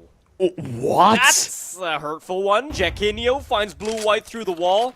And now they know there's a crack in their defense, but they're not going to try and capitalize on it quick. Instead, they book the action back to the A-bomb site.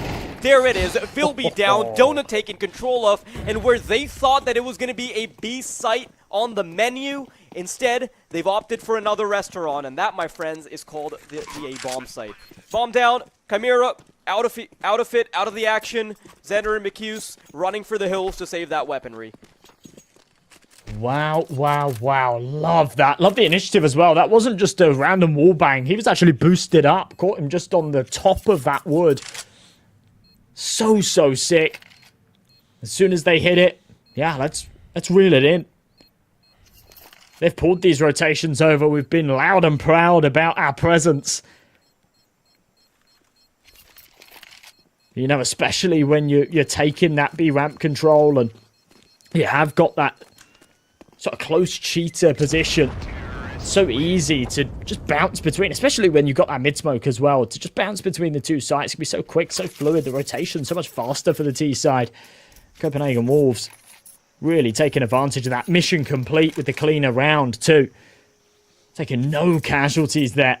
Starting to build up that bank a little bit as we go into the final couple of rounds of the half. Jaquinho with that AWP. And on the other side, financial turmoil once again. Chimera with the 2 rifles saved, but only upgraded pistols to come out around them.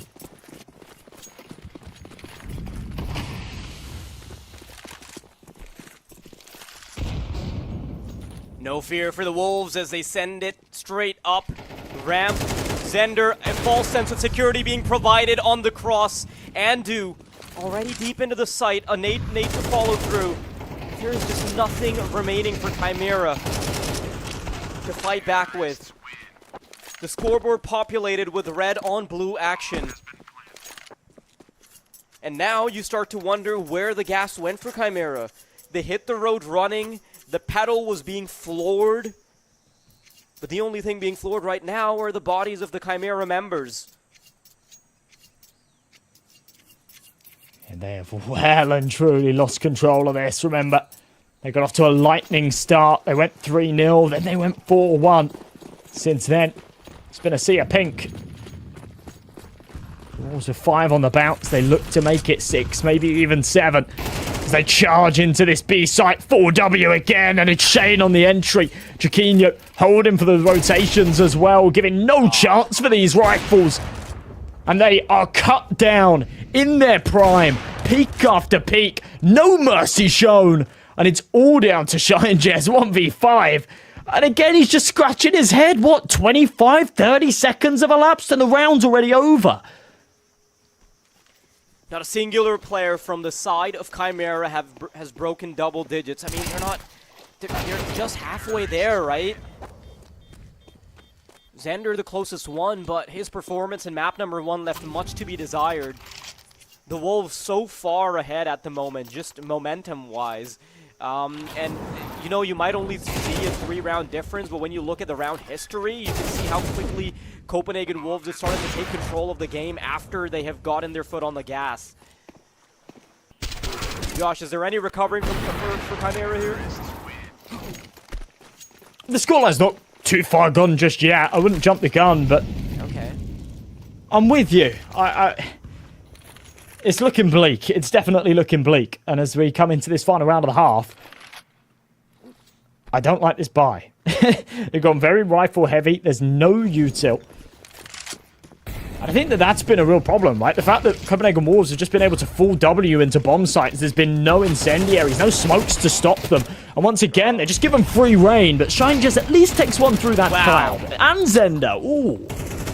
We're finally seeing them fight back. Bilani unable to get up to the shenanigans we're used to, but Tapeware, a double kill found. 1 versus 2 for Chiquinho, and he's wielding the big green. Can he split his bullets into Molotov? Coaxes the player out of position. Quick jump shot doesn't go successfully, but Chiquinho's going for more, and it's a double to close things off. The Wolves with 8 off the back of a masterful clutch from the sniper that is Chiquinho. Chimera running out of options and running out of air to breathe.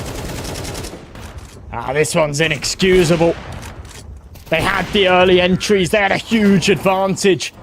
You can't be letting Chiquinho get away with clutches like that. So disjointed, but it's really been the testament of that first half from them. 8-4 down. The pistol becomes a must-win.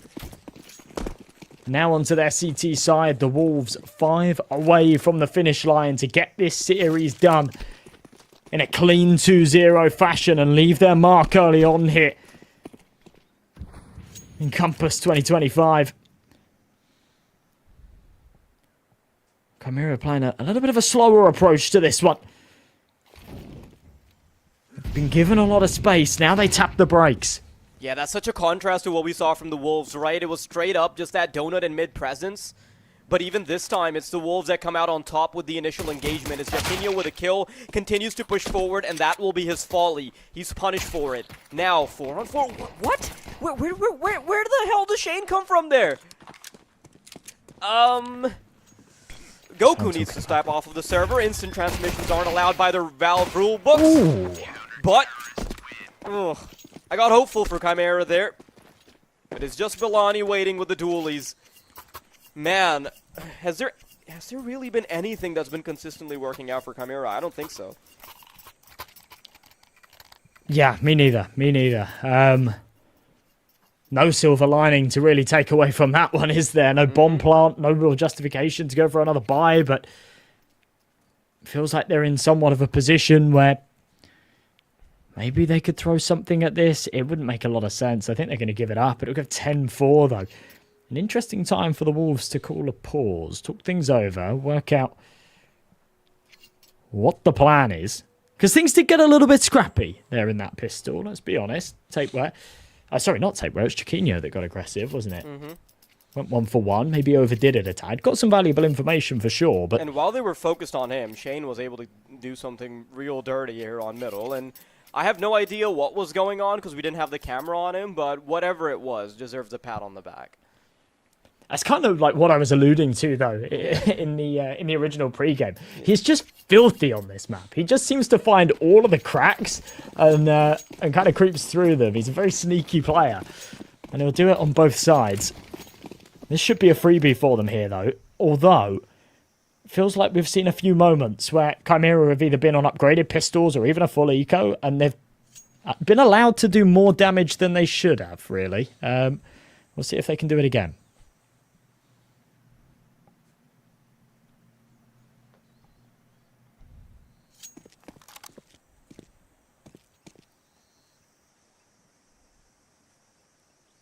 Bit of a chill pill. Okay. Chimera, they wait around. Leave the window open. And nothing comes their way. No aggression from the anchors. Nothing at all. So they'll just start to drive it back. And I don't hate it when teams go for something very slow on these pistols because they want to try and waste as much utility as possible. But the Wolves don't really have much utility to begin with, and that is why we're not seeing anything. There it is. Andu with a quick smoke, and as they're coming out of it, their vision will be blurred. Only 2 kills found, but I do think that should be just enough. M4 recovered. Philby. Ooh. Disgusting from Tapor, and he's been really good all day. Yeah, he really has. Finished that first map, what, 20-4, something like that? Coming into this one here, 16-7, putting up the big numbers of a star player. But, you know, none of the stars have even really needed to shine here. It's been a consistent effort from all the boys on the Wolves. They've kept this nice and clean.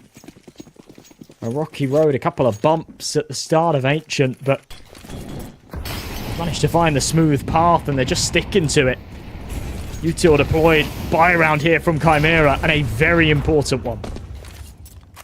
This is everything. You're playing for all the marbles.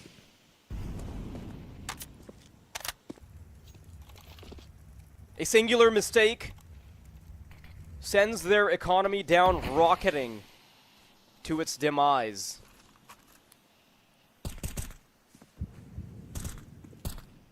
Shane looking to go exploring. Nothing found just yet.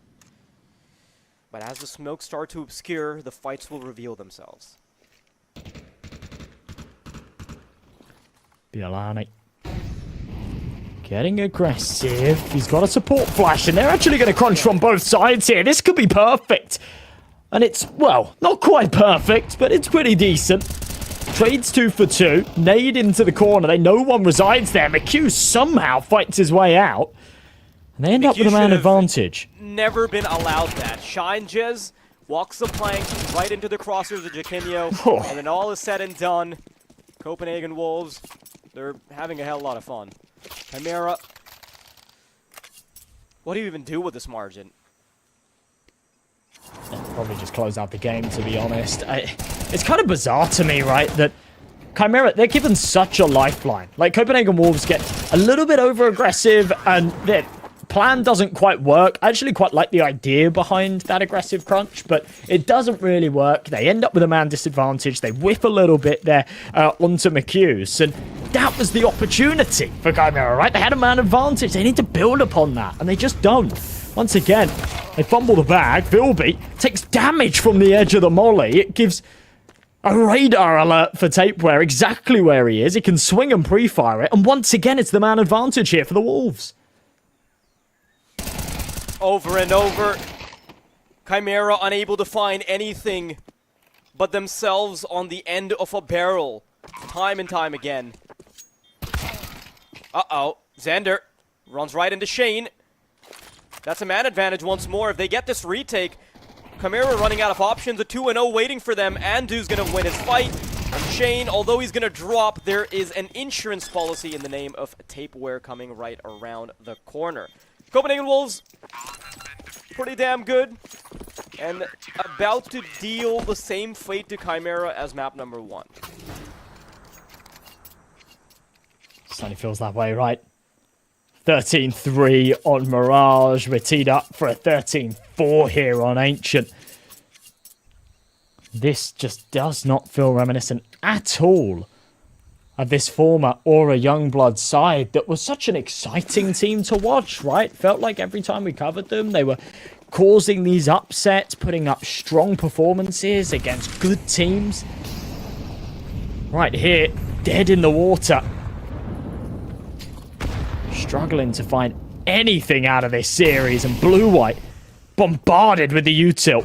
Already down to 30 HP. Hasn't seen anybody yet. Tapeware getting aggressive. Oh no, what? Dave, where? How does he get that adjustment? But Chimera, as the dust settles, you'll quickly realize that they have the advantage. Health's not looking all hunky-dory and across the board, though. Very doable for Chimera. Can they extend play here, Josh? Maybe, man advantage, but that hasn't meant much for them in the past. Minute on this clock. They've got a bit of space to work with here towards Cave. They'll give it up. Instead, want to go for a single-pronged approach through this B slope. They've left Shinejez here in middle to catch off the rotations, and it's only Jaquinho on the B site to deny this push. 40 seconds left. And Chimera yet to make their move, but here they come. It's all about timing. Is Jaquinho going to get caught in the side? Oh, he sees the elbow. Oh, big shot. Shine down. Now you can start calling in the reinforcements. 20 seconds remaining. The swing is good, but the shot isn't there. 2 versus 3. The Wolves wanting to come back into this one swinging. Are they running for the hills? Yes, they are. There's not a whole lot of gold to fall back onto. Not exactly the fattest of wallets. So Chimera don't have to fight for their meal on this one outside of the initial progression.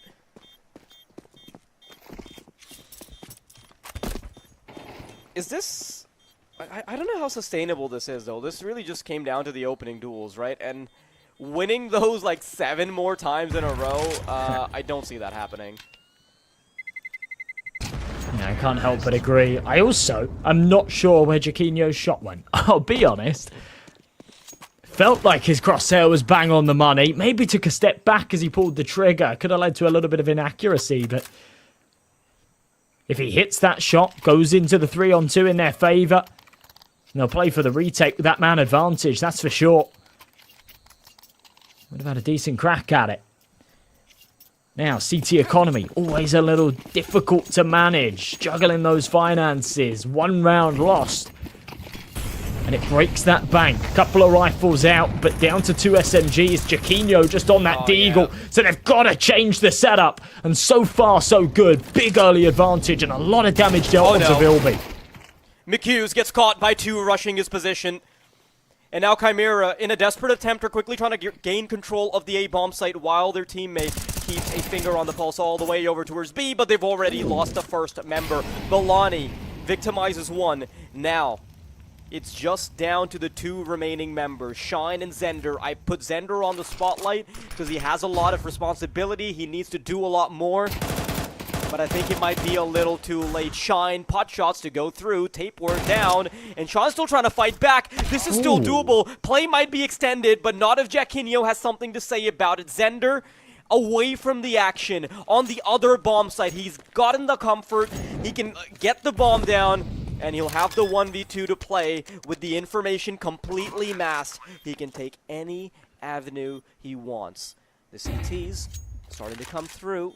Their positions, at least one of them is revealed. One coming through from CT. The double flash might suggest that both of them are coming from the same position. Zender's too aware. That's Shane down. And now the world is his oyster. He can reposition. Takes a sweet time. He's planted for the lineup as well. He's got the nade. Can he interrupt the bomb plant, though? Jaquinho! Oh, that's unfortunate. Oh, wow. I really thought he had the lineup. But the full stick is going to mean that the Wolves will deny any extension of play. It's such a bold commitment, right, to actually wrap around and say, right, I've got the HE, I've got the lineup, especially without the information as to whether or not Jaquinho's low on health. That nade did a big old chunk of damage, right, but it wasn't enough. And 13-5, I mean, I would have loved to have seen play extended a little bit there. I'd have loved to have seen some moments, especially Zender, who did look better there in that second map. Could have pulled off a nice little clutch to sleep better tonight, I guess. But ultimately, they just weren't there, were they? I don't think it would have changed the outcome of the series. The Wolves looked much better today. And I can't help but feel concerned for Chimera moving forward. That was a disappointing result out of them. But promising for the Wolves, I can't help but say. This is their debut Compass season, and they've come in with a bang. This is fantastic from the Wolves. Can't take any credit away from them. Their Mirage was outstanding. The individual presence across the server is great. We saw so many moments from Tapeware where I was starting to think that he might need to hang up the IGL role and start focusing more on rifling, just purely because that was pretty insane from the man himself, right? That was everything that we could have hoped for from Copenhagen Wolves, and nothing that we expected from what used to be the Aurora Youngblood roster.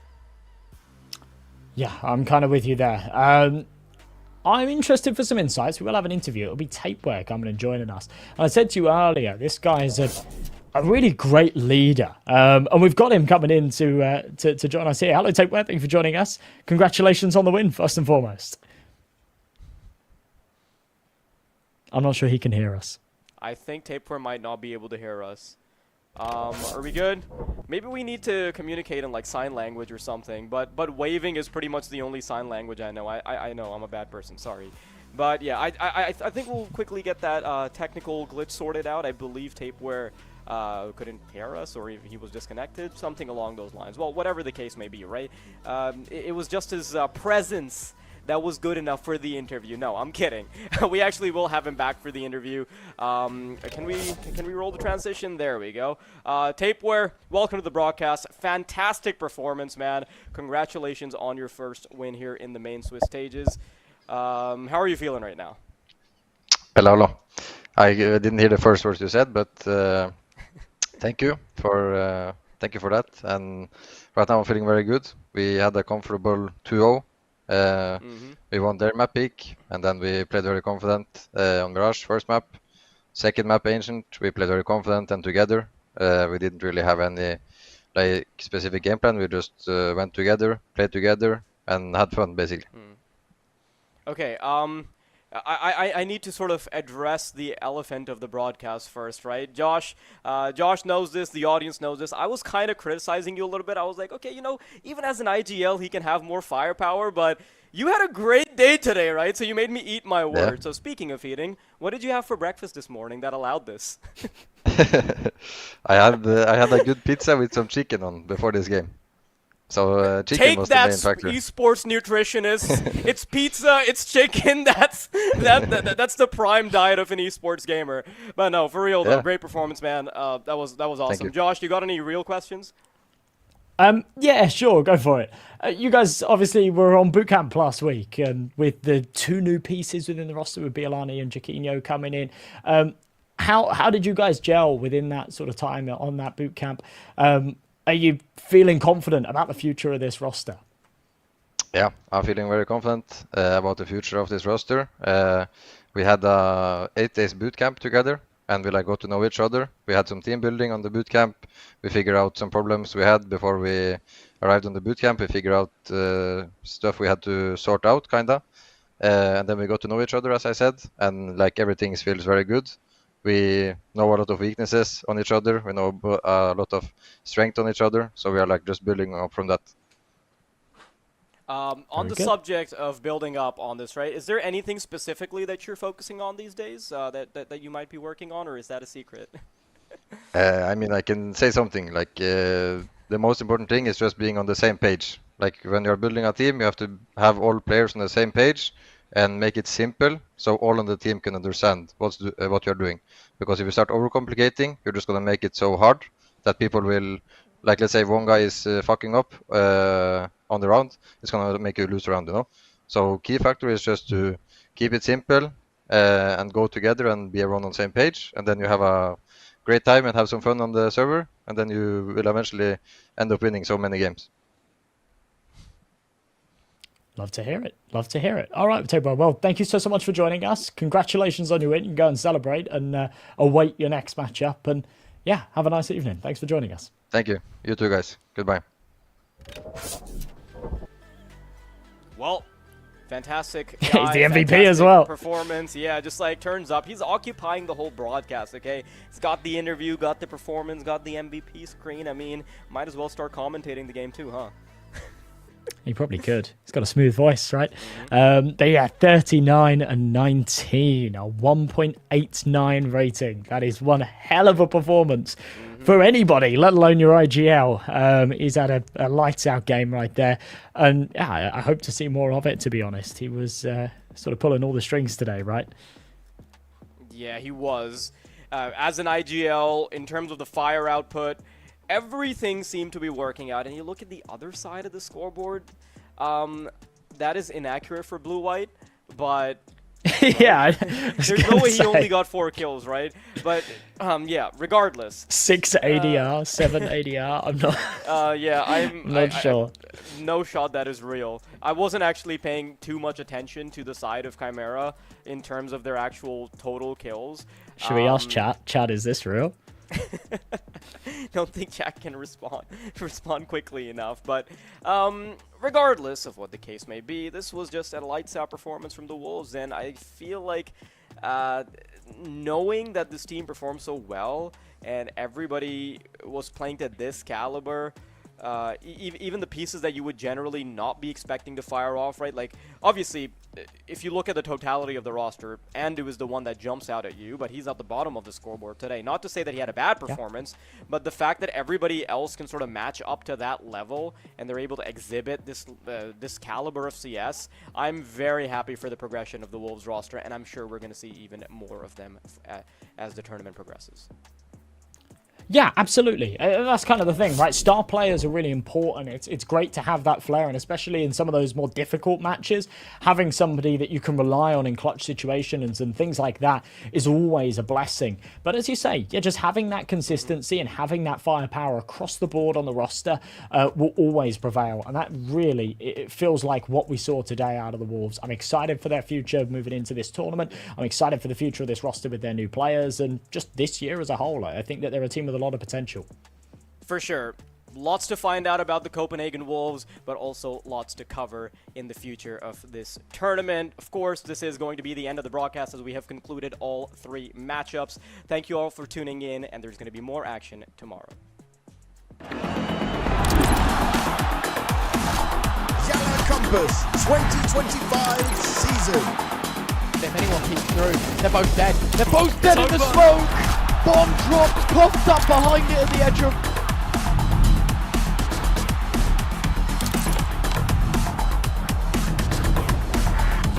YaLLa Compass 2024 champions! YaLLa, let's go!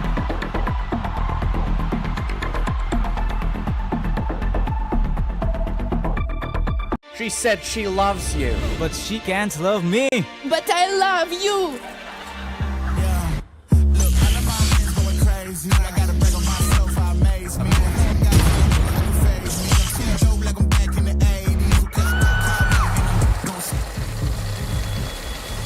I won't play window anymore. What's going on? Play your role. 1xBet.